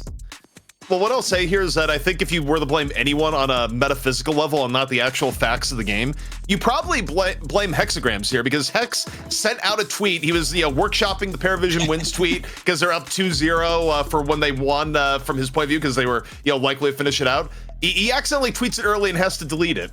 And since Hex made that tweet, one win has been bringing it back, and now, as Jason mentions, on the verge of the reverse sweep. So if you're into sort of the superstitious end, really Parivision should be blaming Hex. Well, I know who's not working DFN next week. It's like the mega caster curse. It's not just like saying it just as a comment on the stream, but you actually create a winner's graphic and post it from the official tournament account. That's like the ultimate curse level play. That's for sure. I bet he loves this like Barbra Streisand effect now. Like nobody knew actually this happened, but now everyone knows. People must know. The people must be informed. But look, you look at the highlights here, you're going to see a lot of Overseas and a whole lot of Empty Dreams. But Overseas, probably some of the most efficient use we've seen of Lasso over and over again. I mean, that one on Saf right there, absolutely timely and well done. And did that repeatedly the Saf, did it repeatedly the Wolfie when Wolfie might have gotten Stormcloud value, gave one win the time they needed to survive in these fights and not get blown up by the team ult power of Parivision. Yeah, when you were kind of like talking about your player of the match before, like if we said it then, you were talking about like Empty Dreams. For me, it was definitely leaning towards like Overseas, just because of the opportunities he was kind of creating for his team and the fact that he was able to get them a lot of these picks. Like if you think about every single match so far that he's been on Holiday, the kills they've gotten came from his lassos. It was a lasso and a combo. It was lasso just into just kill power. It's been lassos nonstop out of him. They have to kind of wonder, do we take away Holiday then to prevent this? Because Parivision have yet to be able to come up with a way to prevent that from being such a pivotal point in allowing one win to win these matches. Well, look at ABL go. That's my analysis. big number go large is or it's at that. I mean, look, ABL's also been very consistent. I mean, space was definitely being created. I think like the Viscous pick, we were wondering why no Mo. The Viscous pick did enough, I think. Xenon still had like pretty timely cubes, pretty decent goo balls, enough to give ABL, you know, the space to not immediately get blown up. I also think the early Vindicta pick might have went a little bit against Parivision here, because you stop and think about it. Talon is one of the better heroes in the game at, you know, lessening the amount of room that Vindicta has. ABL was already picking Talon even when a Vindicta wasn't on board. I don't know if the Vindicta worked out all that well, and that's even with the middle lane actually going pretty well versus the Yamato pocket lane. Like, Together and Tass did really well in that lane. They got out ahead, and it still didn't matter. So I think as we head into the final map, as Parivision is getting ready to stare down the possibility of reverse sweep, we will have even more changes to the draft, as both these teams have really taken the time to adapt to what the other is doing. And right now in that game of tactical meta chess, it's one win who've been doing far better over the last two maps.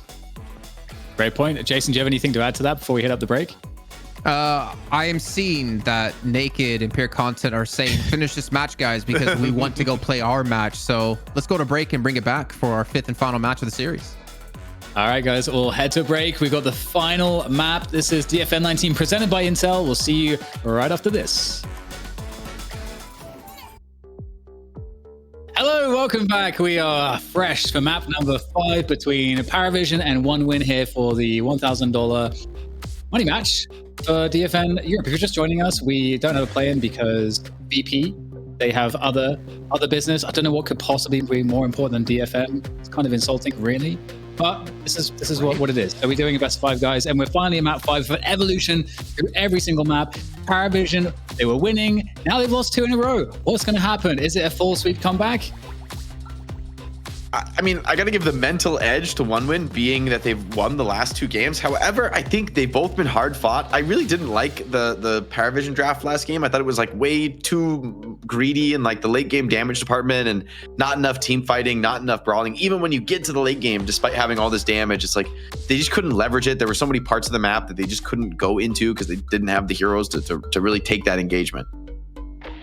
I wanted to bring up a conversation that we had last week, Jake, of remember talking about when you get stomped on, like, you know, the first match, you know, your mentality. And I just said, I talked to some players in the past, like, yeah, stomp's better than losing a close game. So what's the mentality of being up 2-0 and then losing 2 maps straight? Also, what's the mentality of a team being down 0-2 and bringing it back to 2 apiece? I mean, this is a moment where I don't rate the mental advantage super high on either squad, because honestly, even for Parivision that you've lost the last 2, they weren't blowouts. They were like relatively close, you know, fights where, you know, maybe you made mistakes, maybe you could think your draft, but it wasn't like you're getting destroyed and that One Win just like found the single answer to you. And I also think, you know, you did win the first 2 maps in the series. So now game 5 is a moment where it's honestly pretty easy to take a mental reset, because there's like a legitimate point to that. Like, look, guys, we're even.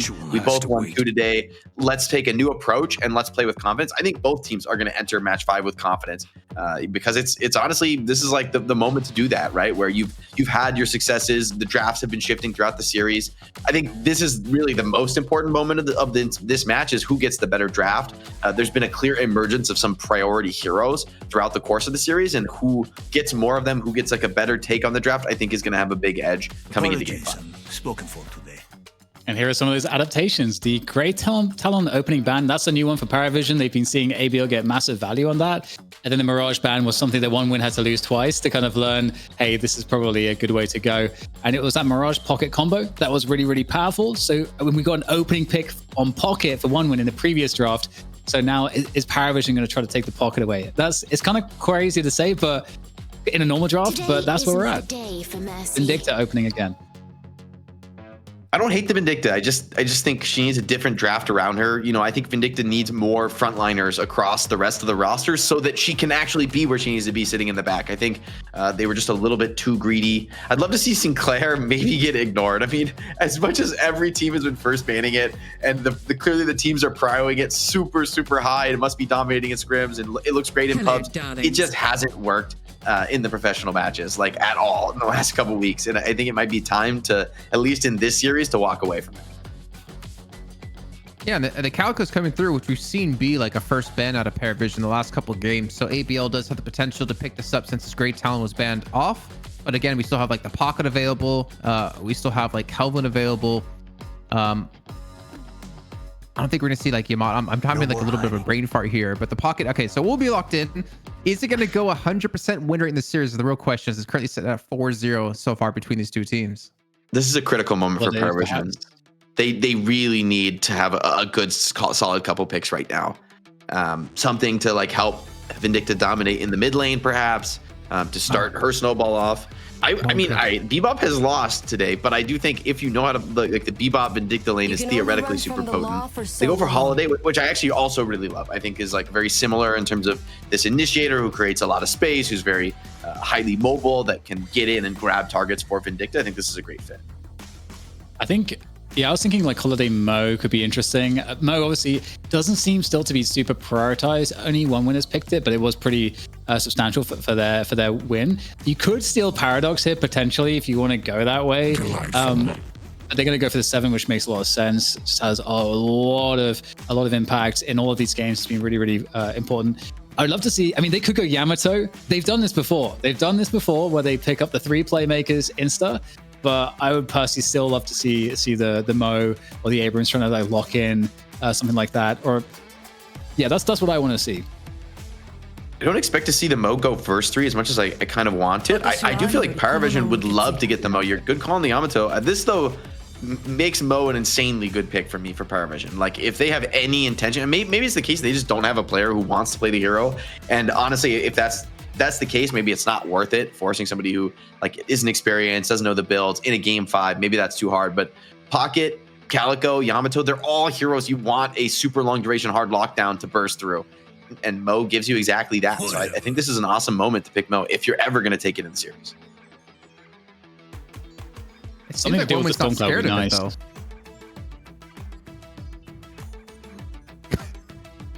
Go ahead, Dan. I was making a small point. There's something to do with the Stormcloud for one would be nice, because you don't get, because typically one would have had the lasso available like in a lot of these games, and I feel like the lasso has been getting them out of a lot of problems. Good luck to you in your future endeavors. And so that's like the easy answer. And we haven't seen Wraith picked up, which to your point, Jake, previously Wraith was like a really good option to deal with some of these more airborne characters. So I don't know what the best answer is for that. I mean, we did just see a bunch of knockdowns getting built in the last game, so that was like their answer. Rather than having a hard stun native on the character, just go lockdown a little bit earlier on your Great Talons and like some of your other characters. I think they had it on the Viscous as well to get the lockdown. The Sinclair goes. Will this be the death knell? No. Will Sinclair guarantee you a loss despite which stronger, Sinclair's will to lose or Pocket's will to win? This is the final test. That's the best way to describe this draft.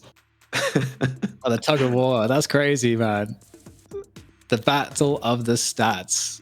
I mean, Sinclair, he has a great frontliners for him this game. Great initiator. So if there was ever a moment for this Sinclair, like hex you and melee burst you to death, it would be with these characters around you. I do think for a draft that fits Sinclair, I think this one is much better than Parivision's last game. I think Sinclair wants to be an assist to like super aggressive frontliners that initiate in. Sinclair can TP out, but he can come in with that burst and try to get that initial kill. And all these characters are pretty tough to lock down as well. So one man have a great like brawling lineup where Parivision are a little bit more standard though, but they get the Mo and Krill. That's that's going to be scary for one man team. They won't be able to rely on everybody getting out unscathed. Somebody's going to get eaten. So I was paying attention to chat really quickly, and Lightbringer, the coach for Virtus.Pro, brought up that I think it was Together didn't max Crow first. He maxed, I'm assuming, Assassinate, which is like not off something meta. we've seen at all with Vindicta. Yeah, very off meta, where like the Crow gives you that basically free extra damage to come through. because the extra resist that you drop. I mean, the Bebop's also a good answer, by the way, to the 7 and his ultimate. Yeah, I also think Bebop's a good answer to Mo in the mid lane in particular, where we saw, you know, in I think it was game 3, where, yeah, the Bebop lost, but the Mo got kind of neutered in the mid lane. It was too difficult for Mo to be playing aggressive, forcing the tower. I mean, the threat from Bebop hooking him in was making it difficult to play on that line. But OneWin overall, they have a very fast, aggressive team fight brawl draft. This has been their bread and butter. They stick with it here on game 5. No surprises. Parivision, big late game, lot of range damage. And I think this time quite a bit more in terms of the frontline team fight. I would still love to add one, maybe an Abrams or something as the final pick. Just one more solid frontline. I think they've got plenty of damage. I think they need a little bit more support and control. Maybe bound to fight. Warden. Wow. Wait. Wait, So why'd you pick this into Sinclair? This is crazy. Exactly. Oh, I think they should have picked Ivy, man. Why not Ivy? Ivy was so good for you. It was so perfect in this spot. You guys have been playing Ivy all series. Oh, I don't like that, actually. I think. So that's the answer to Sinclair's. We gave you so many ultimates you could steal that you have to choose between 4 or 5 really big ones. I mean, Geistolt's pretty good too. Yeah, if there's ever been a Sinclair game, it's this one. The Warden, I think, is the best steal in the game because it's just so insane. He's going mental in the I actually think this Warden thing is out of control too. Why is this not an IV? I don't know. Maybe they wanted more. Is that is Litz the Mo player? Maybe they don't have another IV. I don't know. I think this is a mistake from Parivision, but I'm curious to see how they make the Warden work. We haven't seen very much Warden in weeks, from Warden being one of the most popular heroes in competitive Deadlock for months, right? And so it just fell off the face of the earth really since that 3-lane update. I'm really curious to see how does this Warden go. There's always a chance that Warden just gets out of control and gets max movement speed 8 gun items and is mowing down the world. So you never fully give up on the Warden. Litz is the Mo player, 0% win rate 3 times he's picked it. Nice. And Tass is the Holiday player with 6 picks, 33% win rate. I think Play With Me sitting there mauling right now, bro, why did you kick me off if you need a Warden player right now? Pick me Hayes, I'm coming Sub me in. Oh, wow. To be fair, though, the Warden and the Mo, and so they have a lot of brute force to take control of the early game and just grind down objectives with the Warden ult and stuff. You could just make it an objective. Whoa, killer. This is a big change up. Sorry, Litz is on Vindicta and Prestis is on Mo. So they've made actually some big changes within their team of who's playing what right now. Interesting. It is really cool that when you get this deep into a series, you can get weird. Things get weird, and it's not that it's bad that it's weird. It's weird because you played 4 maps against each other, in succession. So it's gonna be really fun. Jake, how do you feel about the combos here on each lane, the matchups on the lanes? Yeah, I'm surprised to see Mo not in the mid lane, so I'm curious to see how that goes. I just realized late game, there is the possibility of combo into Warden Trap, which is the most brutal control of all time. Maybe set up by somebody like Vindicta. So maybe I can see the vision here for Parivision. They do have tons of stuns. 5 across the roster is pretty ridiculous. I guess Vindicta Tether is not a stun, but you get the message. A lot of control that could be enough to stifle OneWin's aggression. Could also fall. Oh, the hex into a heavy melee there, perfectly timed for the kill on Prestis. And that is not a good start here for Parivision, getting Zanya going here on the Yamato. Not to mention mid lane, the Calico. Oh, of course, it wouldn't be a match here that's best of 5 without a pause. The Calico and the Bebop combo in mid up against Warden and the Holiday. I don't know, man. I'm not really feeling the Warden Holiday pickup in the mid lane, and I know ZP's in chat typing furiously, writing his own version of the Iliad of why you don't play Warden middle. He's not happy with it either. That's the Max Payne moment for the time. Oh, such a great game. Yeah, hell yeah. Oh, really dating ourselves with that one though. That was wasn't that the first game that did bullet time? Yes, it was. It was 2000. It was that game came out 2002 or something, man. I feel fairly confident in that. We earlier playing a Matrix game that as well later on that had that bullet Matrix time in Reloaded. It was they did a whole Unloaded. I forget, but yeah, I played that too. That was also sick. 2001 is when Max Payne came out. God rolled. Most people watching this broadcast were probably not born yet. What do you think about that? Oh man, I feel old. What do you think about that? I don't want to think about it anymore, man. All right. Well, we can think about the dude lock that is going on right now. Okay, so yeah, the Warden mid lane is an interesting choice. Bebop Calico does feel pretty nice for one win there. So far, this pocket Viscous lane's been doing pretty well, keeping that lane fairly pushed. Similarly, on the other side for one win, they're getting quite a lot of push out of that Yamato Sinclair lane too, which makes sense. It really feels like if we see, Jason, that typical one win, they get that first tower down, kind of start getting really aggressive off that. It feels like it could be a world of hurt for Parivision with this comp that one win have. Definitely. I mean, Parivision are looking to like take this game into late game, and one win are looking to just snowball this relatively early on. I mean, the thing is, like, off the back of a 2-game win streak, I feel like, as we talked about mentality earlier on, they should definitely be like fully reset and I would even say like a bit hyped up here, because it's now basically turned into a best of one, which actually could make things even tougher for both teams, knowing that one mistake is going to cost you $1,000 for your team potentially. This is a lot of work. Uh-oh. These teams. Oh my god, the Mouse is dancing around. So, we talked about like inexperienced Moat player. You don't necessarily want to like, put it onto someone into the 5th match of a series.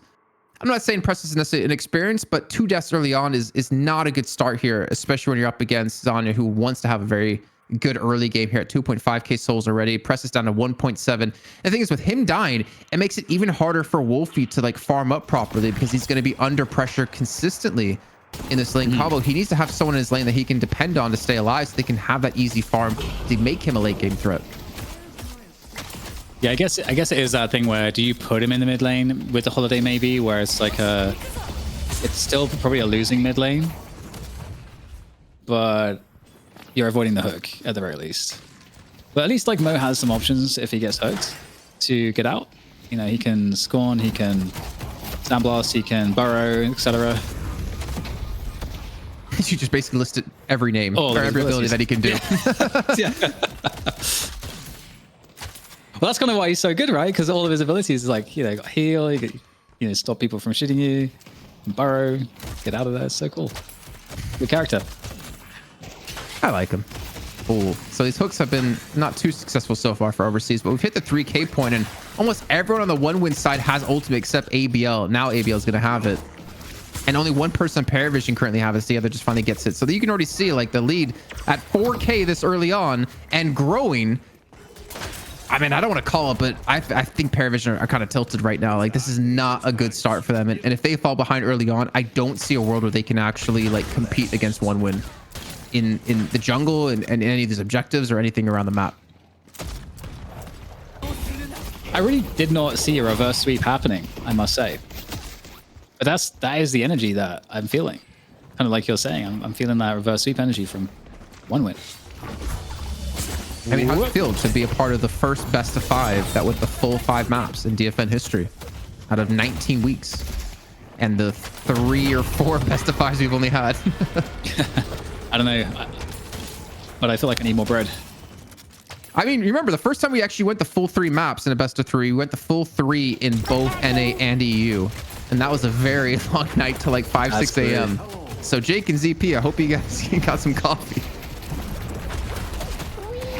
Well, we have a Google and very aggressive plays here, but that's what you're going to be on the receiving end of repeatedly, because one win have such aggressive capacity in the early game. Nice opening there from ABL onto Taz to get that first kill. Ooh. Yeah, no, man. 8k right, difference. What's these pulses are tilting me, Jason? I gotta see. It's like what, 8-0 in kills right now? No, that's a Max Payne moment. Max Payne thing again. Holiday doesn't look that good from the angle with a little bit higher.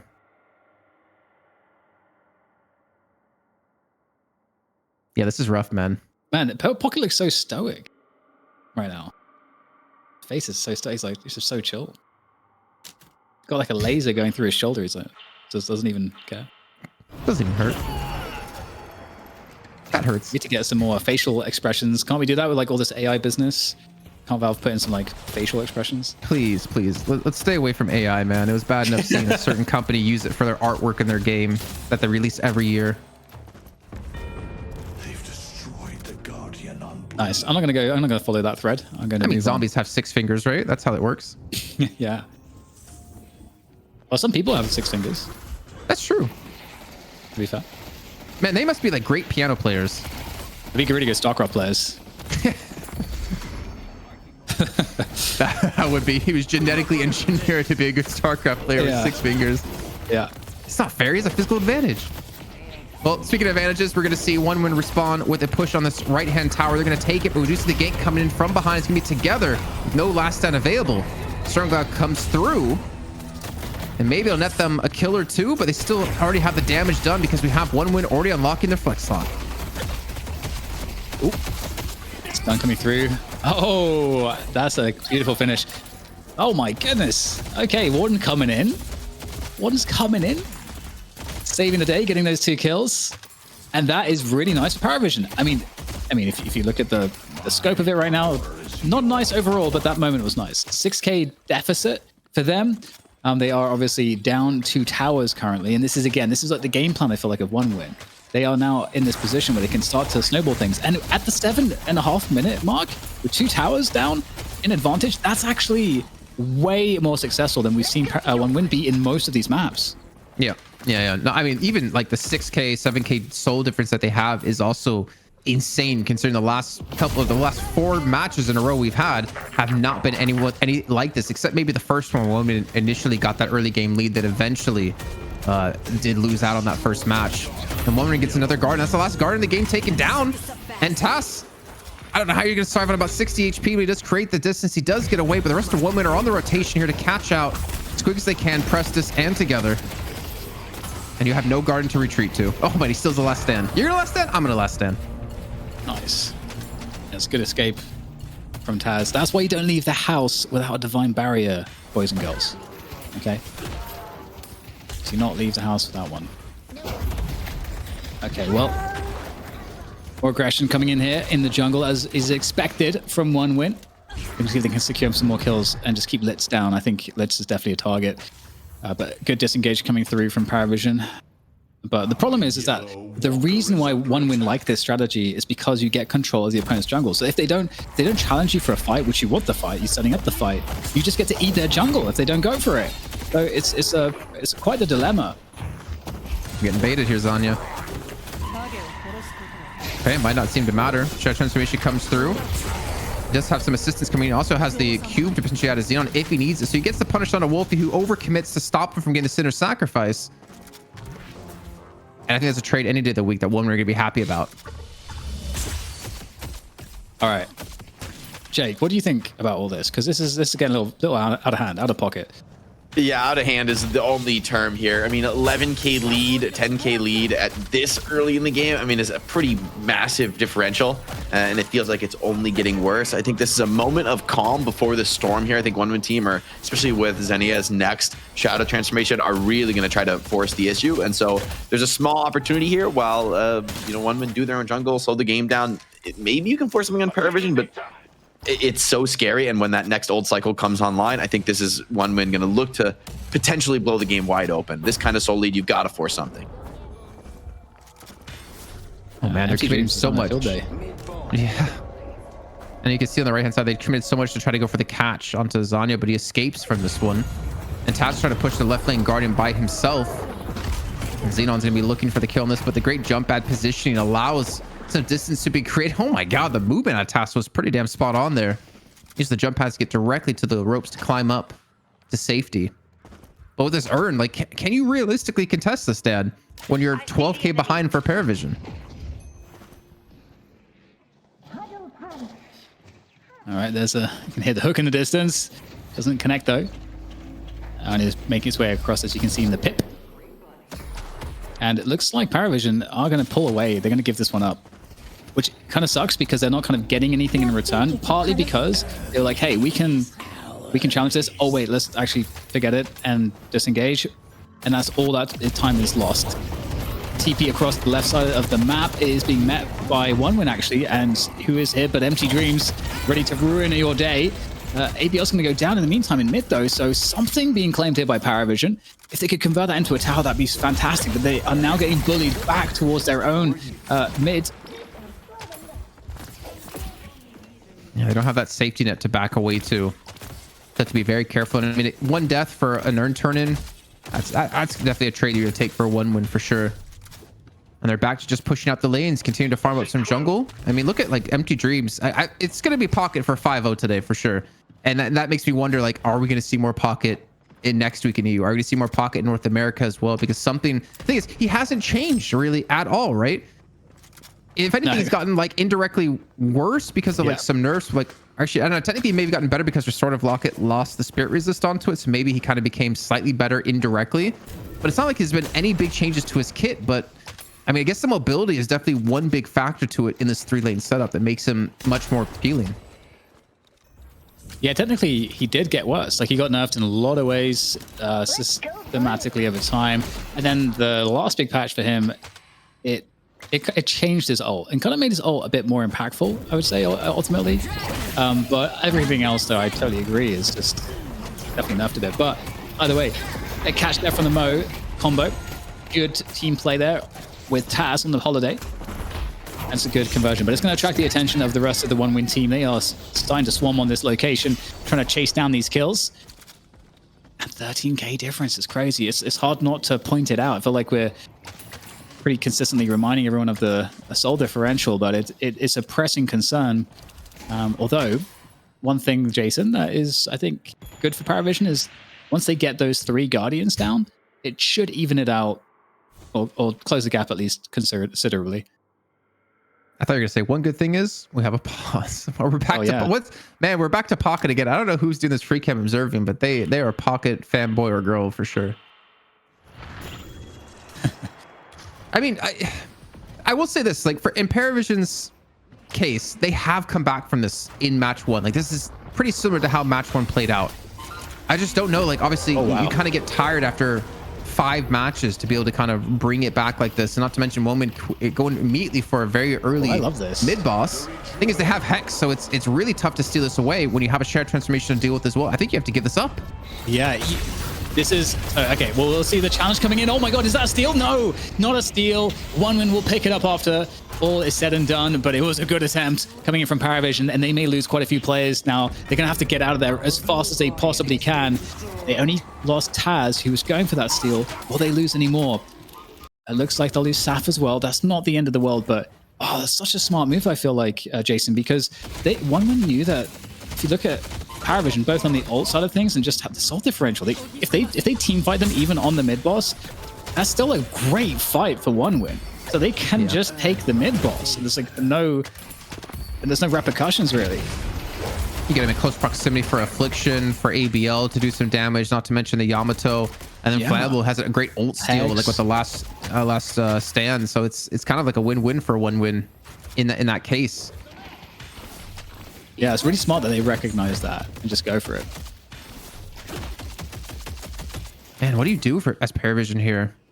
Like you have to get some catches, but like ABL is gonna be slippery, Xenon's gonna be slippery, Flammable can be slippery if you position your Spectral Assistant properly. Empty Dream's gonna be tough to lock down. It's such an early rejuve as well. And Litz is on 9k on Vindicta, your first pick. Can he even kill a super creep? Like with one like clip? Oh man. You're not wrong, actually. I do cut. I mean, because obviously it scales over time. She's gonna take a lot out of them. Spectral System used to get away there for Flammable. Does dodge away from the lasso. Though ABL might look to actually take this one. He's gonna be in a 1-on-3 over there. As the right hand buff gonna be picked up for OneWin. And ABL, I'm not sure if he stole it away, but either way, he does escape in the meantime. They're just really not letting Parivision get anything for free. Like they're really making them work for it and commit like multiple players to just grab even like a buff. Let me show you why I'm the law. Just the brazenness now that OneWin can operate with. I don't think they're hesitating at all about trying to go for this turn, and they can just shove this one in there.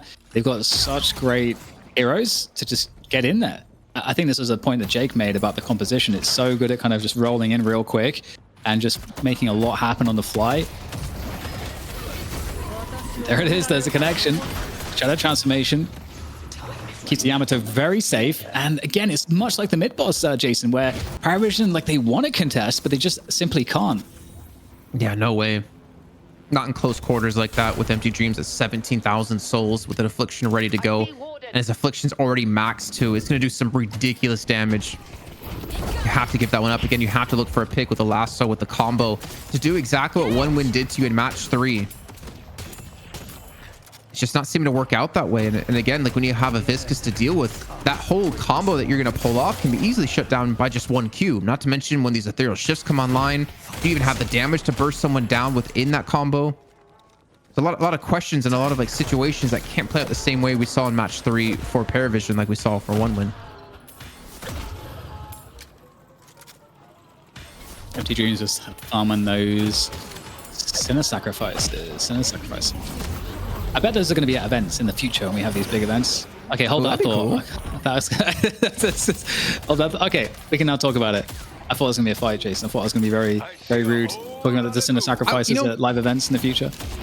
I remember when I was doing League of Legends, they had like the Gangplank oranges, or they had like the Zig bombs as like little like stress toys. I would love like one of the like the soul icons as like a stress toy, like a squishy toy. That'd be fun. Oh my god. Well, here comes the Warden last stand. Just shoving straight that's in. Flammable's last stand. Oh my god, yeah. Right, okay. Oh no, the Sinclair. The stats might change here today with Sinclair's win rate. Wolfie again just absolutely blasted by the shotgun here out of the pocket. Empty Dreams is crushing in this game. And it feels really disjointed for Parivision. It does feel like the composition is making things really, really difficult for Parivision. They can't seem to engage OneWin very well at all. Litz 20K is really far behind. Yeah, like everyone. Well. Like the fact that TAS has more than Litz and TAS has more than Saf and more than Prestis, like obviously you want some farm on your holiday, but you need to have like a Geist. If you're going to pick a Geist as early, you need to get the Geist some farm. At least able to get some farm with the actually they give it over together, so they're going to get him a little bit farther ahead. Saf's going to give that away to his teammate so they can start stacking this Warden. Makes sense, I guess, because the Warden otherwise is just useless if he gets too far behind. That's a topic we talked about quite a lot, so makes sense. But that's a big pick to get. You know, you really need to capitalize as much as you can off of these potential picks where maybe there's a slight overextension, and that's a great punish. So it's and it's not an unrecoverable deficit. Again, if we remind ourselves, there's still 2 towers that have yet to be collected by Parivision. So if they just can hold on and farm effectively, macro well at this point, and avoid traps, and also pressure back in the spots where you have to, just so that you don't allow OneWin to take too many edges across the map into your jungle, etc. They might be okay here.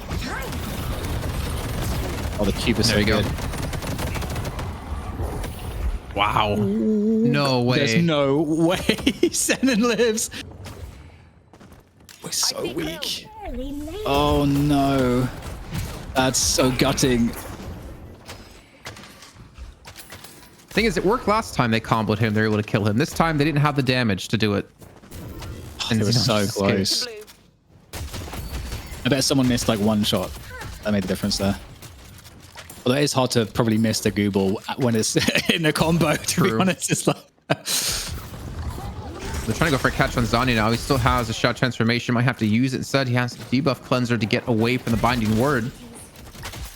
So again, being very slippery, very hard to like lock down and go for kills. And at least you got to give some respect to Parivision trying to make something happen. Yeah. At the end of the day, it's Prestis to be the one to fall. So one of the mistakes I think OneWin have made in the past is that they'll be aggressive for too long, leaving their own jungle up, so wasting their own time, but also like not knowing when to disengage and sometimes getting caught because of that. That's like one of the leaks that we've seen in this series from them. But we got the mid boss back up again, and I don't think the equation changes for them. I think they are going to be comfortable to just take it without a single pick and just force Parivision to have to come in and fight them, which would probably still be a very favorable fight in the mid boss pit for OneWin. So it seems like a win-win again if they try to do that. Well, what's getting more rough for me is I look at, Parivision. They don't have a flex slot open, and they're about to hit 100K net worth on the team. So they're already just going to be behind in souls, but behind in terms of just raw stats because of not having that flex slot open to get the extra like stam or the extra spirit power, the extra gun damage from picking up one additional item. And the longer this game goes on, I mean, we're 21 minutes in, that flex slot is really damn valuable. So you have to make a lot of these really important decisions of like, what do I sell? What can I afford to sell right now to pick up a stronger item? And Parivision, like, they're trying to contest mid. They're trying to prevent Erm from going in, but you need to get this flex slot somehow. I feel like it's almost time to just like full send onto one of these lanes to get this Guardian down. I see Krill. Ooh, just wait, did he guess? Oh, he did pull somebody. I was like, okay, that connected. Empty Dreams just obliterating the Warden there. 17k Warden, not super behind. Again, like everybody is somewhat on parity. Obviously Mo is the furthest behind. That's acceptable. And this is what we're talking about. Going for that mid boss again, Jason. Are we going to see a challenge from Parivision? They look like they're interested. Dropping down. You have Stormcloud for Wolfie, so it is possible. Oh, he used it up top. No, sorry. That was Fineable stealing it away. He still has it up, but he's down to half HP. Blitz is going to be one to go down. The Burrow trying to help Prestis escape because his combo is going to be on cooldown, but they're being walked over here. OneWin getting 4 kills just like that. And mid boss. This is going to be a tough hold now because you're looking at another flex slot opening for OneWin when they go for one of these walkers, if not all three, and a Nern turning on top of it. There we go. Rejuve collected. Lots of jungle open on the map. The urn as well can be run. So this could turn into a 60k advantage. We're already at 30k advantage. I think seeing another 30k souls converted off of this isn't unreasonable. With how much jungle's available, we get the urn collected there as well. One of the walkers should go here too. So there's a lot of value to be collected for OneWin. And the problem is, it doesn't feel like there's a team fight that Parivision can create that's favorable for them. I mean, they still have like a decent comp, right? With like the Last Stand, the Stormcloud, the Stake to kind of lock them in on top of that. Like they have like the potential, but I feel like the window they had to make it work is just kind of, oh my gosh, a pause during the combo. But the window they had to like make that comp work, it's shutting extremely. We're back to the pocket cam. It looks like he's farting to get some extra distance into the air. True. Oof, the explosions. The pocket burst damage. Coming in big. This Walker is surely going to go down, but there it is. There is that Wolfie 21k Stormcloud up in the sky to try to make life a little bit better for his team. Hold around this Walker, but his teammates are going down around him. They're going to keep the Walker alive for now. Okay. All right, Zanya. Yo, yeah, nice I mean, shot. I know you have Rejuve, but this is a big like increase in souls for them, keeping the Walker alive. Also, I mean, the thing is 2 Walkers are already down, but keeping that mid Walker alive to prevent another flex off from going. And he did not max his assassinate first. He definitely maxed pro this time for Litz. And they're actually getting aggressive off of this. This is tough considering they know the Rejuve's up for OneWin. The respawns are going to be there, and they're going to have to back away. In principle, I do like sometimes being aggressive against a Rejuve team because you're kind of forcing them to react to you and wasting the Rejuve a little bit, the Rejuve time. So you can kind of lock them up in that. But I feel like the difference in souls is so huge that it just feels like OneWin can steamroll whenever they want to. And that mid walker is definitely a big target for sure. That looks like that's being get up on. They're pushing both side lanes too with super creeps. And now they're coming to surround this mid position from all sides. Actually, we'll actually have Zanya get caught in the Yamato 2v1 against the Geist and the Mo. In the meantime, we've got this fight here around mid where the numbers are in advantage as well as the power for this OneWin team. They are sending it. The hook not going to land hit that. That would have been a big hook. Maybe it's the greatest hook anyone's ever seen, Jason. I mean, like you said, the Superman is pushing out the side lanes. There's no way they can defend that Walker or they're going to lose their base Guardians. And with that, they're going to take every advantage they had, back away, get some more center sacrifices, farm up this jungle because the Rejuvenator will be falling off in about 20 seconds time. And they also have both buffs spawning too. Like this is like the perfect setup for OneWin to just go back and buy and come back even stronger. I love it though. Look at the isolation of ABL there on the stairs. Very quick kill onto the Calico, 40k difference. Might be a good spot to get Jake back again. Jake, what do you think of all of this dominance? I mean, one-win team are playing it smart. They're playing it safe, but this game looks really over to me. Parivision are getting like a couple of these pickoffs, and that's what their draft is really good at. So if they can maybe chain together like 10 more, this could turn into something. But even pocket of the court, I'm not sure you can win this. Oh, the combo though. Okay, that is going to be enough. I mean, so one-win team as well. They're getting ahead with more jungling, but they're not really doing it as cleanly as they would like to. And each one of these picks is an opportunity for Parivision to maybe go out in the map and do more. However, there's no jungle on Parivision's side of the map. So they're going to need to force something. They're going to need to get aggressive right now. And I'm not convinced that 5v6 is enough of an advantage with a couple key ults used. But they're going to find one of these fights in the middle of the map that could work out. They get the opening pick onto Zenon too. And so given that, there might be a chance there. One win still with 2 players down. Unavailable really, really low here on the Sinclair. And Wolfie there using the E shift to try to keep himself alive for the moment. And that's going to continue to be the case. And this is a numbers game in favor of Parivision. ABL though on the Return to Shadows there will get out of that one, but is alone at this point. So isolating these picks is perfect for Parivision. It's exactly what you're talking about that they need to do, Jake. And they said they had to string 10 together. I think that's another couple. So we're getting there. And look at the difference in souls. It's slowly but surely is closing a bit at the moment.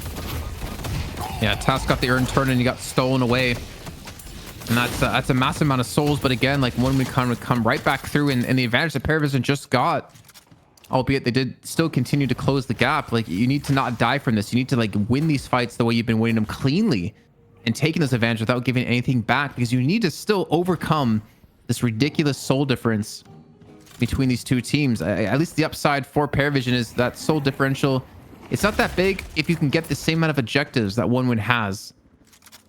And they finally did get a flex slot unlocked, but they're still going to be behind by 2 flex slots overall.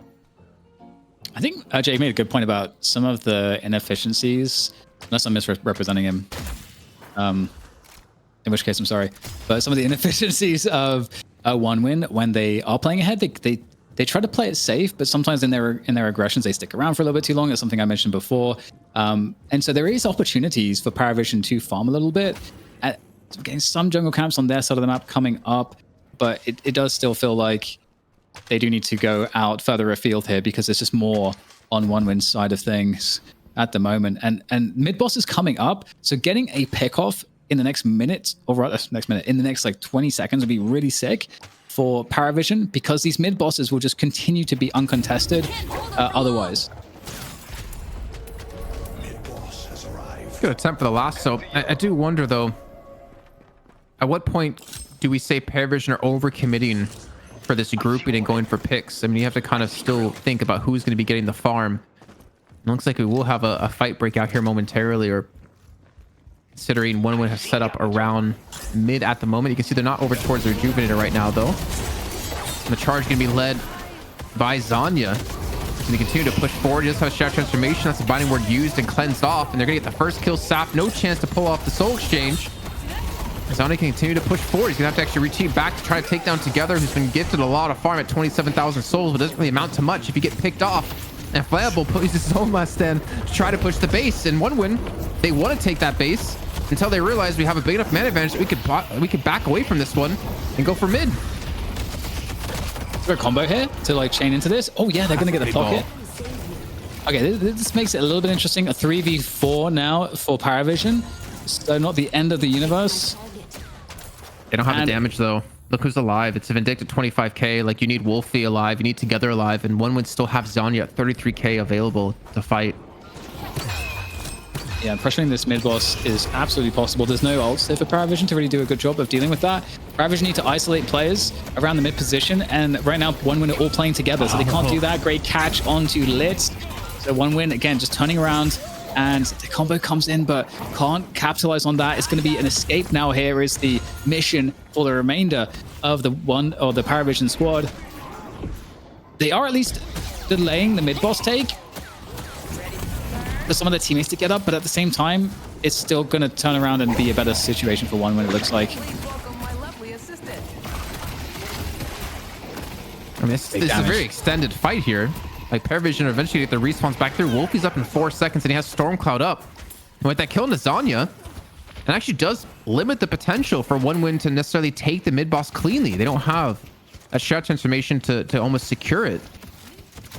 So Parivision, they hold on. They live to fight another day here. Still only down about 31,000 souls. And they're not giving up just yet. And then we talked about the cleanliness of OneWin taking this 30k soul lead and turning it into more. And it's looking a little bit dirty here, Dan.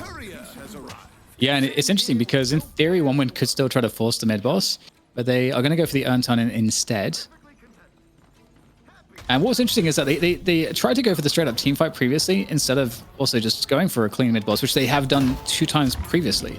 And if you look at the scoreline, actually, the gap is closing. The longer this game goes on, the gap is closing more, which that's not how it's supposed to go if the team that's ahead is macroing correctly. So this is starting to become doable here for Parivision, and Saf's going to get the pick up. They're going to try to rescue that, but I don't know that he can keep holding that. They are getting chased down right now. Well, the Ethereal Shift came in out of task. Going to use the jump pad to get away. The chase is still going to be on, though. Another Ethereal Shift off to the side. That one's going to be out of empty dreams, and they're now forced to back away, realizing that Together's popped his last stand.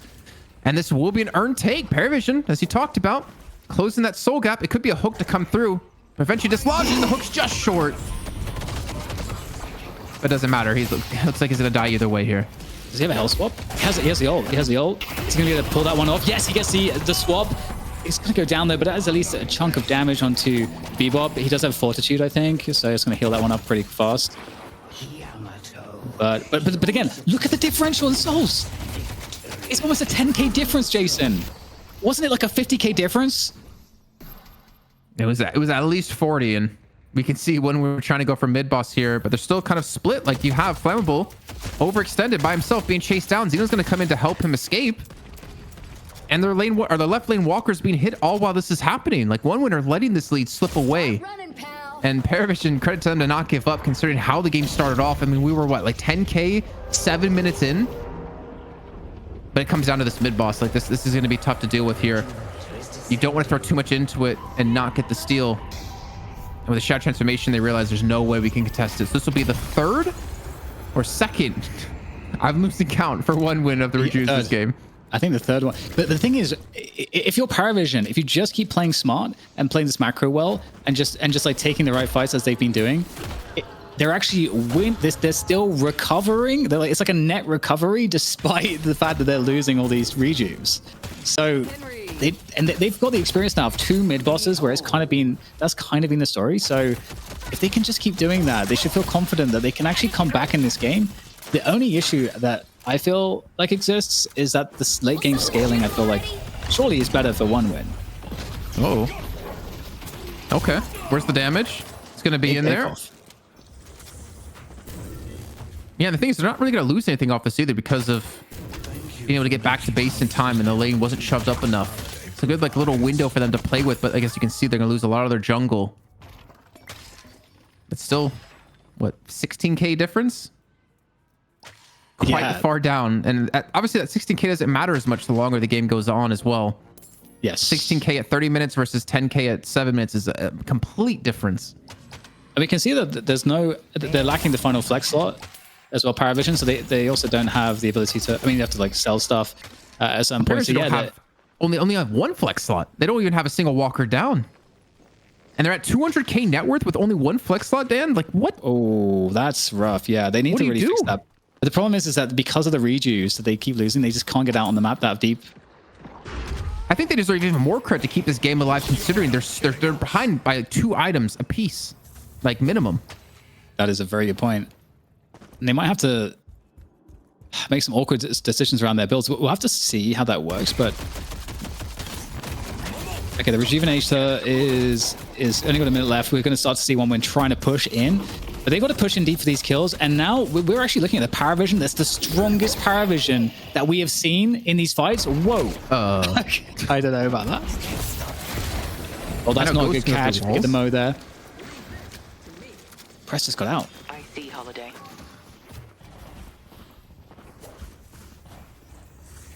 The mid lane Guardians are still being hit here for the base. And she's going to be cleaned up. And what did they accomplish off that rejuve?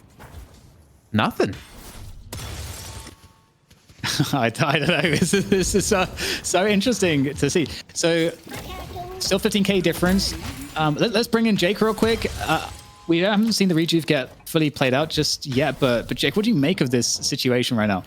I mean, OneWin seems to have fallen off a little bit in this part of the game with their draft. They're still incredibly strong, but these pickoffs just keep coming in one after another off the Mokrill. But have they gone a little bit too deep out of base? This is where OneWin team want to get the fight. Okay, we'll see if they can capitalize here, Jason. We got the goo ball out here. And OneWin, it's they're down Empty Dreams, but Parivision down lit at the moment. This fight a bit spread out here for OneWin. Parivision are much more of a ball at the moment. Mo coming back into the fight now as well, as also we get a swarm from OneWin. A few low players here for OneWin, but they have managed to claim the advantage on the numbers in the fight now. Now that Together's gone down, so it's getting really scary going deep into the base. Parivision have to be really careful not to lose any more players here. If they can just like retreat into the base and still get the shrines, I feel like they still have a chance to come back into this game, even if they lose the patron. They just need to be able to make sure that they don't like lose the entire game. And I hope Wolfie has Unstoppable if he's going to pull off a Storm Cloud here. The hooks that are overseas are going to cause them some major problems, and they will let the patron go. Not going to go for the contest for now. Saf, he's in enemy territory. Sorry, enemy territory. I mean his own base. It's late. It's game 5. I thought he was caught out there. Makes more sense that he was going to the safety of his base, I should say. And OneWin just going to back off. So finally, they do get a crack in the shell of the defense of Parivision, making that backdoor potential likely, more likely now, especially if they pick up another Rejuvenator. But as Jake said, like these picks that Parivision keep getting is what's keeping them in this game. It'd be so cool if there's a world at some point in the future where we get to keep track of this in the sacrifice buffs. Because I'd be really curious of the difference there. Because OneWin, you would expect they have a mega conversion on that because they've had so much map control. And that could be a really big difference in addition to the soul differential. Because now it's a 30k difference from a 15k difference. So doubling the advantage OneWin.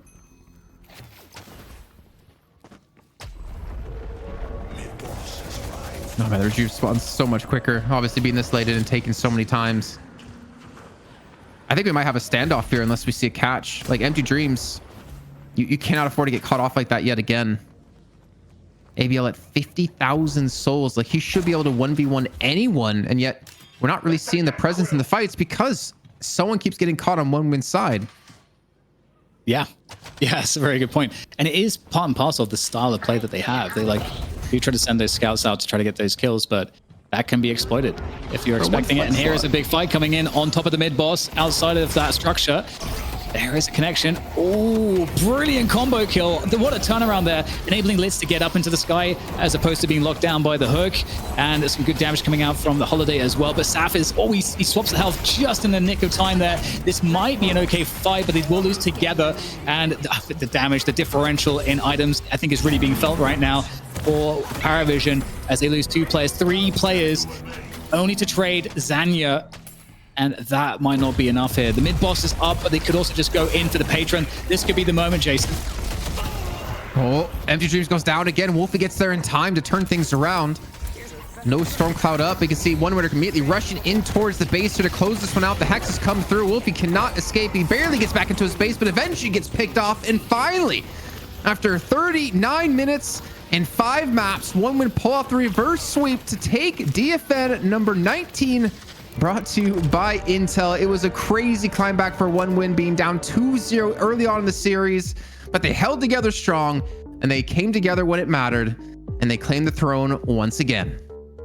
Yeah, what a sweep, a reverse sweep from OneWin after the first 2 maps did not go their way. I mean, to be honest, the first map, they had a huge advantage, and it was Parivision's excellence that allowed them to come back. Parivision with a dominant second map, and at that point it looked like it was only going one way, but the drafts kept evolving. OneWin kept their head above water, and here we are, winning our first best of 5 that goes all the way. Awesome that we have 2 great teams here to contest against VP, who are absent this week, but great performance nonetheless, and a great amount of deadlock that we got here in the EU portion of the broadcast.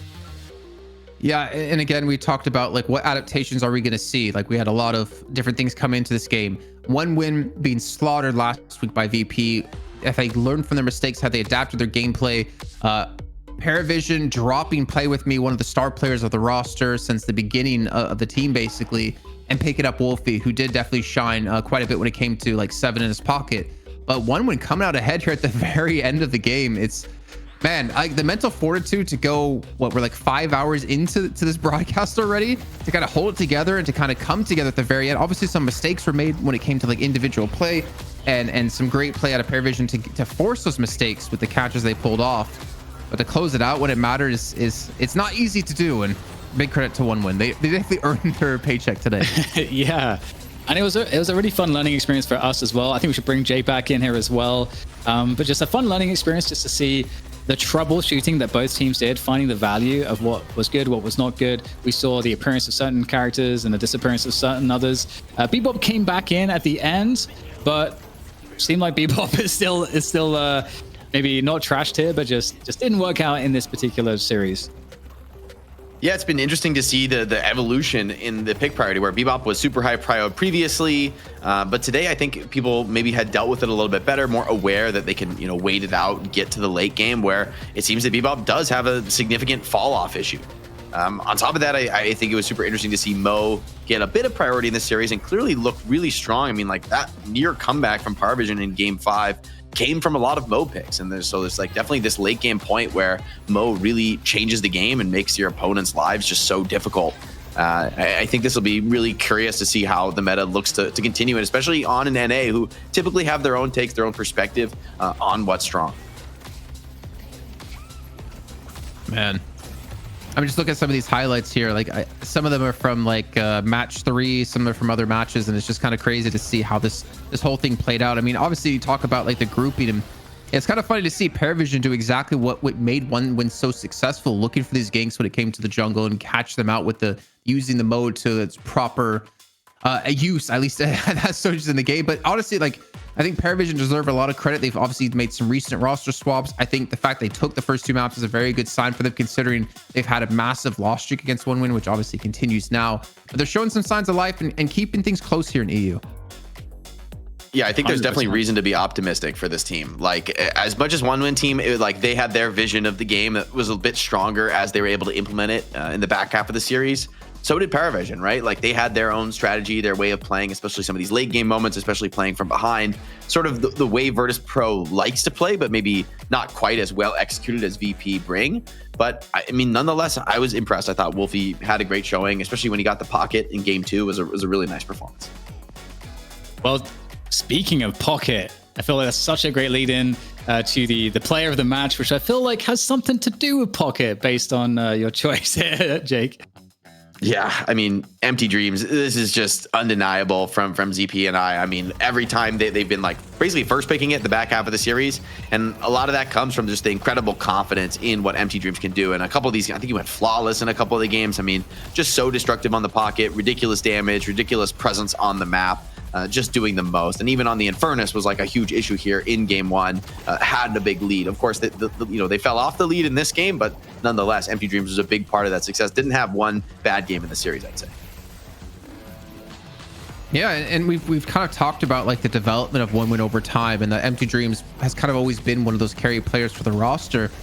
But it's impossible to be a roster with just that one carry player, and obviously the addition of ABL helped alleviate that pressure, which is where we saw like the success of OneWin initially, was ABL able to help pick up that slack. Obviously we've seen like overseas, he deserves some credit on top of this, but for Empty Dreams to kind of be freed up and obviously like flex around his hero pool has been a breath of fresh air for OneWin. But I still, come on, find one of the highlights, please, come on. The jump scare. Yeah. Oh, the highlight pack, immediate death. He's MVP. I'm like waiting. Is he gonna die and be like face down to the ground? No, I think he's gonna get a kill here, actually. We're gonna be trolled next. It's cool too, just because again, like you don't. Pocket has been, I think you were talking about this, Jason. Pocket has been through a lot in terms of pick priority over the course of Deadlock, and it hasn't really been that much in the way it changes, but it kind of reminds me a little bit of like, there's certain characters just have like these abilities that are kind of unique in what they enable the character to do, and Pocket seems to be one of those. And with the playmaking potential that he has and seeing people get better and better at him, it's like super fun to see that, because he's one of the most dynamic playmakers in the game, and I love the identity that the hero has. For me, it's like it like I associate Pocket so heavily with Deadlock, with how unique his like ability set is. So I love to see that personally. Well, you know what I'd love to see, Dan? What's that? If do you have a point, Jake? Well, I was just gonna say, you know, I think it really plays to one-win strengths. They'd love to like all these hit-and-run characters, like everybody making their own plays, finding their own opportunities, and then using that mobility to turn that into like an explosive team fight. They're just a super fun team to watch, and I think the reason they're drafting Pocket so crazy high prio is it's just the perfect hero for their style, the way they want to play the game. All right, Jason, what is it? You know what I love to see? I love to see some North American matches. No, I wanted to throw it a break. I love to see some North American matches, man. We still have a best of 1 and a best of 3 to come your way. B&B looking to reclaim the throne where they got knocked off it by Hydration the prior week. And of course, LARP Lords coming in due to melee creeps, not being able to field a 6, wanting to give their new 6 some time. If you guys didn't hear, the Cool Cheese was dropped from the team. But that's all coming up next year, Dan. And I'm really excited to see how things are to go for it. Did they just update the times live on broadcast, or did I have a mini seizure again? I think that sounds like it was confirmed. Yes. Well, that's what you have to look forward to, everybody. After the break, we are probably fairly behind schedule, so we're gonna have to just toss it straight to the break. We'll be back after a short period of time. We'll catch our breaths, and you guys can tune into more Deadlock if that's what you choose to do for the North American portion of the broadcast for DFN 19, presented by Intel. See you shortly after this.